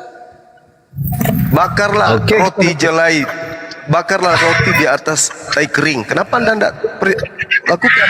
Sementara itu perintah. Ya oke. Kalau itu sebenarnya bukan sebuah perintah Bang Juma. Itu perintahnya, jelas sekali perintahnya. Anda lihat itu adalah hukuman bagi orang Israel karena melanggar perintah Tuhan. Jadi hukumannya digantikan dengan memakan roti yang dibakar di atas kotoran. Kalau Anda lihat, jadi Anda nggak tahu sebenarnya. Kadang Anda membahas itu kalau giliran agama Anda bisa menyangkal. Perintahnya makanlah roti itu seperti roti jelai yang bundar, dan engkau harus membakarnya di atas kotoran manusia yang sudah kering di hadapan mereka. Yes, keempat. Ya, oke. Itu adalah pengganti hukuman bagi orang-orang Israel agar dia tidak dibuang. Jadi hukuman itu karena Allah itu adil di dalam Alkitab, makanya hukuman itu harus tetap dilakukan, tapi dengan penggantinya seperti itu untuk menajiskan orang-orang Israel pada saat itu agar menggantikan hukumannya dengan hukuman seperti itu. Karena kasih Tuhan itu sebenarnya, tapi Anda nggak memahami kan? Tidak ada di situ. Tidak ada itu seperti yang Anda narasikan itu, tidak ada ya. Iya. Anda hanya berasumsi. Tidak, itu yang kalau Anda baca itulah keadaan sebenarnya. Jadi kalau meminum racun itu pun seperti itu juga, boleh Anda baca. Saya nggak perlu terangkan kepada saudara Juma. Anda kan tahu bahwa bukan seperti yang Anda utarakan. Loh, justru Anda yang mengada-ngada. Baca satu perikop itu, Yehezkiel 4 di situ. Mana ada kutukan di situ? Nggak ada. Justru dikatakan selanjutnya ambillah gandum, jelai, kacang merah besar, kacang merah kecil, jawan dan sekoi. Taruhlah dalam satu periuk dan masalah itu menjadi roti bagimu. Itulah makananmu selama engkau berbaring pada sisimu, yaitu 390 hari. Dan makananmu yang harus kau makan akan ditentukan timbangannya, yakni 20 shikal satu hari. Makanlah itu pada waktu-waktu tertentu. Air minum pun bagimu akan ditentukan 1/6 hin banyaknya. Minumlah itu pada waktu-waktu tertentu. Makanlah roti itu seperti roti jelai yang bundar, dan engkau harus membakarnya di atas kotoran manusia yang sudah kering di hadapan mereka. Selanjutnya Tuhan berfirman, ini kenapa terjadi seperti itu? Karena tai dianggap sebagai bahan bakar pada saat itu. Cepat masak rotinya kalau dibakar di atas tai. Kapan Anda mau praktekkan itu? Tunggu dulu. Saya nanti kapan aja bisa saya praktekkan kalau memang situasinya seperti yang Anda bilang. Kapan saja. mempraktekkan itu kalau memang betul yang seperti Anda utarakan. Ini masalahnya yang Anda utarakan itu nggak pas seperti apa yang sebenarnya gitu loh. Lah itu perintah. Nggak ada perintah di situ loh. Loh, makanlah, bakarlah, itu perintah itu. Ya Allah ya Karim. Ya betul. Perintah bagi siapa? Perintah bagi orang-orang Israel pada saat Ya, itu. tadi apa? Perintah minum kencing onta itu. Udahlah bro, udahlah. Saya tadi hanya bertanya kepada saudara, apakah meminum kencing onta untuk obat masih berlaku sampai sekarang? Anda menjawab tidak. Itu aja kan? Kan perintahnya bukan untuk kami, tapi oknum tertentu.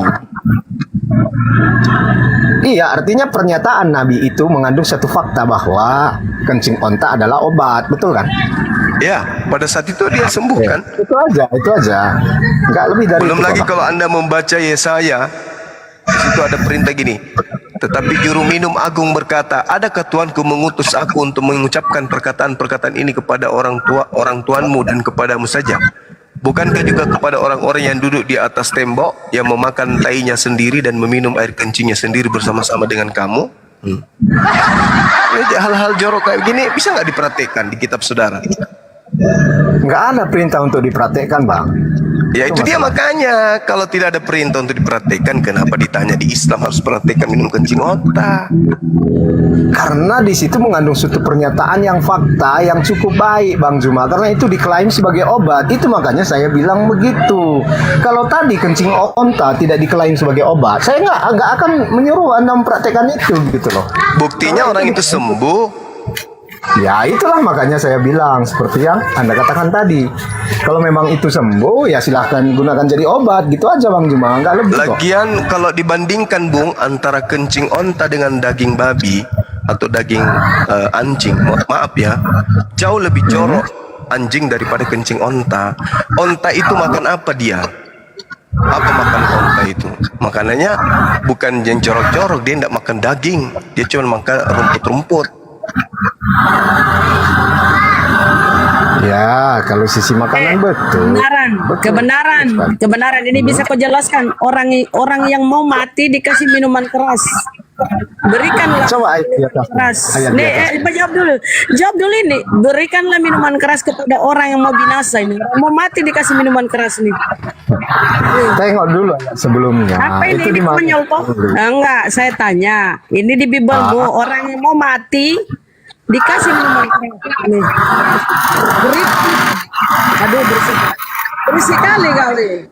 Berikanlah minuman keras berikanlah minuman keras itu kepada orang yang akan binasa. Wih, orang mau mati, orang mau tewas dikasih minuman keras ini. Kenapa ini? Perintah Bibelmu konyol ini nih.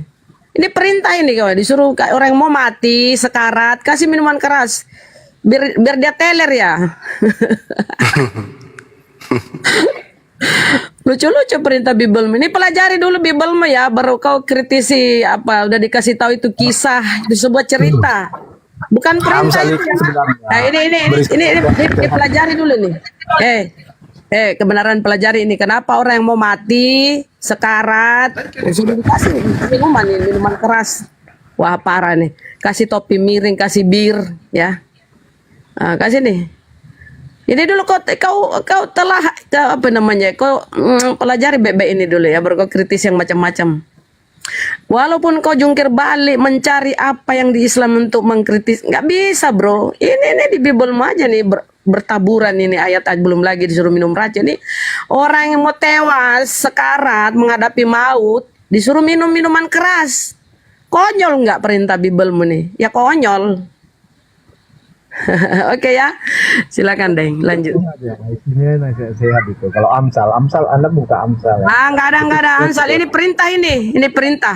Berikanlah minuman keras. Ini kau pelajari. Berikanlah perintah ini loh.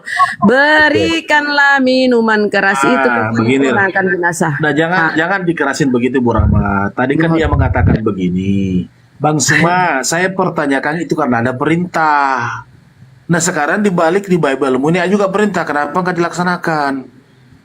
Gitu. Itu tadi udah dijelaskan peta. Itu kisah pada waktu itu memang ada yang sakit. Nah, cocok nih. Sekarang untuk mengkanter orang seperti itu kan cuma dia bilang, Bang Juma, saya cuma mempertanyakan karena kebenaran. Nah sekarang Bunda Rahma kan buka tuh. Dia katanya mengatakan tidak ada perintah-perintah itu di dalam kitab kami. Nah sekarang ada perintah itu. Nah sekarang pertanyaan yang sama, apakah itu sekarang diberlakukan sampai dengan saat ini? Nah, berarti kemarin Uti waktu sekarat harus dikasih minuman ini ya. Dengan kitab sekarang, nasihat itu. Nah sekarang kita pertanyaan yang balik, kita pertanyaan yang sama. Kamu kan mempertanyakan. Sekarang saya bertanya kepada Anda, apakah masih diberlakukan sampai sekarang dengan ayat ini? Itu kitab Amsal, bro. Tentang nasihat. Hah? Itu kitab Amsal. Anda mengerti nggak apa itu Amsal? Ini perintah loh. Ini perintah berikan keras itu kepada orang. Mau kita apapun namanya kan itu kata kalimatnya itu kan kata berikan. Kata berikan itu kan perintah. Tunggu dulu. Anda harus mencerna kitab Amsal itu berisi kebijaksanaan dan pengajaran. Ini perintah. Nasihat orang ini benar. Jangan kita lawan dengan analisa begitu. Begini, kamu tadi kan mengatakan tidak memberikan kesempatan kepada Bang Juma untuk memberikan penjelasan. Kamu sudah diberikan penjelasan yang sedetail-detailnya. Kamu juga mengatakan masih berlaku sampai sekarang. Nah sekarang saya balik kepada Anda dengan kalimat-kalimat yang ada di kitab Anda itu nggak usah dikasih komentar. Nah sekarang pertanyaannya dijawab. Apakah sih masih berlaku sampai dengan sekarang? Iya, saya kan mengatakan itu Anda ambil dari kitab Amsal, Kak. Jadi kitab Amsal itu terdiri dari 31 bab yang berisi kata-kata mutiara dan nasihat. Begitu loh, Bang. Itu Anda berdalil, itu Anda berdalil. Bukan berdalil. Ya, Jadi namanya kita nasihat kan harus diikuti kalau nasihat. Baca dulu baik-baik deh. Baca baik-baik dulu. Kalau nasihat kan harus diikuti. Betul, Ya, betul. Kalau ini Anda anggap sebagai Amsal, kita ambil di Imamat 13. Dengarkan saya. Apabila pada kulit badan seseorang ada bengkak atau bintik-bintik panu yang mungkin menjadi penyakit kusta pada kulitnya, ia harus dibawa kepada imam atau kepada salah seorang dari antara anak-anak imam. Imam harus memeriksa penyakit yang ada pada kulitnya itu, yaitu panu. Dan kalau bulu di tempat penyakit panu itu sudah berubah menjadi putih dan penyakit itu kelihatan lebih dalam dari kulit, maka itu penyakit kusta. Kalau imam melihat hal itu, haruslah ia menyatakan orang itu najis.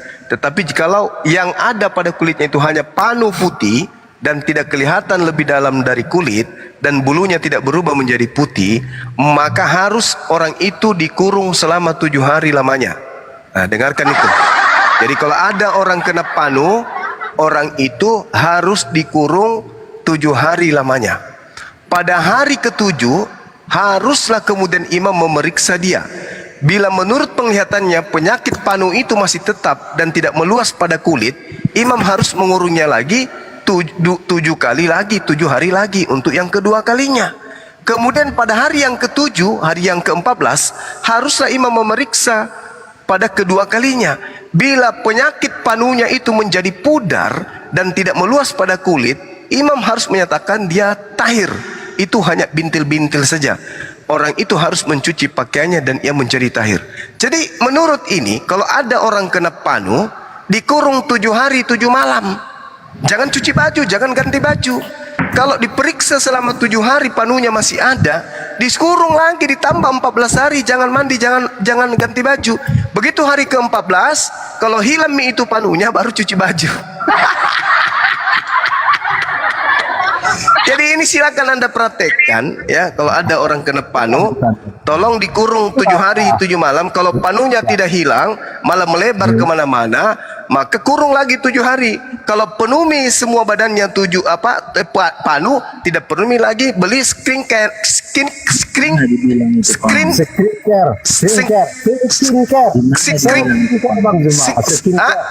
Apa?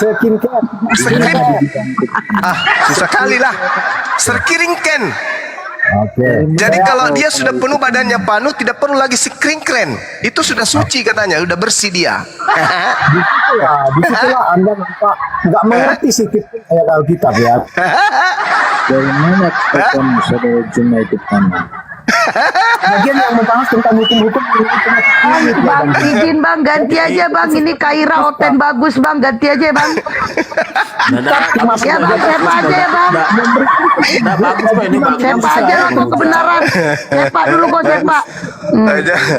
Jadi penyakit panu dikurung 4 hari 14 hari 14 malam. Kalau panunya sudah melebar kemana-mana, tidak perlu lagi pakai Skincare. Ya. Skincare bang, skincare berkobat kecantikan. Stiker saja. Allahu Akbar. Jadi kalau ada panuan dikurung aja 4 hari 14 hari. Nah, kalau sudah itu putih semua badan kan, tidak capek-capek lagi beli skincare gitu, teman-teman. Skincare bang, skincare. Suka-suka gue dong. Skincare maksud saya. Itu loh, teman-teman. Bukan, nggak usah stiker saja, Ya, stiker. Namanya kita bukan cewek, ya kan? Jadi kita nggak tahu skincare. Ya inilah sebenarnya skincare. Sebenarnya tadi Mbak Esti saya dikasih turun. Bagus itu tadi. Kenapa? Mereka kan bertanya kepada Bang Juma tadi, sudah dijelaskan. Nah, saya mau tadi memberikan balik pertanyaan kepada yang terakhir ini.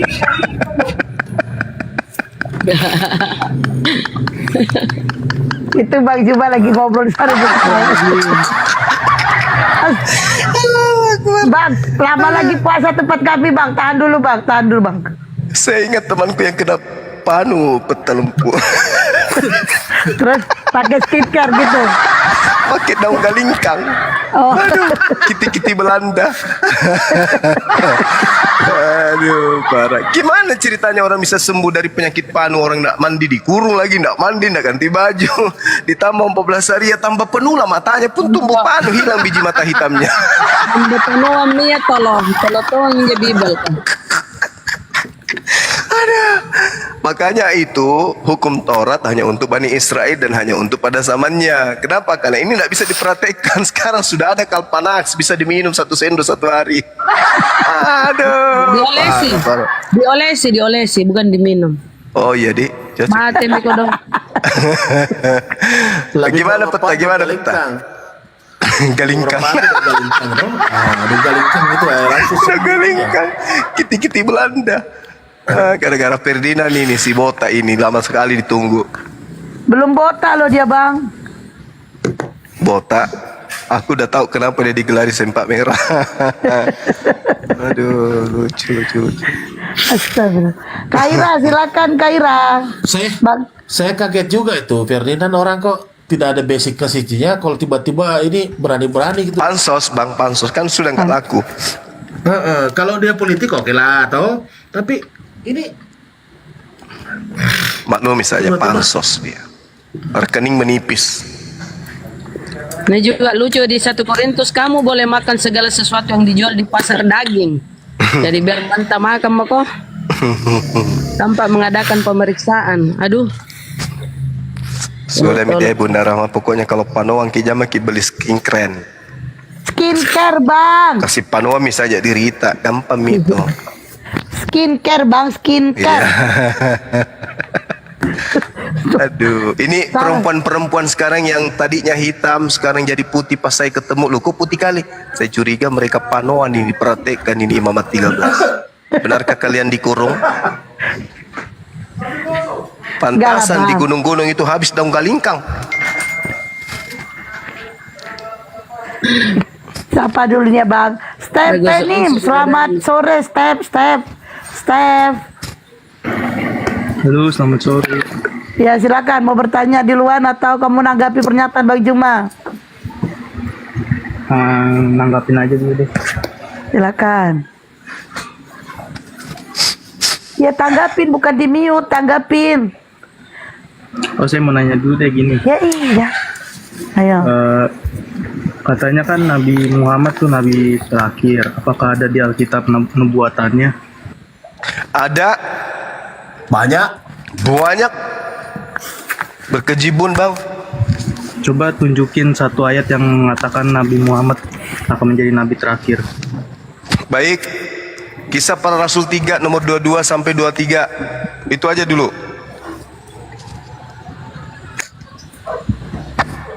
Udah, step itu. Kisah Para Rasul berapa? 3 nomor 22 23.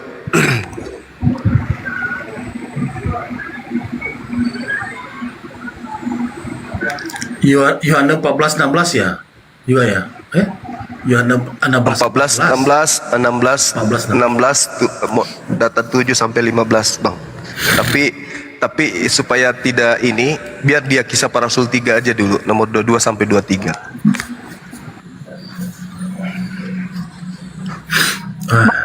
Bukan disuruh mute.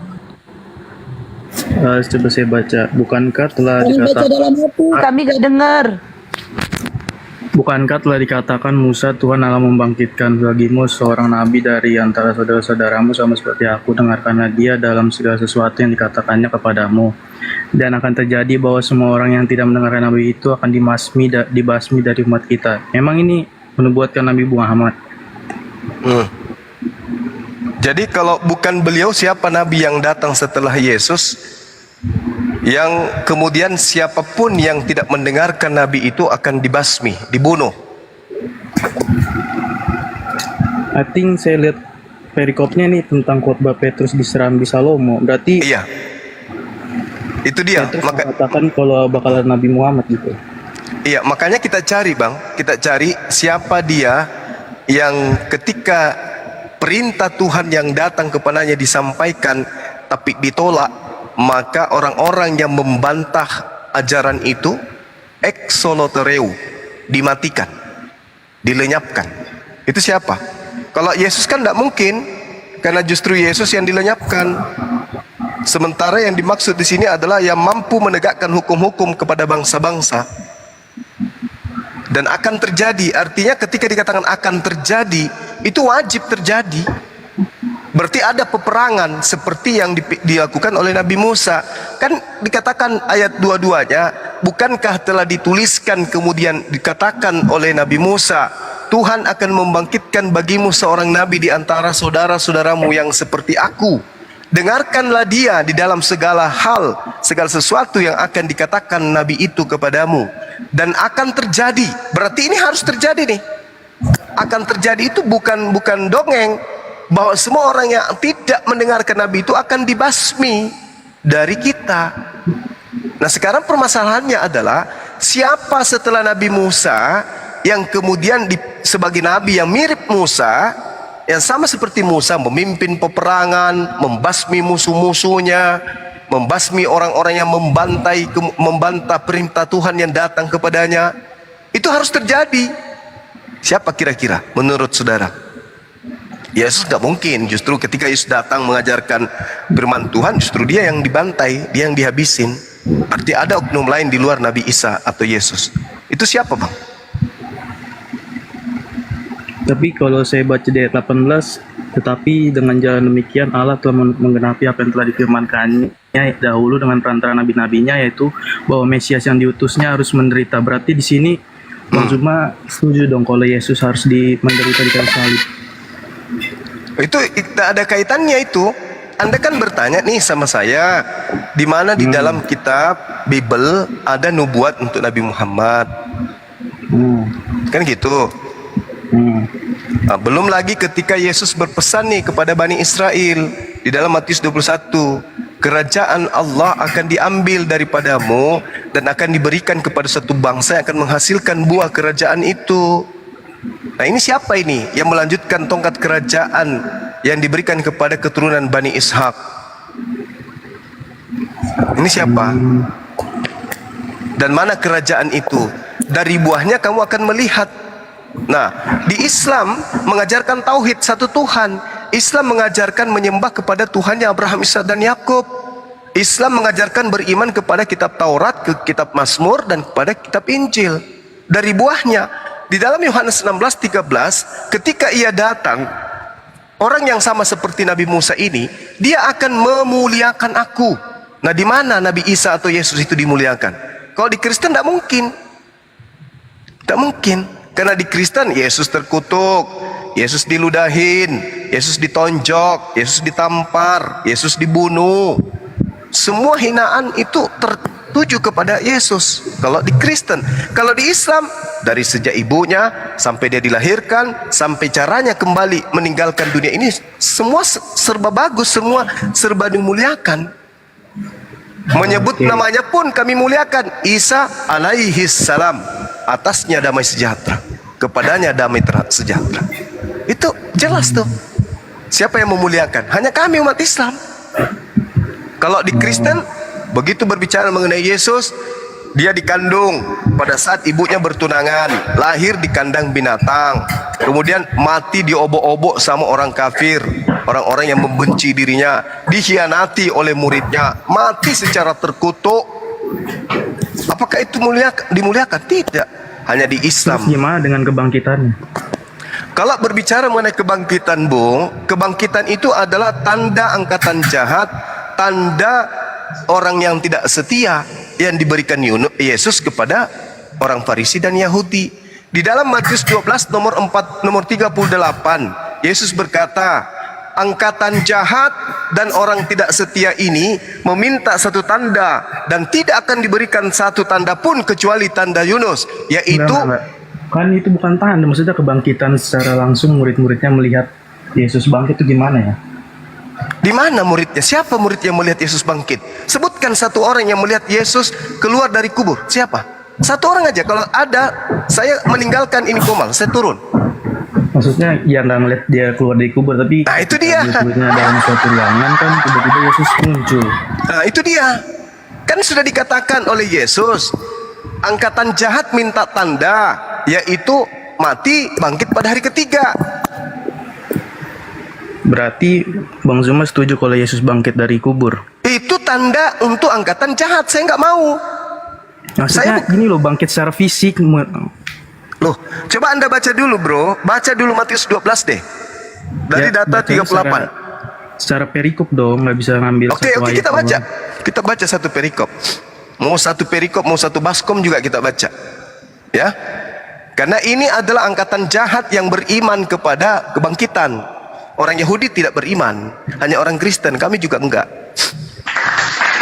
Pada waktu itu berkatalah beberapa ahli Taurat dan orang Farisi kepada Yesus, "Guru, kami ingin melihat suatu tanda darimu." Jawab Yesus kepada mereka, "Angkatan jahat." Anda ngerti enggak angkatan jahat? Matius 13 nomor 50. Angkatan jahat akan dilemparkan ke dalam api neraka. Oke, angkatan yang jahat ini dan angkatan tidak setia ini menuntut suatu tanda, tetapi kepada mereka tidak akan diberi tanda selain tanda Yunus. Sebab seperti Yunus tinggal di dalam perut ikan 3 hari 3 malam, demikian juga anak manusia. Anak manusia ini Yesus atau bukan? Kalau yang Yunus, tahu saya itu Yunus juga mati ke dalam. Iya, ini bukan berarti masalah sama. matinya. Berarti Yunus juga dibangkitkan, bangkit dari kubur. Iya, ini kan tanda Yunus, ini tanda untuk angkatan jahat. Sekarang saya tanya, Yesus ini anak manusia atau bukan? Iya, anak manusia. Yudas anak manusia atau bukan? Iya. Oke. Nah di sini tidak dikatakan Yesus, cuma dikatakan sebab seperti Yunus 3 hari 3 malam dalam perut ikan, demikian juga anak manusia. Anak manusia ini bisa siapa aja kan? Anak manusia itu kan unik. Apa ketika Yesus mengatakan dia anak manusia itu merujuk pada nubuatan Nabi Daniel 7 ayat berapa saya lupa. Oh tidak bisa. Manusia nggak bisa. Nggak bisa. Kok nggak bisa? Itu kan merujuk nubuatan. Kenapa imam besar? Kenapa imam besar? Dulu Daniel 7 ayat berapa? Tunggu. Saya ngerti. Daniel 7 nomor 4 saya ngerti. Saya paham. Saya udah tamat itu. Sekarang kalau itu betul, itu kan tuduhan orang Kristen. Itu adalah cocokologi orang Kristen terhadap Yesus. Yesus nih, saya kasih tahu deh, kan Yesus dirinya anak manusia. Maksudnya anak manusia itu bukan anak manusia kayak kita semua ini loh. Anak manusia itu siapa yang dimaksud di dalam Daniel itu? Bukankah itu untuk Hezekia? Enggak, untuk Yesus lah, karena nggak mungkin Ezekiel berkuasa di atas surga, duduk di sebelah kanan Allah. Itu tertulis di mana itu? Tertulis di mana itu? Daniel 7 kalau nggak salah, anak manusia memiliki otoritas juga. Oke, kita baca. Daniel 7 nomor 14 kan? Yang Anda maksud? Oke. Lalu diberikan kepadanya kekuasaan dan kemuliaan dan kekuasaan sebagai raja. Yesus pernah jadi raja, Bang? Ya, makanya itu orang-orang Farisi Dia pernah enggak? Jangan berasumsi. Kutanya dulu, Yesus pernah jadi raja? Ya enggak. Ya enggak. Oke. Satu ya. Maka orang-orang dari segala bangsa, suku bangsa dan bahasa mengabdi kepadanya. Ini terjadi. Yesus kekuasaannya ialah kekuasaan yang kekal, yang tidak akan lenyap, dan kerajaannya ada kerajaan yang tidak pernah musnah. Ini terjadi. Iya, sekarang gereja itu kerajaannya, kita bagus. Itu kerajaan Allah. Itu asumsi atau apa? Itu bukan asumsi. Lalu itu apa ya? Di mana Yesus bisa Anda ajarkan ke saya kenal orang Kristen? Ya, orang Yesus saja bukan Kristen. Nah, bagus. Bagus. Ya, jadi gagal di situ ya. Nah, kita kembali. Gini loh, Kristen itu pengikut Kristus. Sejak kapan Yesus Kristen? Kristen itu maksudnya kita yang mengikuti Yesus. Sebenarnya Kristus Yesus itu adalah baptislah mereka di dalam nama Bapa, Putra, dan Roh Kudus, jelas. Oh mama. Dan kenapa orang Muslim gak mau dibaptis dalam nama Bapa, Putra, dan Roh Kudus? Oh mama. Minim Anda masih sekolah minggu Anda berarti. Kajian Anda itu masih lemah sekali. Sekolah minggu kan itu jelas. Coba buka aja Matius 28. Bisa saya minta aslinya, original teksnya Matius 28? Ada manuskripnya? Yang data yang Anda sebutkan? Saya mana punya manuskripnya. Ya udah selesai. Kita lanjut dulu. Kita lanjut dulu, Bung. Kita lanjut dulu. Kita kembali dulu ke tema kita, Bung. Jangan dulu dong. Kita kembali ke tema. Jangan kemana-mana dulu. Semua muridnya melihat baptisnya mereka dalam nama Bapa, Putra, dan Roh Kudus. Itu ajaran Barat. Secara bisa di cross check secara historis, di mana di dalam Kisah Para Rasul 3.000 orang langsung percaya dan dibaptis dalam nama Bapa, Putra, dan Roh Kudus. Itu Anda baca di mana? Di Kisah Para Rasul berapa? Itu kitabnya orang Romawi Yunani kan? Udahlah. Udah. Kitabnya orang Romawi Yunani. Lalu siapa? Itu yang menulis Lukas. Siapa yang memiliki kitab itu pertama kali? Ya itu kan tulisan sejarah. Aduh, udah. Saya katakan Anda masih level sekolah minggu. Lah, kembali aja dulu ke tema kita. Enggak, saya tanya dulu dalilnya mana kalau itu orang Yunani Romawi. Lukas itu orang mana? Ya Lukas orang Yunani, muridnya Santo Paulus. Oke. Terus dia menulis untuk siapa bukunya itu? Buku Lukas.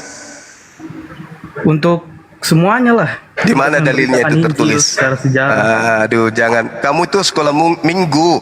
Kitab Lukas itu ditulis Lukas untuk satu orang bernama Theophilus. Saya kan bilang kitab Kisah Para Rasul bukan Lukas. Kitab Para Rasul itu tulisan Lukas. Aduh, parah saudara ini. Parah. Memang jadi tapi kan secara historis bisa di cross check. Apanya cross check?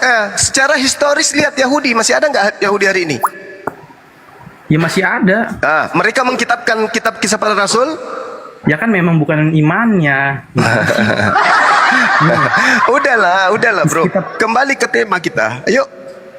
Kembali ke tema ya. Tanya dulu secara historis, tadi kan merujuk ke situ. Secara historis lihat Yahudi hari ini. Lah, kok jadi Yahudi lihat secara historis apakah itu benar pada zaman itu? Kita lihat di Lukas. Berapa ya? Lukas. Yesus itu orang Yahudi, bro, hidup di tengah-tengah Yahudi. Aduh. Apa sih orang ini?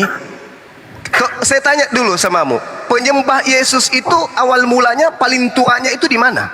Agamanya apa? Kutanya dulu samamu.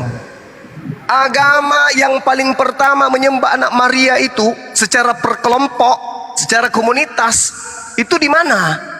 Itu dulu kutanya. Di mana? Ya, ke-12 murid itu. Aduh, parah. Ya itu kan disitulah ketika di Matius 16 ayat 18 ketika Yesus mengatakan kepada Petrus putra Kayafas, disinilah aku akan mendirikan gerejaku. Gereja pula. apa ya, saya lupa gereja jemaatku kalau nggak salah. Jemaat, bukan gereja. Iya, Nah, itu kan jemaat Yesus orang bersunat atau bukan orang bersunat? ya itu beda lagi. Kok beda lagi? Apa sih? Ini loh, orang Apa bersunat sih? itu kan tradisi Yahudi, dan itulah. Saya tanya sama saudara. Ndak enak kali orang flu ya. Kutanya sama saudara. Jemaat yang didirikan Petrus pertama kali orang-orang pemakan babi atau bukan? Bukan. Ya bukan. Kristen enggak itu? Nah, Kristen enggak mereka? Tapi kan di Kisah Para Rasul disebutkan ketika Petrus ingin makan dan hanya ada daging-daging haram, berfirmanlah Allah atau Tuhan, makanlah karena semua sudah kuhalalkan. Kata siapa? Alamak, di mana Kisah Para dalilnya? Rasul. Ya. Allahu Akbar. Di mana dalilnya? Ya. Markus 7. Kisah Para Rasul. Ntar saya cari dulu ya. Itu firman Tuhan. Iya. Oh, mama firman Tuhan. Jadi Lukas ini sudah jadi Tuhan ya? Kok Lukas jadi Tuhan? Lah, itu perkataan Lukas kan? Ya kan Lukas mendengar dari para saksi mata itu. Siapa saksi matanya? Ya ada banyak, 500. Siapa? Sebutkan satu orang aja. Ya 12 murid. Di mana itu tertulis? Lah itulah mengapa 12 murid itu menuliskan ini. Di mana? Di mana Lukas menerima dari saksi mata? Di siapa nama saksi matanya? Ya saya mana tahu cek apa. Aduh, Krisken. Udah kembali ke tema. Matius 12 nomor 38 saudaraku. Yesus mengatakan angkatan jahat ini minta satu tanda dan tidak akan diberikan satu tanda pun kecuali tanda Yunus, yaitu mati bangkit pada hari ketiga. Betul? Nah, sekarang yang mengimani mati bangkit pada hari ketiga ini siapa? Yahudi atau Kristen? Kristen. Tanda Yunus ini sebagai tanda apa? Angkatan jahat atau angkatan baik? Angkatan jahat mungkin. Berarti Kristen ini adalah angkatan jahat.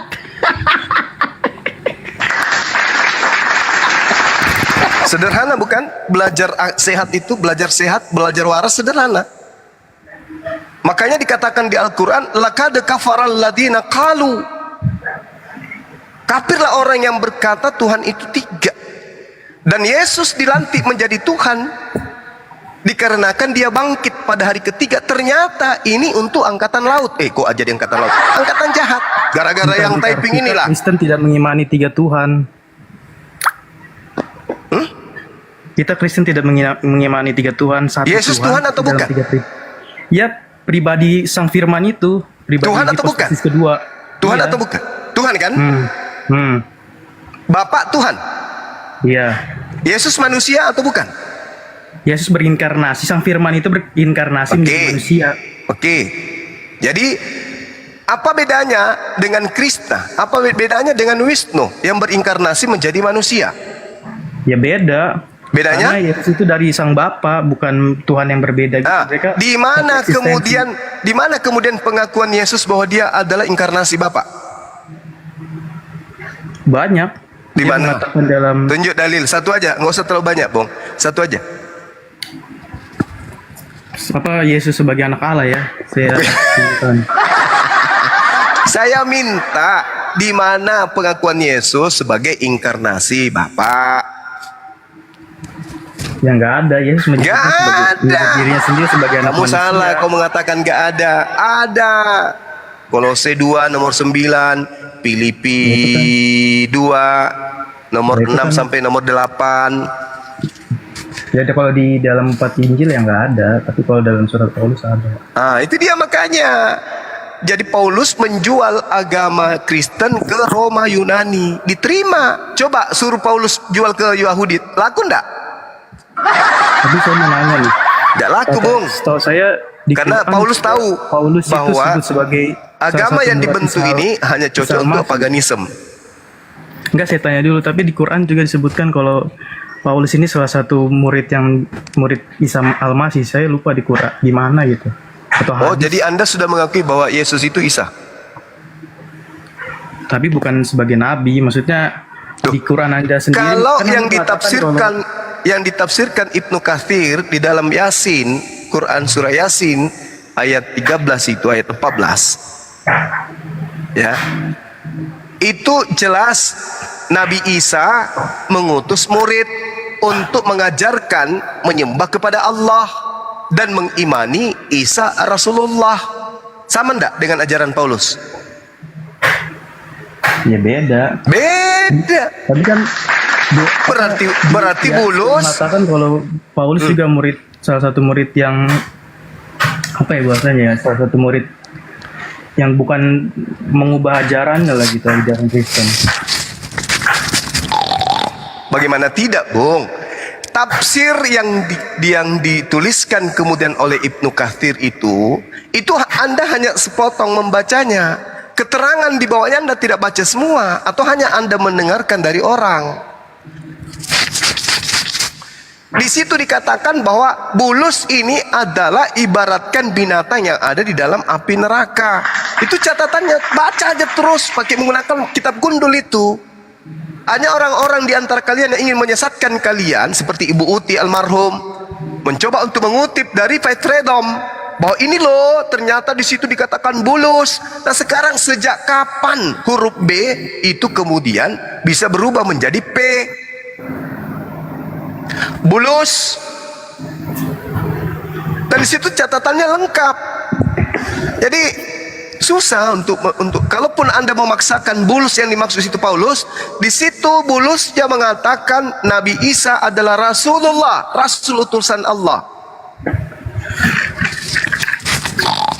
Kalau saya bantu, Bang. Oke, saya terima. Itu kan dari perspektif Muslim. Ya, kembali ke Matius 12, tanda Yunus hanya ada di dalam iman Kristen. Kenapa dikatakan angkatan tidak setia ini? Karena pendiri-pendiri Kristen itu ada yang dari orang Farisi, seperti Paulus ngaku orang Farisi. Dia tidak setia terhadap ajaran Tuhan. Dia menggantikan ajaran Tuhan dengan ajarannya sendiri. Dari mana itu? Apanya? Dalilnya. Dalilnya sangat jelas kan, Matius 12. Oke? Dikatakan angkatan yang tidak setia ini menuntut satu tanda. Paulus tidak setia kepada Taurat, kepada Tuhan. Ya karena Taurat sudah digenapi. Itu tepuk tangan dulu. Tidak setia kalian. Sementara Yesus mengatakan di dalam Lukas 16:17, menurut penelitian Lukas, bahwa Yesus pernah berkata, lebih mudah langit dan bumi lenyap daripada setitik hukum Taurat itu batal. Artinya menurut Yesus harus sampai kiamat Taurat itu harus dipertahankan. Kemudian di dalam Ulangan Keluaran 31,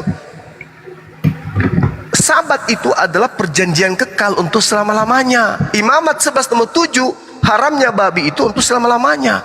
Apalagi Kejadian 17 nomor 17 nomor 7 nomor 8, sunat itu adalah perjanjian kekal. Yang namanya kekal tak pernah berhenti. Tapi Paulus karena dia tidak setia, dia meninggalkan semua ajaran-ajaran Tuhan menuju ke ajarannya sendiri. Itulah yang dijual ke Romawi Yunani. Makanya dia mengatakan di dalam Galatia 1 nomor 15-16, aku diutus untuk menjadi rasul kepada non-Yahudi. Di dalam Galatia 2 nomor 8, aku diutus menjadi rasul kepada orang-orang yang tidak bersunat. Jadi dia adalah angkatan yang tidak setia. Ibrani 6 nomor 1, marilah kita meninggalkan hukum-hukum Tuhan. Itu perintah Paulus. Galatia 5 nomor 1, dengan matinya Yesus kita telah dimerdekakan. Dari mana? Dari hukum Taurat. Di mana lagi tertulis Efesus 2 nomor 15, dengan matinya Yesus dia telah membatalkan hukum Taurat beserta segala perintah dan ketetapan yang ada di dalamnya. Inilah dikatakan angkatan tidak setia ini meminta tanda, dan tidak ada satupun tanda yang diberikan kecuali tanda Yunus, mati bangkit pada hari ketiga. Barang siapa yang kemudian mengimani kematian bangkit pada hari ketiga, maka mereka adalah golongan dari angkatan jahat. Matius 13 nomor 50, angkatan jahat akan diusir ke dalam neraka. Matius 7, tanda-tanda nabi palsu, pengikutnya buahnya adalah mengusir setan, bernubuat, bermujizat pakai nama Yesus. Tapi apa kata Yesus? Enyahlah daripada aku, kalian semua adalah pembuat kejahatan. Angkatan jahat yang mengangkat Yesus menjadi Tuhan, angkatan jahat yang mengusir setan pakai nama Yesus dan seterusnya. Itu di kitab saudara, Bung. Makanya Al-Quran mengatakan wa kanal kafiru ala rabbihi zahira. Tapi Bang Juma mempercayai Yesus mati di salib ya Bang ya? Yesus tidak mati di salib. Yang mati di salib itu adalah orang terkutuk. Tadi Bang Juma bilang Yesus mati. Boleh tahu. Itu di iman saudara kan? Makanya dikatakan bangkit pada hari ketiga itu tanda Yunus. Dia kan katanya bilang tanda Yunus. Kalau tanda Yunus itu tentang penyelamatan Allah Bang untuk sesama manusia. Baca dalilnya saudaraku, tanda Yunus itu adalah tanda untuk angkatan jahat kok dari Tuhan pula. Gimana ceritanya? Waktu Nabi Yunus itu keluar dari perut ikan kan dia terdampar di penduduk Niniwe. Nah, iya, tidak ada hubungannya dengan Kristen kalau itu. Cuman Yesus mengatakan angkatan jahat ini minta satu tanda dan tidak akan diberi tanda kecuali tanda Yunus, yaitu anak manusia akan mati dan bangkit pada hari ketiga. Nah, buktinya Yesus bangkit di hari ketiga kan Bang? Seperti itu. Itu bukan Yesus saudaraku.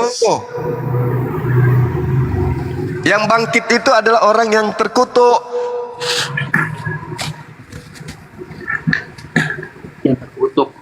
Yes. Ada enggak alasan kenapa Yesus bisa terkutuk? Apa yang pernah dia lakukan Yesus? Apakah dia pernah merampok, membunuh, menyihir orang, atau memperkosa orang, atau mencuri atau apa? Sampai dia kok sampai dikutuk gitu? Dia akan menggenapi ini hukum Taurat. Kenapa? Itu.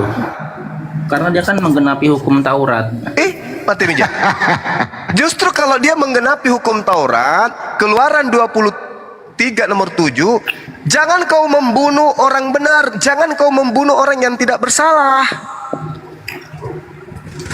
Itu hukum Taurat itu. Yesus mengatakan dalam Lukas 24:44, harus digenapi semua yang tertulis tentang aku di dalam kitab Taurat.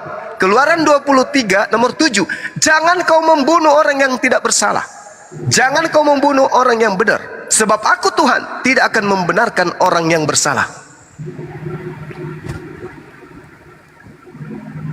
Jadi kalau aku baca pribadi seperti itu,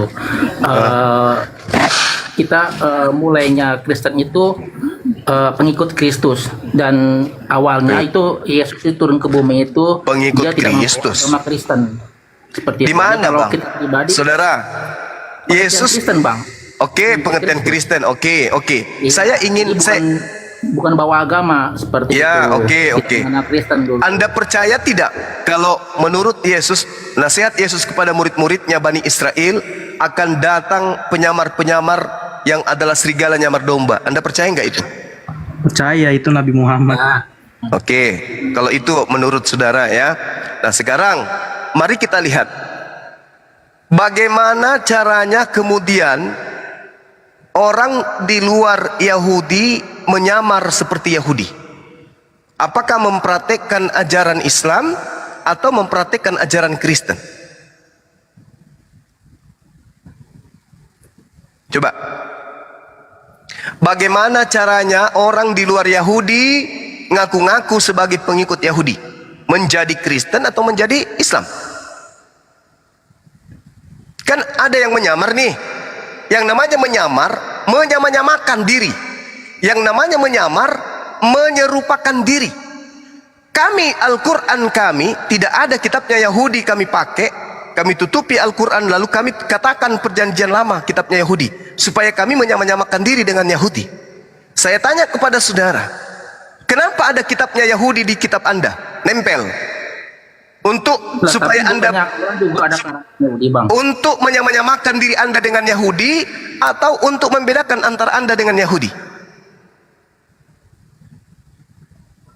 Ya, yang begini yang saya jawabnya. Yang pertama nih, dari Al-Quran sendiri juga banyak Bang karangan dari Yahudi seperti itu.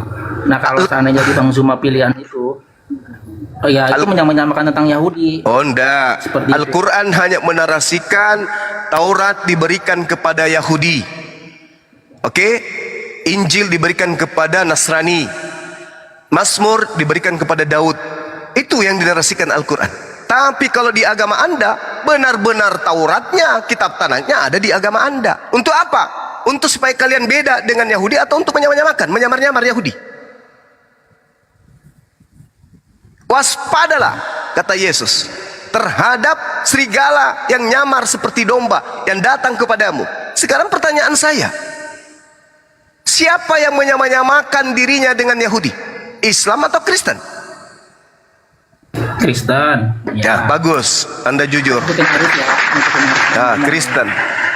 Jadi murid-murid Yesus harus waspada kepada siapa?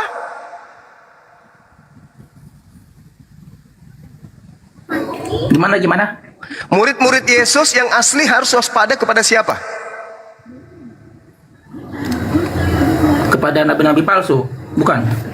Yang tadi yang menyamar-nyamar tadi itu yang menyamar-nyamakan dirinya dengan Yahudi siapa?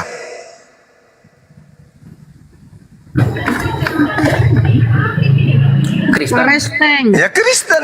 Berarti murid-murid Yesus harus waspada kepada Kristen.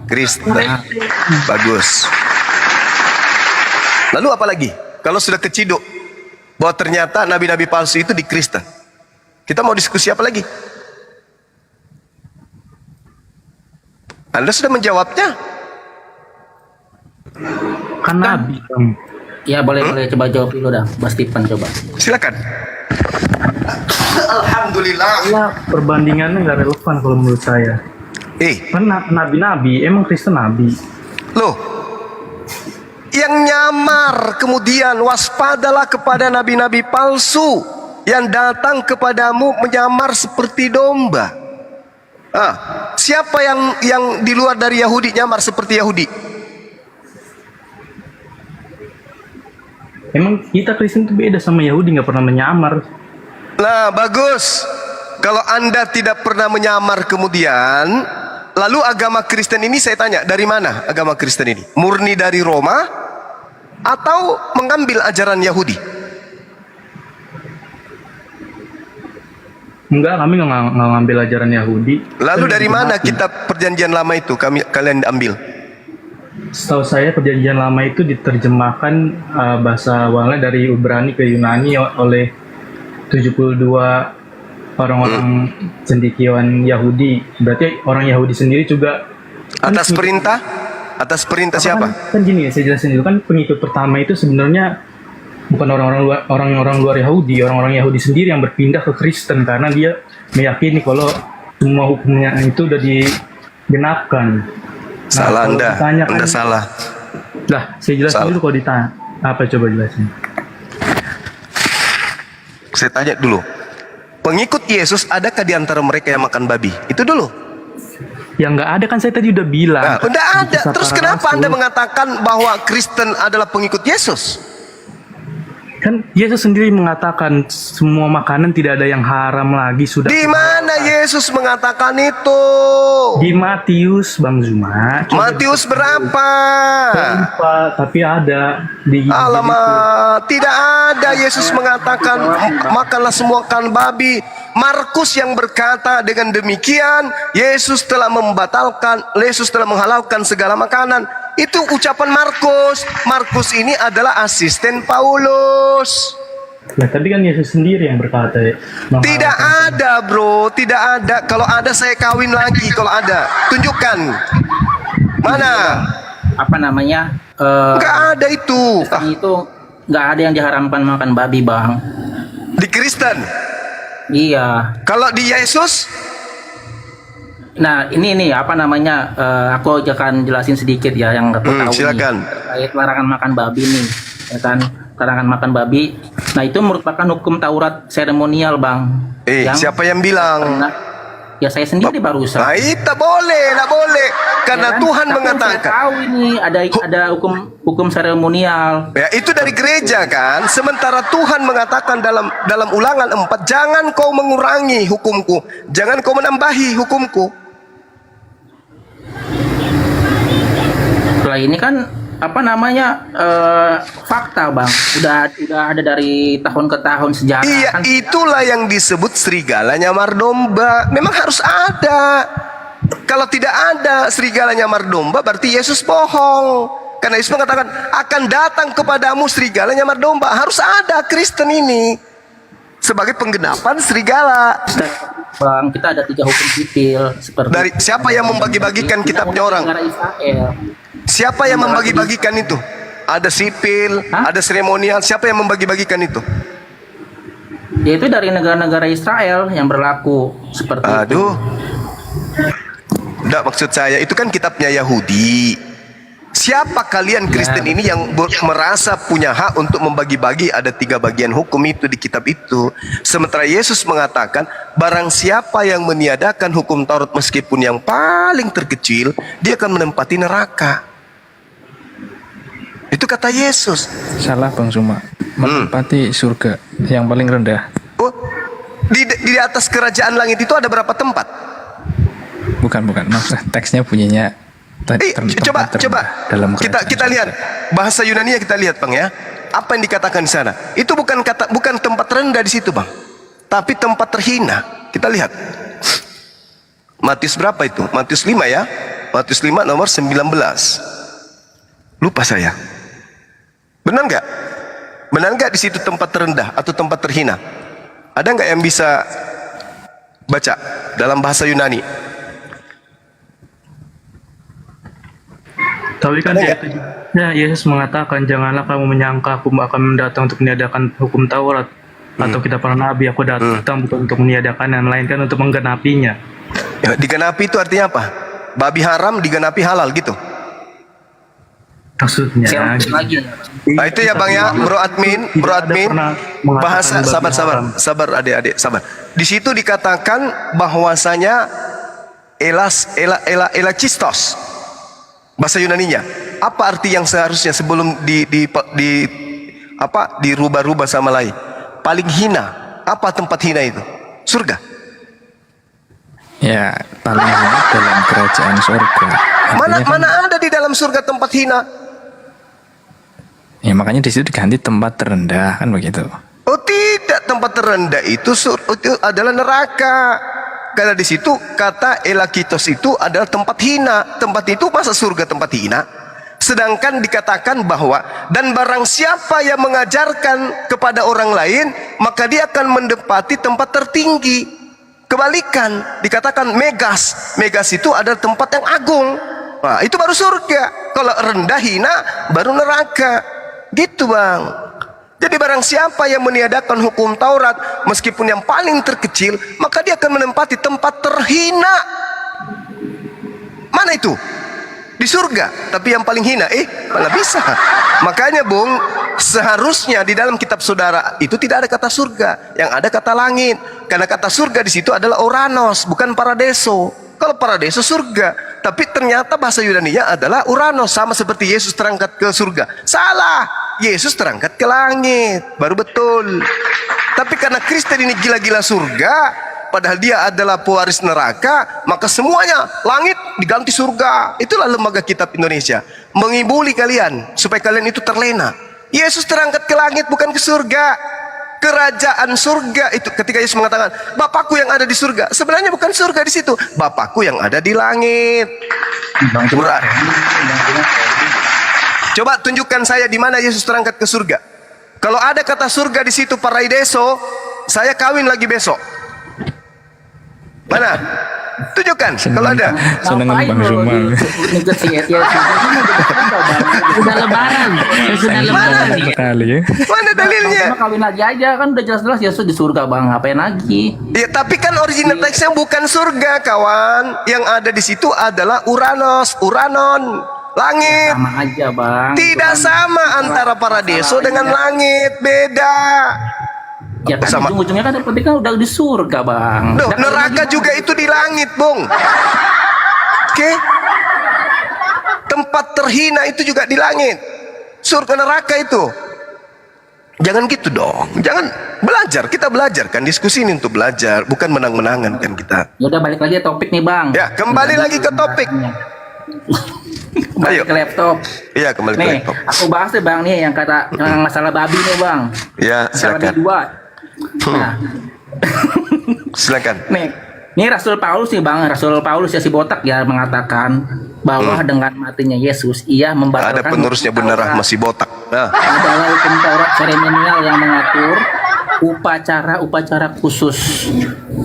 Kata siapa tuh? Ya kata si botak bang tadi kan aku bilang. Kan sudah dibilang angkatan tidak setia. Angkatan tidak setia itu. Sekarang begini, Bu. Oke, saya Kan si botak kan emang kan dulu kan jahat bang si botak. Sekarang kan sampai udah sekarang bertobat, dia ya. jahat. Bayangkan miliaran orang disesatkan. Sampai sekarang. Makanya dia disebut Dajjal di kami.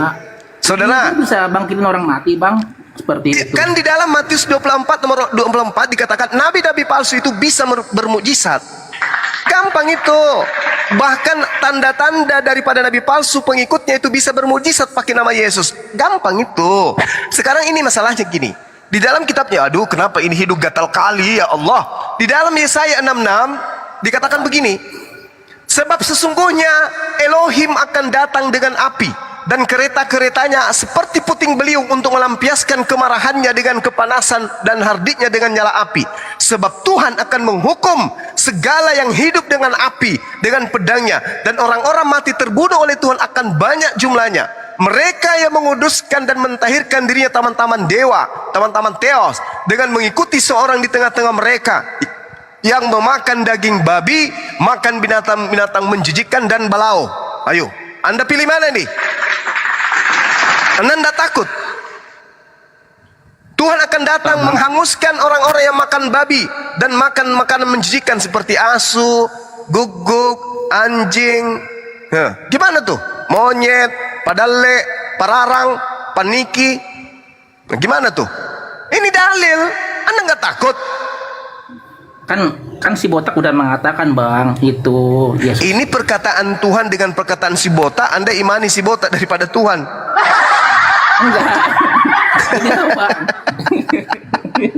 Makanya Yesus mengatakan, iblislah yang menjadi bapakmu dan kamu mau melakukan keinginan-keinginan bapakmu. Iblis yang dimaksud Yesus di sini adalah Paulus. Karena satu-satunya manusia yang mengaku bapak di dalam Yesus hanya Paulus. Akulah yang menjadi bapakmu di dalam Yesus Kristus. Wah, parah kali Paulus ini. Gini, emang aku akuin sih si Paulus jahat. Bagus. Emang bertobat ya. Dia bertobat apa pula bertobat? Dia mencari Yesus seperti itu. Enggak bang, enggak saudaraku. Di dalam Kisah Para Rasul 21 justru dia bertobat dari mengajarkan ajaran Kristen. Setelah dia meninggalkan Yerusalem, dia ajarkan Kristen, jangan bersunat, jangan tak ada lagi yang haram, semua halal. Nah, setelah dia pulang ke Yerusalem, dia disidang. Dengar-dengar kamu mengajarkan orang di luar sana meninggalkan hukum Taurat dan meninggalkan adat kita. Bagaimana dong? Kau harus bertobat. Ayo, bertobat. Akhirnya apa? Dia bertobat dan dia mempersembahkan korban hewan. Itu loh.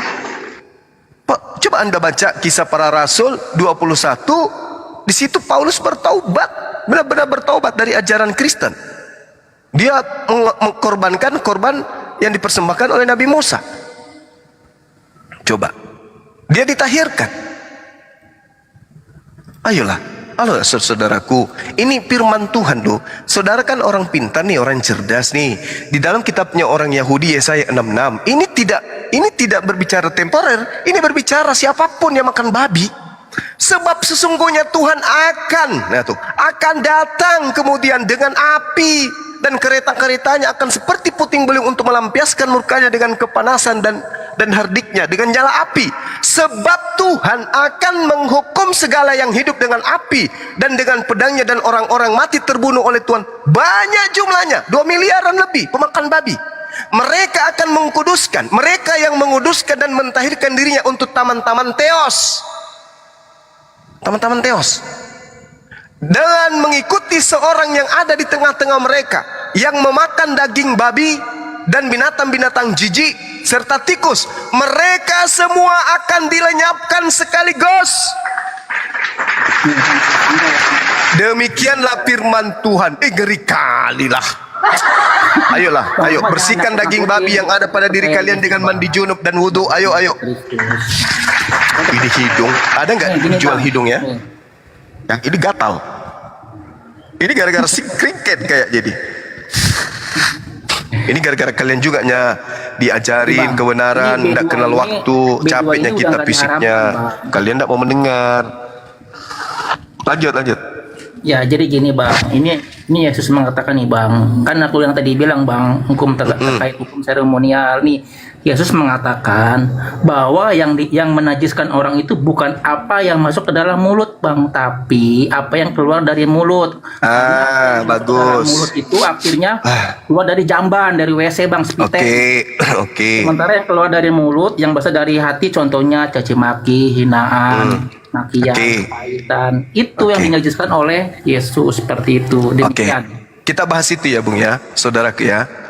Anda baca di Matius 15 itu kan? Ya, bukan? Iya. Matius 15 kan? Nah, iya, betul. Oke, kita lihat ya. Yesus di situ lagi makan bersama dengan muridnya. Coba saya ingin gelitik akal saudara. Pada saat Yesus dan murid-muridnya makan, ada nggak menu babi di situ? Ada. Hah?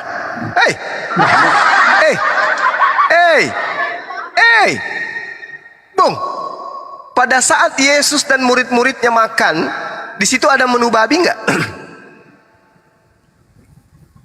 Kalau orang Yahudi makan, ada nggak babi? Ada nggak anjing? Di menu makanan? Nggak ada. Nggak ada. Terus kenapa orang bernarasi kalau dia sudah menghalalkan babi di sini? Di sini tidak ada babi. Coba Anda lihat. Kemudian datanglah beberapa orang Farisi dan ahli Taurat dari Yerusalem kepada Yesus. Lalu mereka berkata, mengapa murid-muridmu melanggar adat istiadat nenek moyang kita? Coba. Mengapa? Gara-gara tidak cuci tangan saja sudah dianggap melanggar, apalagi makan babi. Jadi di sini tak ada makan babi, saudaraku. Mengapa murid-muridmu melanggar adat istiadat nenek moyang kita? Mereka tidak membasuh tangan sebelum makan. Bukan karena daging babi, bukan. Di orang Yahudi menu makanannya kalau mereka makan tak ada babi. Lalu jawab Yesus, mengapa kamu pun melanggar perintah Allah demi adat istiadat nenek moyangmu? Sebab Allah berfirman, hormatilah ayah dan ibumu. Lagi siapa yang mengutuki ayah dan ibunya pasti dihukum mati. Tetapi kamu berkata, barang siapa berkata kepada bapak dan ibunya, apa yang ada padaku yang dapat digunakan untuk pemeliharaanmu, sudah digunakan untuk persembahan kepada Allah. Orang itu wajib lagi menghormati bapak dan ibunya. Dengan demikian, firman Allah kamu nyatakan tidak berlaku demi adat istiadatmu sendiri. Hai orang-orang munafik, kata Yesus. Benarlah nubuat Yesaya tentang kalian. Bangsa ini memuliakan aku dengan bibirnya, padahal hatinya jauh daripadaku. Percuma mereka beribadah, sedangkan ajaran yang mereka ajarkan adalah perintah manusia. Nah, mana perintah Tuhan? Makanlah babi. Tidak ada babi di sini, nggak ada babi dibahas di sini, nggak ada. Sama sekali tidak sedang bahas babi. Nanti dikatakan babi itu halal ketika masuk ke dalam ajaran Kristen. Ini masih zona Yahudi dan Yesus murid-muridnya, bukan Kristen di sini. Bukan Kristen. Kalau Anda menjadikan apa yang masuk ke dalam mulut itu tidak haram, ayo, saya ingin lihat Anda konsumsi narkoba yang masuk ke mulut. Bisa nggak?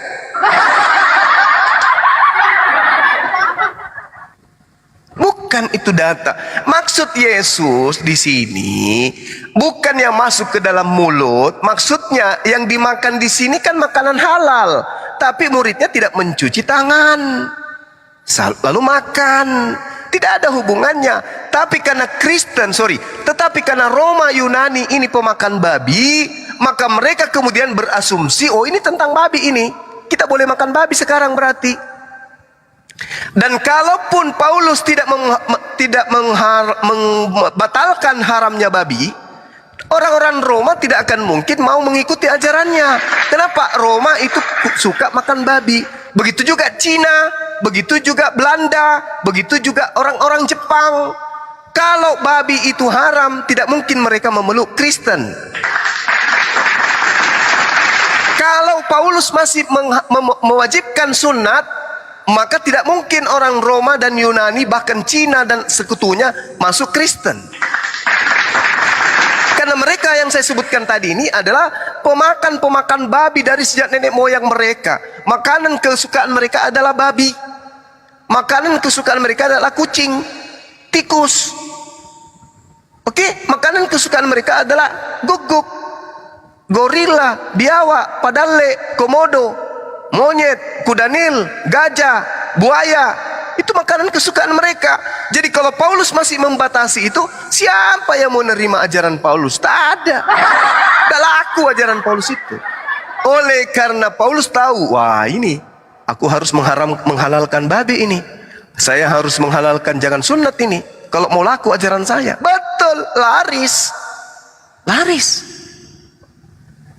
Laris ajaran itu. Nah, jadi dianggaplah kemudian bahwa di dalam Matius 15 ini Yesus menghalalkan babi. Nggak bisa. Yesus mengatakan barang siapa yang meniadakan setitik pun meskipun yang paling terkecil dalam hukum Torah, maka dia akan menempati tempat terhina di kerajaan langit. Ayo, ini kata Yesus. Lukas 16:17, barang siapa lebih mudah langit dan bumi lenyap daripada setitik dari hukum Torah itu batal. Berarti pengharaman babi nanti bisa halal kalau langit dan bumi lenyap. Apakah langit dan bumi lenyap sudah? Langit dan bumi sudah lenyap? Tidak, berarti sekarang masih haram babi. Itu loh bang, cara belajarnya itu begitu loh bang. Jadi ya saya hanya mengingatkan, kalau saudara masih mau sehat silakan, masih ada kesempatan. Tapi kalau selamanya menunggu datang Tuhan untuk membakar kalian, wah silakan aja. Ingat, ketika Tuhan datang membakar dengan apinya, percaya sama saya, alis Anda akan habis dibakar api, rambut Anda habis. Ya, kalau Paulus Anda katakan botak, ini lebih parah karena alis, bulu mata, kumis, jenggot, bulu ketek, bahkan bulu kemaluan Anda, bulu pantat Anda habis semua. Cila, Anda jadi cila, Anda menjadi botak yang licin, lebih hebat dari botaknya Paulus. Karena alis itu sudah dibakar api, bulu hidung nggak ada, bulu kumis, bulu jenggot, rambut tak ada, Anda menjadi alien. Gara-gara hanya babi. Padahal kami umat Islam, hidupnya kami, sehat-sehatnya kami, ganteng-gantengnya kami, banyaknya uang kami, banyak perempuan yang mau kemudian masuk Islam. Padahal kami tidak makan babi, tapi sehat. Makanan-makanan menjijikan kami tidak makan, tapi sehat juga kami. Coba Anda pergi di pasar di Manado sana, wah, semua di sana ada tikus, ada belau, ada gulita. Andai saja kutu itu bisa dikumpul dijual juga untuk dimakan. Benar kan itu? Tikus, kucing, musang, kelelawar, keluing, kaki seribu, apalagi padale, nyenye, apalagi padale, nyenye, pararang. Andai saja suster ngesot itu bisa ditangkap, kuntilanak bisa ditangkap, itu juga yang kalian makan. Serius. Kenapa? Karena Anda mengatakan tak ada yang haram lagi yang masuk ke mulut. Makanya aku bilang narkoba ini bahaya. Kalau Bible dipakai, orang yang narkoba tidak boleh ditangkap karena itu halal. Itu hak orang beragama. Jadi saya kasih tips kepada saudara-saudara Kristen yang pengedar narkoba atau pemakai narkoba. Kan di negara kita ini tidak boleh memaksakan agamanya orang, tidak boleh kita larang. Nah, di dalam agama saudara kan apa yang masuk ke mulut itu halal. Pada saat kalian narkoba ditangkap, katakan pada polisi, kalau Anda menangkap saya gara-gara saya memasukkan narkoba ke mulut saya, berarti Anda membatasi saya menjalankan agama saya. Agama saya mengatakan apa yang masuk ke dalam mulut itu tidak haram. Nah, saya makan, saya minum narkoba dan seterusnya, itu melaksanakan ibadah di dalam agama saya. Kalau Anda membatasi, Anda lah yang harus ditangkap, bukan saya. Nah, katakan kepada polisi kalau Anda ditangkap narkoba. Kalau bang itu kasusnya bang, itu kan ini obat itu man. Ya, apalagi obat, apalagi obat. Kan ini kan cuma makanan loh seperti itu. Kita makan apa babi, yang masuk ke dalam mulut? Apa yang masuk ke dalam mulut? Ya, masuk ke dalam mulut, ya kan. Tapi kan kalau narkoba kan beda bang, itu benda haram. Loh, bukan harum. Apa yang masuk ke dalam mulut itu tidak haram. Itu agama Anda kok jadi haram sekarang? 1 Korintus 6:12, segala sesuatu halal bagiku. Dan aku Paulus harus menjadi tauladanmu. Jadilah tauladanku, ikutilah tauladanku. Kata Paulus, segala sesuatu halal bagiku. Tapi kan di situ ada tulisannya lagi lanjutnya, tetapi bukan semuanya berguna. Emang narkoba berguna? Loh, orang tidak akan konsumsi kalau tidak berguna.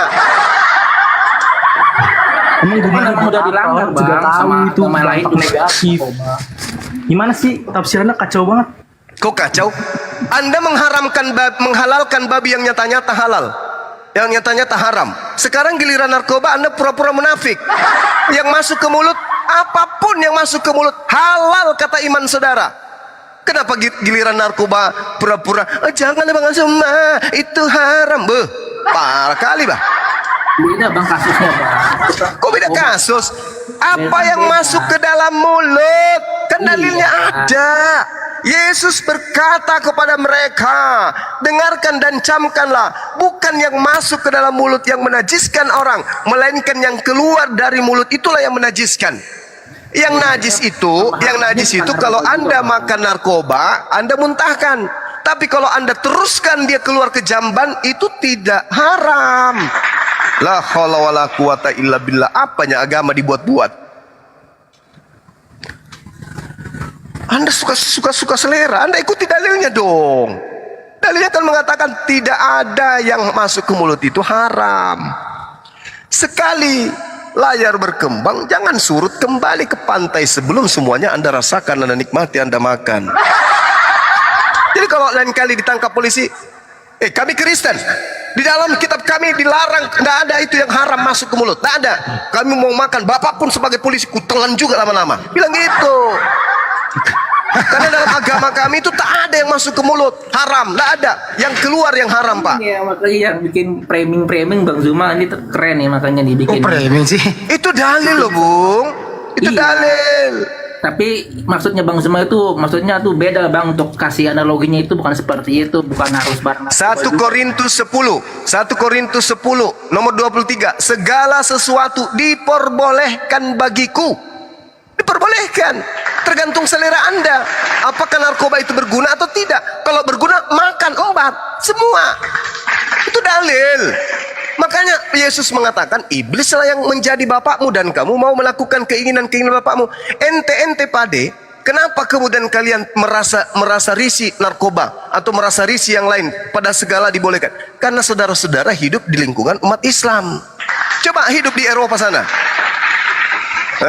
Apa yang haram kira-kira kalau Anda sudah hidup di Eropa, di dunia barat? Apa yang haram? Oh ini nggak boleh haram, oh ini nggak boleh bersentuhan dengan wanita, haram. Mana ada yang kayak gitu-gitu lagi? Tak ada yang haram di sana. Wong laki sama laki aja halal dinikahkan. Kenapa? Ini dalilnya. Anda kemudian di Indonesia, kenapa demikian? Karena kitab saudara itu keislam-islaman, sehingga antara Kristen Barat dan Kristen Indonesia itu beda. Kristen Indonesia itu keislam-islaman dia. Ngomong saya astagfirullah, insya Allah, ya Allah ya Karim, itu begitu. Islam itu Kristen Indonesia. Kalau Kristen Barat halilintar, bukan halilintar, ya halilintar, apa dalle. Beda bang, beda. Karena kalian mayoritas dikelilingi oleh mayoritas Islam, saudara-saudara kita Islam, maka kalian ke Islam-islaman. Tapi kalau kalian di barat, ini berlaku 1 Korintus 10:23, segala sesuatu diperbolehkan bagiku. Ada nggak batasan laki perempuan di barat? Sementara mereka lebih dulu Kristen daripada kita yang ada, daripada saudara yang ada di Nusantara. Tak ada batasan, tak ada. Laki-laki gitu deh. Soalnya juga ada ayatnya, kita nggak boleh, laki-laki nggak boleh seperti perempuan, perempuan tidak boleh seperti laki-laki kan? Ya berarti 50-50 dong. Karena ada juga yang membolehkan.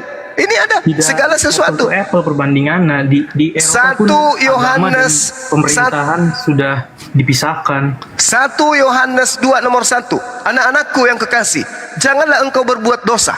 Jangan. Tetapi apabila kalian berdosa, ada Yesus sebagai pendamai dosa kita. Ayo. Mau apa? Berarti boleh berdosa? Boleh. Ada Yesus sebagai pendamai. Begitu loh bang, saudara-saudara. Bang Zuma, kan di situ juga ditulis kita nggak bisa minum dari cawan yang sama dengan iblis dan sama seperti Kristus. Jadi maksudnya itu ketika Kristus mati kayu salib, kita mau berubah dengan kasihnya itu. Kasih apa dengan membunuh orang?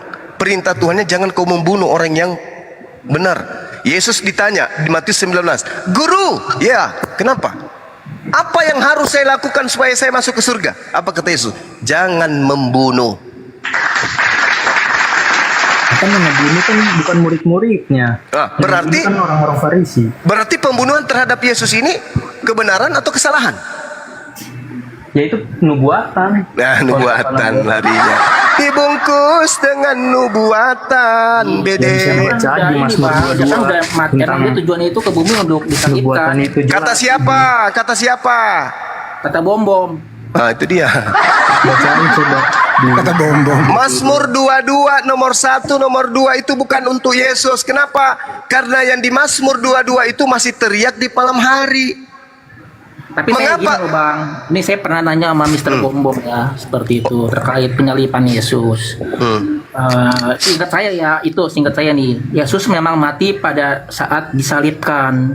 Nah, dalam kemanusiaannya, tapi ingat dia tidak bisa dicegah dalam kebangkitannya. Oke. Dan bumi tidak bisa mencegah kebangkitan Yesus. Oke.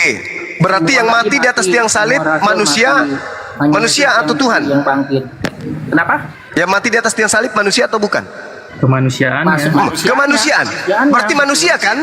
Betul, ya kan kemanusiaan ya. Reinkarnasi.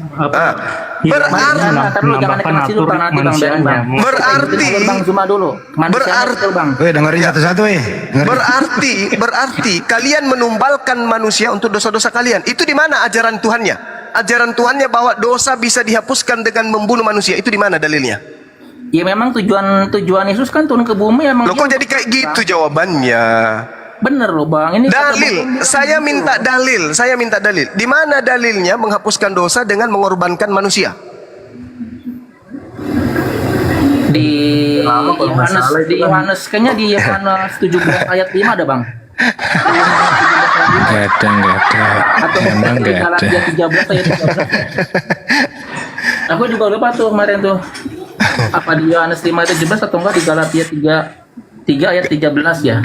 Nah, itu yang mati adalah orang terkutuk. Betul? Terkutuk itu bukan untuk Yesus, Bang. Itu buat si ini, apa namanya? Terkutuk itu ya dia apa namanya? Untuk manusia. Loh. Nih saya bacain ya Bang ya di Galatia 3 ya. Galatia 3 ayat 13. Kristus nih ya. Kristus menebus kita. Kita ini kan manusia ya kan dari kutuk hukum Taurat. Itu Taurat itu untuk siapa? Taurat itu untuk siapa? Ya untuk semua kalangan bangsa. Mati meja. Sejak kapan Taurat itu untuk di luar Yahudi? Ya sejak sekarang ini Bang saya. Waduh. Nah, kalente. Ya bener ini kan memang ayatnya kan begitu. Jangan memperoleh diri lah saudaraku.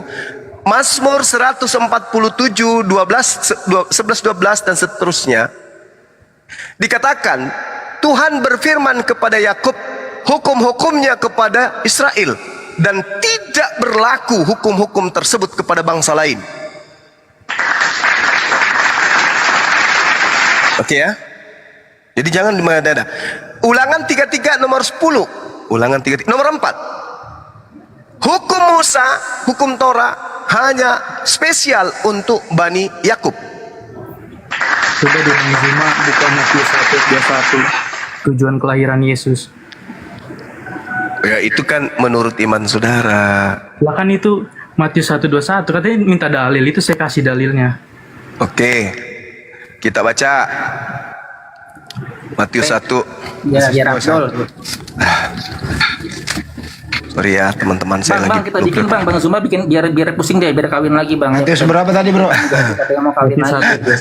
Kejam kali kau ya. Nakal. Matius berapa ya? TV 1 ayat 21. Nomor 21. 21 ya? Iya. Dia akan melahirkan anak laki-laki dan engkau menamakan dia Yesus, karena dialah yang akan menyelamatkan umatnya dari dosa mereka. Dengan cara? Ya itu dibunuh. Kejam kali dah.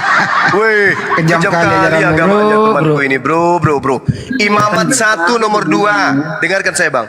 Imamat 1 nomor 2. Katakanlah kepada orang Israel, apabila mereka hendak mempersembahkan persembahan kepada Elohim, hendaklah mereka, perintahkanlah kepada mereka untuk mempersembahkan hewan ternak, sapi, domba, kambing, lembu. Tidak ada manusia, Bang. Ya kan, gini saya jelasin dulu, itu kan yang di perjanjian lama kan awalnya emang untuk hewan-hewan. Tapi karena saya lupa di ayat berapa gitu, selanjutnya kalau itu udah nggak berlaku lagi, makanya mengorbankan hewan-hewan itu udah nggak bisa menunjukkan dosa. Makanya Nah, inilah yang saya katakan, perjanjian kekal Tuhan kepada Bani Israel kok saudara mengatakan tidak berlaku lagi. Lukas 16:17, Yesus berkata, lebih mudah langit dan bumi lenyap daripada setitik hukum Enggak, itu Taurat dulu, dibatalkan. Matius 1:21 dulu, coba jelasin. Dia akan melahirkan anak laki-laki dan engkau akan menamakan Yesus, karena dialah yang akan menyelamatkan umatnya dari dosa mereka. Umatnya ini Bani Israel. Bagaimana cara Yesus kemudian menyelamatkan Bani Israel? Hidup kekal itu adalah mereka mengenal engkau satu-satunya Tuhan yang benar dan mengenal Yesus sebagai Rasul utusan. Itu cara Yesus menyelamatkan. Yohanes 17 ayat 3 ya? Iya. Nah, coba baca yang ayat 5-nya deh. Oke, baik. Baik, kita baca. Yohanes. Tunggu. Bisa bacakan saya, Bang? Saya rada-rada error. Sebab itu ya Bapa, permuliakanlah aku di dalam sendiri dengan kemuliaan yang kumiliki di hadiratmu sebelum dunia ada. Terus apa masalahnya? Baca Yohanes 1 nomor 14. Enggak, Yohanes 17 ayat 3 dulu, kita jangan langsung kan itu dipermuliakan dia. Comot satu ayat untuk meyakinkan imanan. Kenapa nggak dibaca ayat selanjutnya? Oleh sebab itu, ya Tuhan, permuliakanlah aku. Percaya kalau Yesus itu adalah sebagai anak Allah, karena Ya, itu dengerin dulu, Bang Juma, dengerin Allah dulu. tidak bisa menjadi Tuhan. Apa Bapa itu bukan nggak bisa jadi Tuhan? Anak di situ hamba, Bung. Baca kisah hamba. Anak itu kan inkarnasi Yesus. Oh, salah. Itu ajaran Trimurti itu. Kok Trimurti? Tritunggal. Ya iya sama, Tritunggal ini diambil dari asupan Trimurti. Bang Zuma. Ini Bang Zuma mungkin Allah Bapa itu Jangan adalah berlebihan lah, dari tadi udah mau buka. Oleh sebab itu ya Bapak. Allah Bapa Terus itu sang meyakinkan sumber. Biarin aja belajar ya. Satu-satunya yang diutus. Kenapa nggak dibaca ayat yang kelimanya? Saya baca ini, tapi Anda tidak berhenti bicara. Saya baca. Ya, coba. Oleh sebab itu ya Bapak. Bapak ini apa? Bapak itu ya Allah Bapa. Ya, apanya Yesus ini? Apanya Yesus? Tuhan atau bukan? Kunciannya di sini. Oleh sebab itu ya Bapak. Bapak ini apa? Tuhan atau ayah? Langsung Bapak itu pribadi pertama Yesus. Apa kan Yesus itu firman? Kenapa jadinya ke Trimurti ya? Mulai Trimurti dia. Kenapa larinya ke Trimurti ya? Tuhan itu aja, Bang. Meyakinkan Ini Tuhan ini. Tuhan ini. Oleh sebab itu ya Tuhan. Bapak kan nggak bisa menjadi Allah. Allah itu nggak bisa menjadi Bapak siapapun. Itu juga tetap melawan iman Islam. Ini anak ini belajar di mana sih? Ingin ke sana. Amsal 3, dengar. Amsal 3. Saya tanya dulu, emang bisa umat Islam sholat memanggil Allah itu Bapak? Oh, nggak bisa. Ya enggak lah. Berarti bukan, beda, bukan Allah. Justru karena itulah Bapak, justru itulah Tuhan tidak mau lagi memanggil anak. Karena pada saat dia datang kepada Bani Israel memanggil anak, orang-orang yang pici otaknya menyalahartikan panggilan anak itu dan menyalahartikan panggilan bapak itu. Makanya dikatakan dalam Al-Quran, lam yalid wa lam yulad. Padahal ada di belakang 23 nomor 19. Cuma ngambil ayat orang Kristen secara Anda mau dijawab tapi oke, saya bacakan ya. Saya bacakan dulu ya.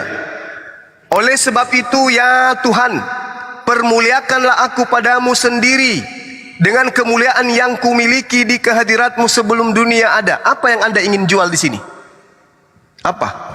Yesus berdoa, bukti dia bukan Tuhan. Terus yang lain yang Anda mau jual apa? Ayo Bung Stephen, apa yang Anda ingin jual? Oh, Yesus itu Tuhan karena apa? Coba. Dia sudah berdoa, bukti dia bukan Tuhan. Sekarang apa lagi yang Anda ingin jual? Gini, saya mau nanya, doa itu gimana sih maksudnya kalau menurut Islam? Doa itu pengharapan. Itu tadi klaimnya di. Kan doa itu kan juga termasuk memuliakan. Ini Bapak, telah tibalah saatnya, permuliakanlah anakmu supaya anakmu mempermuliakan engkau. Apa yang Anda ingin jual di sini? Ya kalau Yesus itu sudah ada sebelum dunia ada bersama sang Bapa. Waduh. Kan itu sang firman. Jadi lebih tua Yesus dari Maria? Yang kita jual itu Ya iya, dilahirin sehari-hari. Yesus. Oh, baguslah. Iya katanya. saya buka dulu Bang Andi. Teman-teman, lanjut ya adik-adik, Adinda, adik Stephen dan I Bagus belajar ya. Lanjut. Saya izin dulu. Buka dulu. Abis ini saya udah minum ya. Udah minum tadi. Jelasin dulu dong. Nah, ini saya gantiin. Iya, bentar aja. Salah ya. Lanjut ya. Tenang aja. Jelasin, Pak. Iya, lanjut. Kayak Bang Zuma suaranya Selamat rantang. berbuka ya Bang Zuma BTW. Saya buka dulu deh bentar. Nanti kita diskusi lagi ya. Selamat Sabar. berbuka ya. Saya menghormati umat Islam juga. Oke, makasih. Jadi gini loh, bro. Saya banyak tanya doang kan.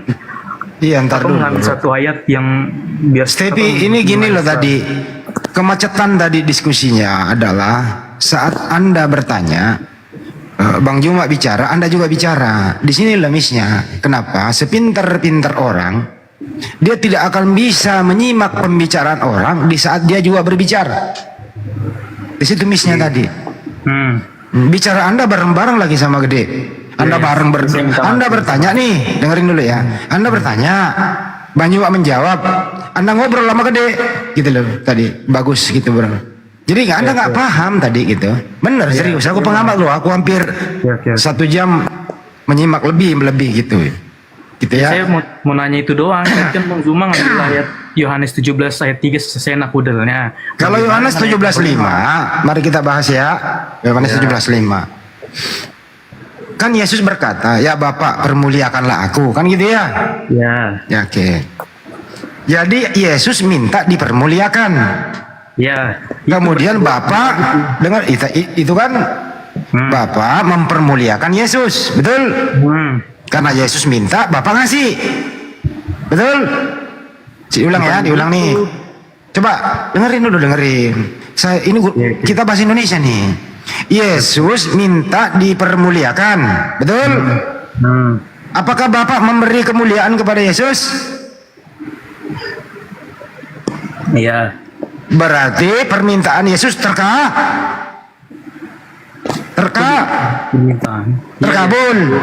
Betul? Ya. Berarti di sini ada yang menerima kemuliaan, ada yang memberi kemuliaan, betul? Betul. Yang memberi adalah Bapa, yang menerima adalah Yesus, betul? Ya, betul. Pertanyaan, siapakah yang Tuhan yang sebenarnya? Yang memberi atau yang menerima? Oke, saya jawab sebentar ya, saya cari dalilnya dulu ya. Loh, nggak perlu pakai dalil loh ini tadi. Dua-duanya Bang Andi. Saya ulang pertanyaannya. Siapakah Tuhan yang sebenarnya? A. Pemberi, B. Yang menerima, C. Dua-duanya. Mudah loh ini. Dua-duanya Tuhan, berarti ada dua Tuhan. Enggak, itu pribadi sang firman yang meminta. Nah, lu jawab dulu, yang mana yang Tuhan yang sebenarnya? Yang memberi atau yang menerima kemuliaan? Ya kan Yesus berbicara dalam. Enggak usah diputer, lu tinggal ini ada dua oknum kok. Ada yang memberi, ada yang menerima. Kan Yesus meminta dalam inkarnasinya sebagai. Nah inilah namanya kau akal-akalan. Jadi imanmu itu gak masuk akal. Saya jelasin dulu dong. Gak usah dijelasin, gak perlu dijelasin. Jangan lari dong, please. Karena Anda kan tinggal minta tadi ada jawaban, tidak ada alternatif. Saya nggak minta untuk dijelaskan Yohanes 17:5. Di sana ada yang memberi, di sana ada yang menerima. Saya bertanya, sebagaimana data yang kau bawa Yohanes 17:5, yang manakah yang Tuhan yang sebenarnya? A. Yang memberi kemuliaan, B. Yang diberi kemuliaan, C. Dua-duanya Tuhan. Yang mana? Jawab. Pilih dulu jawabannya baru jelasin. Bukan berarti dia dua Tuhan. Maksudnya sang anak itu sang firman yang meminta kepada Bapa. Ini namanya ajaran neko-neko. Lu tambah-tambahin. Ajaran yang mudah lu persulit. Loh. Anda tadi udah ngomong loh, ada yang memberi kemuliaan, ada yang menerima kemuliaan. Berarti ada dua oknum coy. Ada yang memberi, ada yang menerima. Satu di bumi meminta, nih dengerin, Yesus di bumi meminta, Bapak di surga memberi ke bumi. Ada dua tempat, satu di surga, satu di bumi. Yang mana yang Tuhan kah? Yang di bumi atau yang di surga? Atau dua-duanya? Dua-duanya. Okay. Ya berarti dua Tuhan. Yang enggak kan saya jelasin dulu. Lah dua-duanya kok enggak? Gimana kamu ini? Duanya. Lu udah ngomong dua-duanya. Berarti dua Tuhan. Enggak, saya jelasin dulu. Dalam Tritunggal itu tidak percaya dengan adanya tiga Tuhan, tapi satu Tuhan dalam tiga hipostasis. Nah, Sang Firman itu meminta kepada Bapa. Hah? Firman meminta kepada Bapa? Ya kan, Yesus kan inkarnasi dari... Gimana ceritanya Firman meminta? Aduh, kamu ini kok semakin stepis. Kok Firman meminta? Gimana caranya Firman meminta? Firman itu suara. Yang meminta itu orang yang berbicara. Iya, Sang Firman itu yang berinkarnasi meminta kepada Sang Bapa. Oke. Jadi Bapa berubah menjadi manusia. Kemudian manusia ini anak yang berubah menjadi manusia, Sang Firman. Bapa tetap di surga. Lah Tuhanmu yang mana sih? Kok ribet banget sih Tuhanmu, bro? Kamu ini kok jadi ribet sih? Gimana sih? Makanya saya jelasin dulu Tritunggal itu gimana, biar ngerti. Semakin lu dengerin sebelum saya kasih waktu. Semakin Anda nanti menjelaskan Tritunggal, ya, semakin kabur konsep ketuhanan Anda. Coba silakan, saya nggak ganggu. Coba jelasin. Oke, saya jelaskan. Tritunggal itu sebuah konsep di mana orang Kristen mempercayai satu Tuhan yang mempunyai tiga pribadi. Karena ini dari kitab Perjanjian Lama pun sudah ada, bukan Tritunggal, maksudnya masih amang-amang gitu kalau Tuhan itu bukan hanya satu pribadi. Cuma gitu doang penjelasannya? Ya enggak, masih panjang kalau mau saya tunjukin dalilnya. Kalau Tuhan jadi satu, jadi nggak usah. Jadi satu Tuhan, tiga pribadi. Iya. Oke, baik. Coba tunjukkan pribadi Tuhan yang tiga ini apa aja? Ya, Sang Bapa, Anak, dan Roh Kudus di dalam jadi 28 ayat 18. Jadi Bapak pribadi, oke? Kita simak ya. Bapak ini pribadi, Anak pribadi, Roh Kudus pribadi. Oke. Pribadi itu personal atau umum? General? Pribadi itu ya personal. Personal. Oke. Apakah ketiga personal ini sama atau beda? Sama. Beda dalam satu pribadi kok sama? Enggak, beda. Saya ulang ya. Satu Tuhan, tiga pribadi. Pribadi Bapak beda dengan pribadi Anak. Pribadi Anak beda dengan pribadi Bapak. Pribadi Bapak beda dengan pribadi Roh Kudus, dan seterusnya. Betul? Setuju? Betul, emang iya. Apakah ketiga pribadi yang berbeda ini bisa digabung menjadi satu?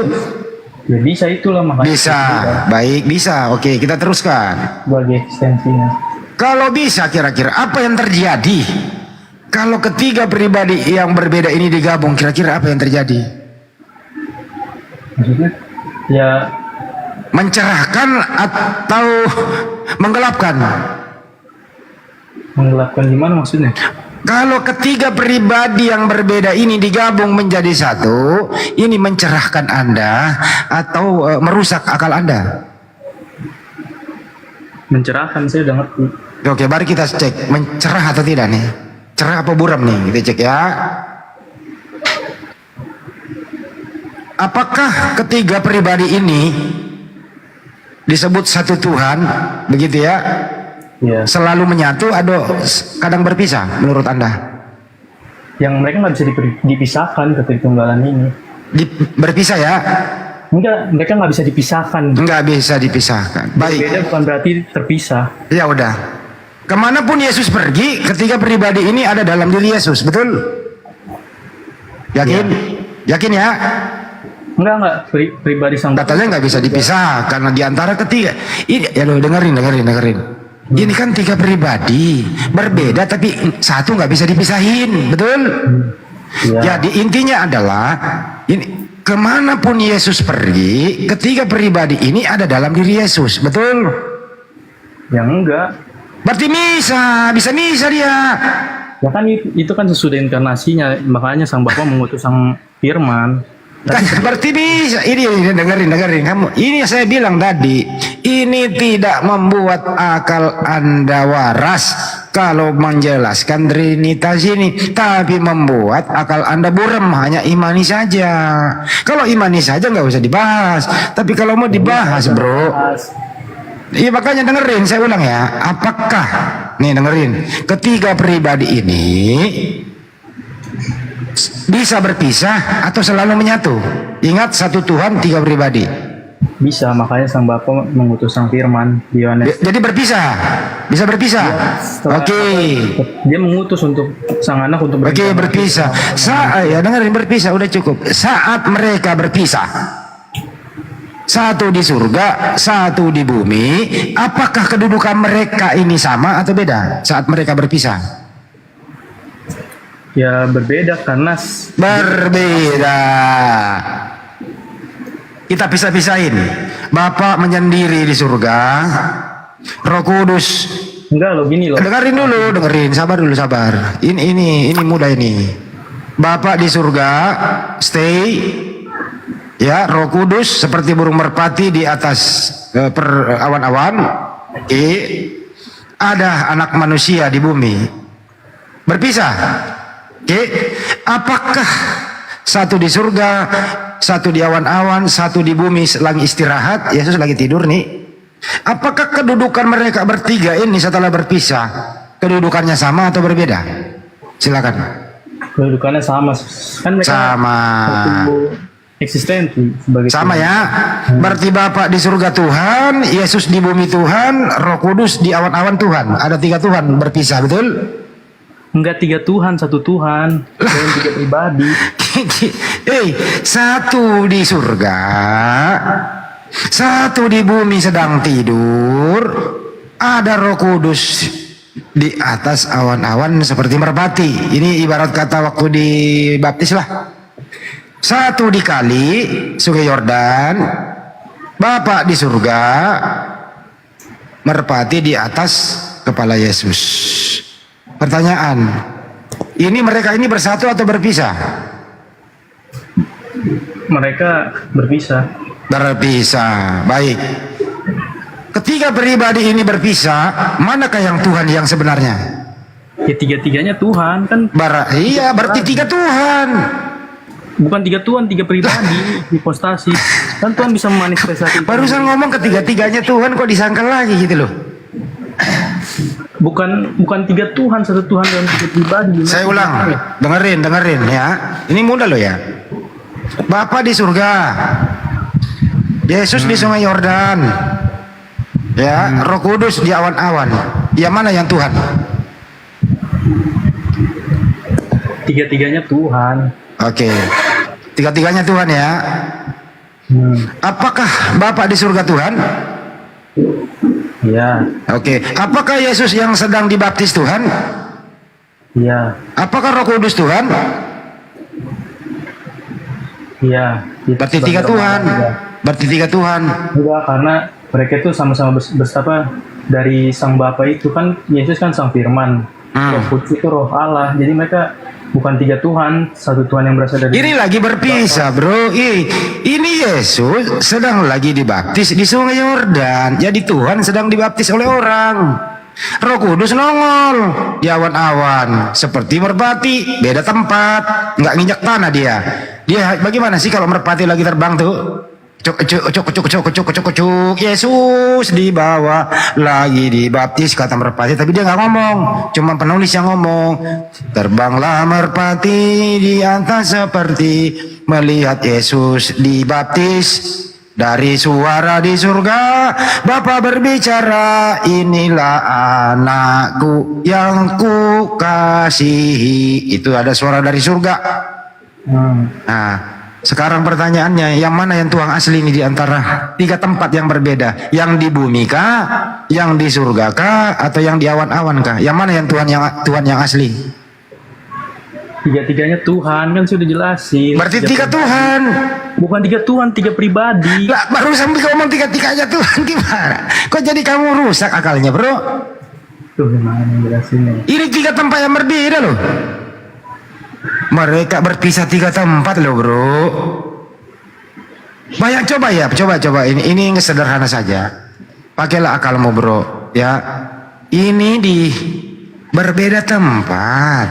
Yesus laki-laki di bumi yang pernah disunat itu ganteng nih, sedang aktivitas di Sungai Yordan, habis dibaptis keluarlah dari air. Manusia ini punya jenggot, punya kumis, punya rambut, pakai sorban, ganteng, kulit putih gitu kayak bule, bersih, ganteng gitu, keluar dari air dibaptis. Ada Roh Kudus di atas awan-awan, seperti merpati nampak. Ada suara dari surga. Suara itu mengasihi Yesus. Yesus dianggap sebagai anak. Kata suara dari surga, inilah anakku yang kukasihi, kepadanya lah aku berkenan. Jadi ada Bapa di surga, ada Yesus ganteng sedang dibaptis, ada Roh Kudus seperti merpati. Yang mana ya Tuhan yang asli?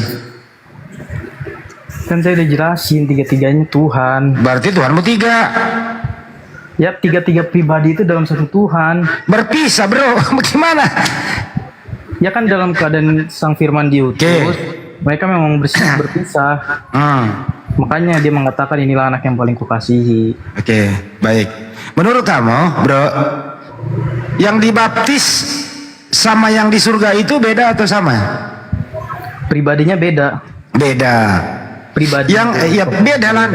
Pribadi itu adalah kepunyaan sendiri. Pribadi itu artinya apa? Tidak ada yang sama dengan kita. Seperti golongan darah kita, atau sidik jari kita, identitas diri kita itu nggak boleh sama dengan orang lain siapapun.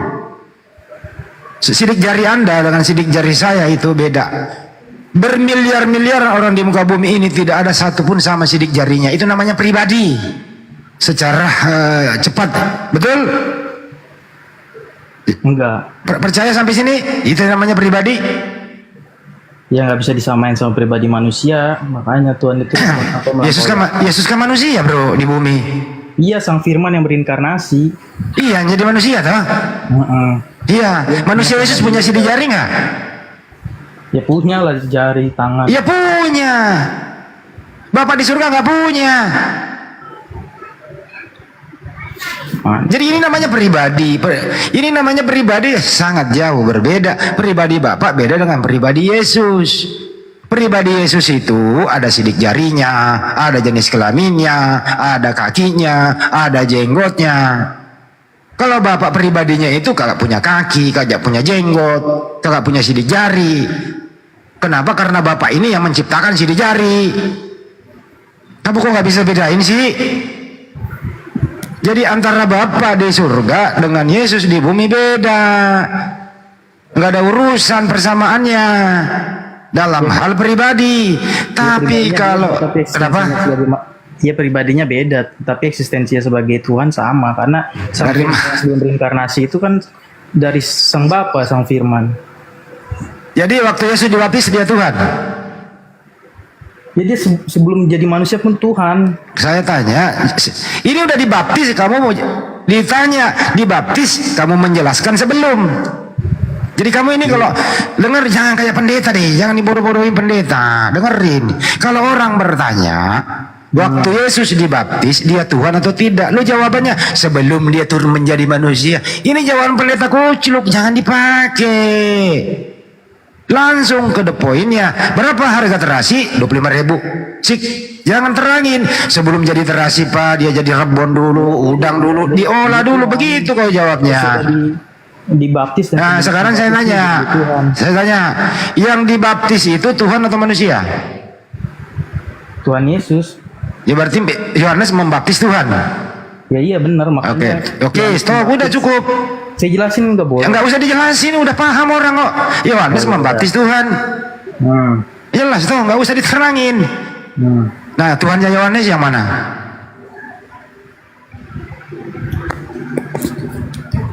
Tuhannya Yohanes ya itu ketritunggalan itu. Tuhannya Yohanes yang mana?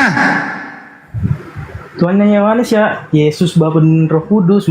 Makanya Yohanes melihat juga ke atas langit, Roh Kudus tercurah. Berarti membaptis Tuhannya. Iya, membaptis Sang Firman yang menjadi manusia. Diputar lagi, jangan diputar. Kamu kok ini muter sih? Saya ulang ya, dengerin baik-baik, brother. Yang dibaptis Yohanes itu manusia atau Tuhan? Yang dibaptis Yohanes itu ya sang inkarnasi dari Firman itu, kemanusiaannya. Saya ulang ya. Yang dibaptis Yohanes itu A manusia, B Tuhan, C keduanya. Keduanya karena Sang Firman yang manusia ini kan menyatu. Ya udah. Berarti Yohanes membaptis manusia dan Tuhan, betul? Betul. Di dalam baik. Udah cukup. Ya biar ngerti. Gitu. Makanya kalau menjelaskan Trinitas itu semakin Anda bicara panjang semakin kabur. Oke. Hanya Anda berbicara meramu kata-kata, memperindah kata-kata. Giliran datang anak kecil, Bapak ini ngomong apa sih? Ngomong sendiri, gila ya? Kenapa Bapak saya kok ngomong sendiri menjelaskan Trinitas ya? Nggak jelas kemana arahnya gitu loh. Kalau ditanya pendek-pendek kok diputar gitu loh. Kembali ke topik ya. Jadi menjelaskan itu nggak usah panjang karena kita ini punya kuping bisa menelaah gitu. Semakin panjang semakin buram. Yohanes membaptis apa tadi? Manusia dan Tuhan gitu ya. Tuhannya Yohanes yang mana? Ya kan saya sudah bilang tadi Tuhan Yohanes ya ketritunggalan itu. Karena yang mana? Kalau Tuhan gini loh. Atau gini saya rubah pertanyaannya. Apakah Yohanes membaptis Tuhannya Yohanes? Ya iya. Jadi Yohanes membaptis Tuhannya sendiri. Baik. Melanjutkan misinya menyelamatkan umat manusia. Ya bagus kan ya, logis banget kan ya, menurut lu logis nih. Manusia, dengerin. Manusia membaptis sembahannya, betul? Membaptis Sang Firman yang berinkarnasi. Enggak ada lagi Firman inkarnasi. Kau ini udah jelas kita ini yang dibaptis Yohanes itu manusia dan Tuhan. Enggak usah lagi dijelaskan Yesus ini berasal dari mana. Udah tahu semua orang. Dia berinkarnasi dari atas ke bawah. Udah tahu. Tinggal kesimpulannya. Yang dibaptis itu manusia dan Tuhan. Enggak usah dijelasin manusia dan Tuhan ini berasal dari mana. Orang kagak nanya manusia dan Tuhan yang dibaptis ini berasal dari mana. Kagak ditanya. Udah paham kita. Yang dibaptis itu manusia dan Tuhan. Jadi Yohanes membaptis Tuhannya. Betul? Udah begitu kok. Jangan dipanjangin kalau bicara orang ngerti. Iya.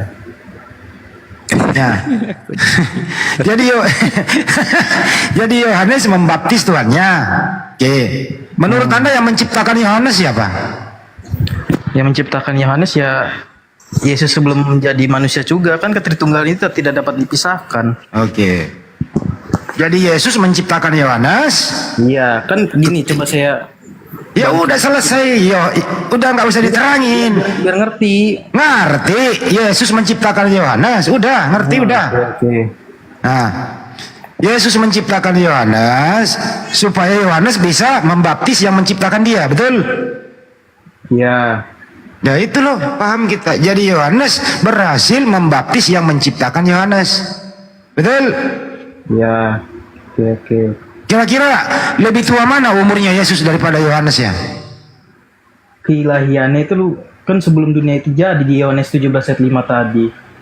Artinya lebih keilahiannya lebih sebelum dunia jadi pun keilahiannya sudah ada Sang Firman itu. Karena kalau membaca Yohanes itu kan harus baca dari ayat 1. Pada mulanya ada Firman itu lebih tua mana umur? Kamu kok menjawabnya panjang-panjang? Lebih tua mana umurnya Yesus daripada Yohanes? Lebih tua mana? Lebih tua Yohanes. Kemanusiaannya yang kan mereka sama-sama lahir. Saya nggak tahu lebih tua mana kemanusiaannya, tapi keilahiannya itu. Kan Yesus yang ciptain Yohanes. Ya iya, Sang Firman itu yang menciptakan. Sebelum jadi berinkarnasi. Yang ini kok ribet banget sih lo. Yang mana yang tua nih? Yohanes apa Yesus? Kristen percaya Yesus itu mempunyai dua natur kemanusiaan dan natur keilahian. Apa Coba jelaskan.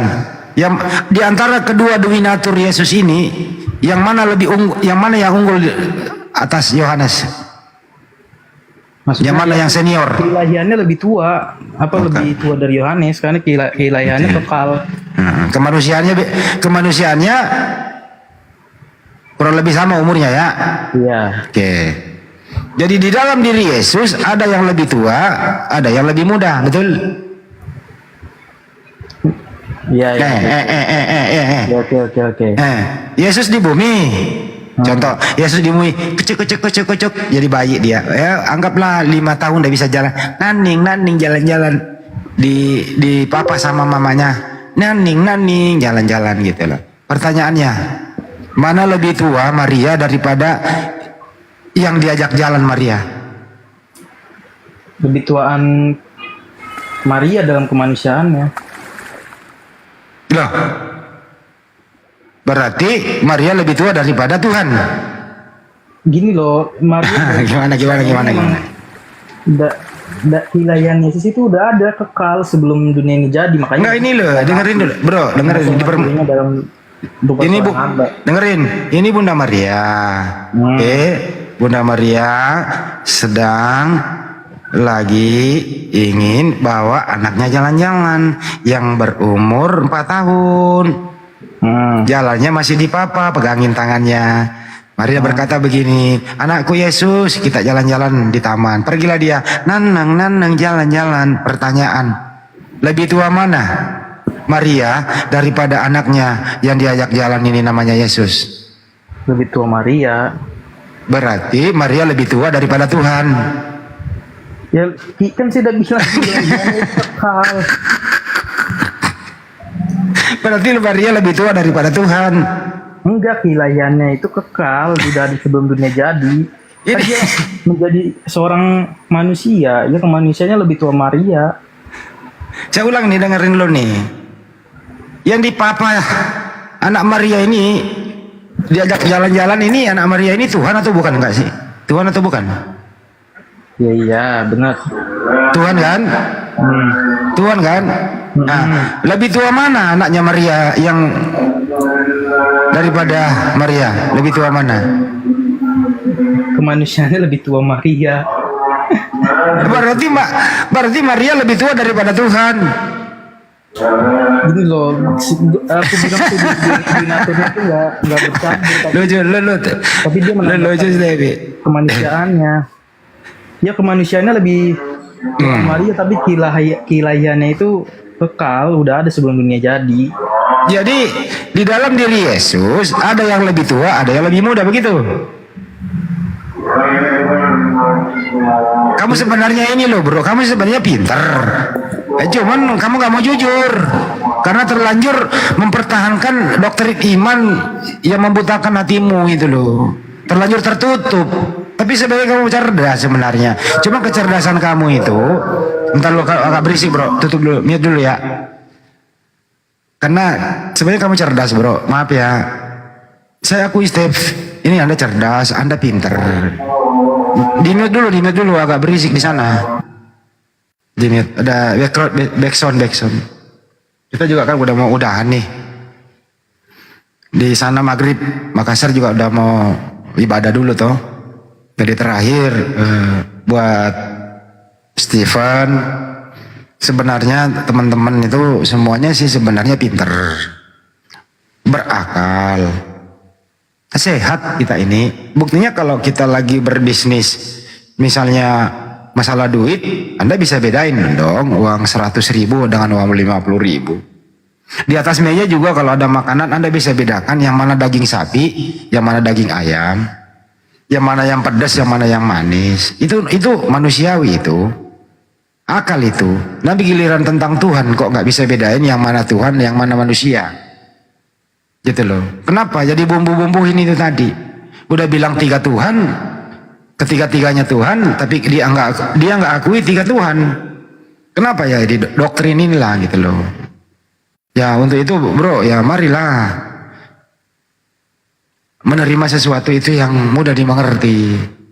Kasihan nanti anak-anakmu di rumah kalau nanya gitu loh. Mending kita yang ngoreksi daripada anak kecil nanti pulang sekolah mingguan. Bapak ini ngomong apa sih? Udah 3 ya 3 pak, kan gitu. Nanti neranginya sulit loh. Anak kecil, jangan salah loh Step. Anak kecil itu lebih kritis di zaman no sekarang gitu. Kalau nanya tentang ini, gitu loh. Jangan sampai nanti anak lu lebih pintar dari lu menjelaskan siapa Tuhan itu. Persiapkan dirimu menghadapi keluargamu, apalagi di area publik kayak gini. Yang jelas, siapapun yang pernah ada di muka bumi ini, dia bukan Tuhan. Dia ciptaan Tuhan. Kalau Yesus memang dia ya manusia spesial, dipilih Bapa di surga untuk diturunkan di muka bumi, dan semua aktivitasnya dilindungi oleh Bapaknya di surga, supaya dia bisa menjadi seorang rasul disegani untuk menyampaikan firman Tuhan yang diterima agar Bani Israel ini selamat dari penyembahan-penyembahan yang gak benar. Supaya Yesus ini mengembalikan ajaran sembahlah kepada satu Tuhan saja. Bagaimana caranya orang percaya dia adalah utusan Tuhan? Bapaknya di surga memberikan dia kekuatan melebihi kekuatan manusia pada umumnya. Itulah yang disebut mukjizat. Dia bisa menghidupkan orang mati atas kekuatan dari Bapaknya di surga. Membuktikan dia utusan Tuhan, bukan dia Tuhan. Gitu loh. Sekali lagi, tidak ada Tuhan pernah turun ke bumi karena bumi tidak sanggup menampungnya. Jadi siapapun yang pernah disusui oleh ibunya, diajak jalan-jalan sama ibunya, bahkan pernah disekolahkan, dia bukan Tuhan, tapi dia utusan Tuhan yang wajib kita sebagai manusia menghormati, meyakini, memuliakan dia. Bukan sebaliknya. Stepi, teman-teman di sini, bukan bahkan sepertinya bekerja sama dengan Yahudi yang menolak dia, ingin membunuh dia. Anda melebih-lebihkan. Yahudi menolak, ingin membunuh dia, kerjasama dengan Romawi, melibatkan iblis Yudas. Ditangkaplah dia, kemudian dibunuhlah dia setelah terkutuk. Anda jadikan momentum untuk menjadikan dia Tuhan. Jadi buangan-buangan Yahudi Anda jadikan momentum Tuhan. Dibuatkan surat-surat meyakinkan Anda supaya terdoktrin itu tadi.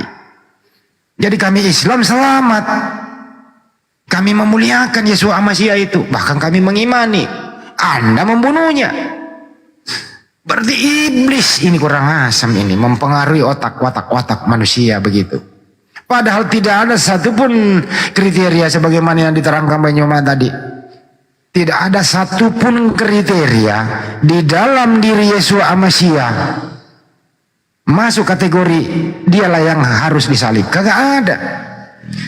Ciri-ciri orang yang bisa disalib terkutuk adalah sebagai berikut. 1. Kerasukan iblis. 2. Makan suap. 3. Pengkhianat. 4. Orang fasik. Kurang lebih 4 kriteria inilah orang ini memang sepatutnya disalib terkutuk. Saya ulang ya.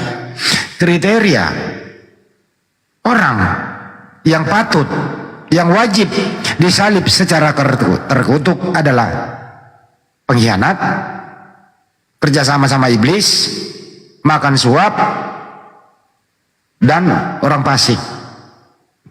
Itu kriteria orang inilah yang harus disembah. Yang harus dibaptis. Keempat kriteria ini kami Muslim tidak akan pernah percaya kalau dimiliki oleh Yesus Masih. Kenapa? Yesus Masih bukan orang fasik. Yesus Masih nggak pernah makan suap. Yesus Masih tidak pernah berkhianat. Yesus Masih orang baik, orang jujur, dikaruniai oleh Tuhan, kekasih Tuhan, dia orang murni, orang baik tanpa dosa dan seterusnya. Jadi kalau ini sudah dipilah antara kriteria orang yang disalib, terkutuk menebus dosa, tidak masuk ke dalam diri Yesus, artinya lepaskanlah Yesus dari genggaman kepalamu itu. Lepaskanlah Yesua Amasia, anak kesayangan Bunda Maria, di dalam genggaman kepala imanmu itu. Bahwa mari pakai akal sehat, bahwa yang disalib adalah orang yang durhaka kepada Tuhan. Siapakah itu?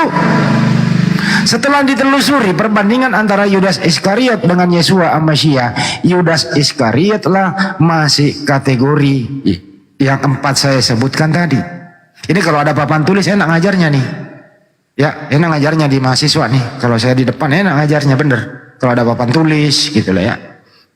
Ya tapi bayangkanlah kira-kira tertulis di benak kalian semua ya.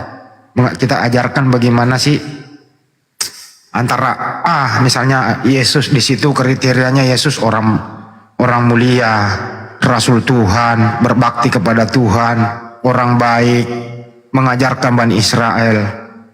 Kalau Yudas pemakan suap, orang fasik,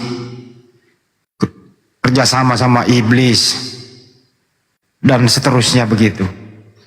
Nah, kita tarik ke salib. Ini kriteria dua-duanya nih. Kita tarik yang mana yang pantas ke salib nih. Orang normal nih, orang cerdas nih, orang jujur nih, pasti menarik Yudas yang disalib. Tapi kalau orang terdoktrin pasti menarik Yesus yang baik ini untuk disalib. Kalau orang terdoktrin nih, kita A dan B. B adalah Yudas, A adalah Yesus, ada salib di bawah. Kalau orang normal pasti menarik B yang disalib.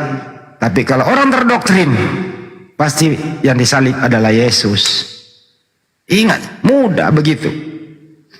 Perintah Tuhan Bapaknya di surga tidak ada satupun perintah boleh membunuh orang secara terkutuk di tiang salib. Gak ada. Gak boleh membunuh. Apalagi membunuh orang yang tidak bersalah. Itu loh. Boleh, yang penting ada sebab akibat. Gitu loh. Untuk itu Yesus tidak masuk kategori diperintahkan untuk dieksekusi. Yang berhak dieksekusi adalah orang yang kriterianya tadi sebajingan-bajingan Yudas Iskariot ini gitu loh. Untuk itu Stepi, semoga ya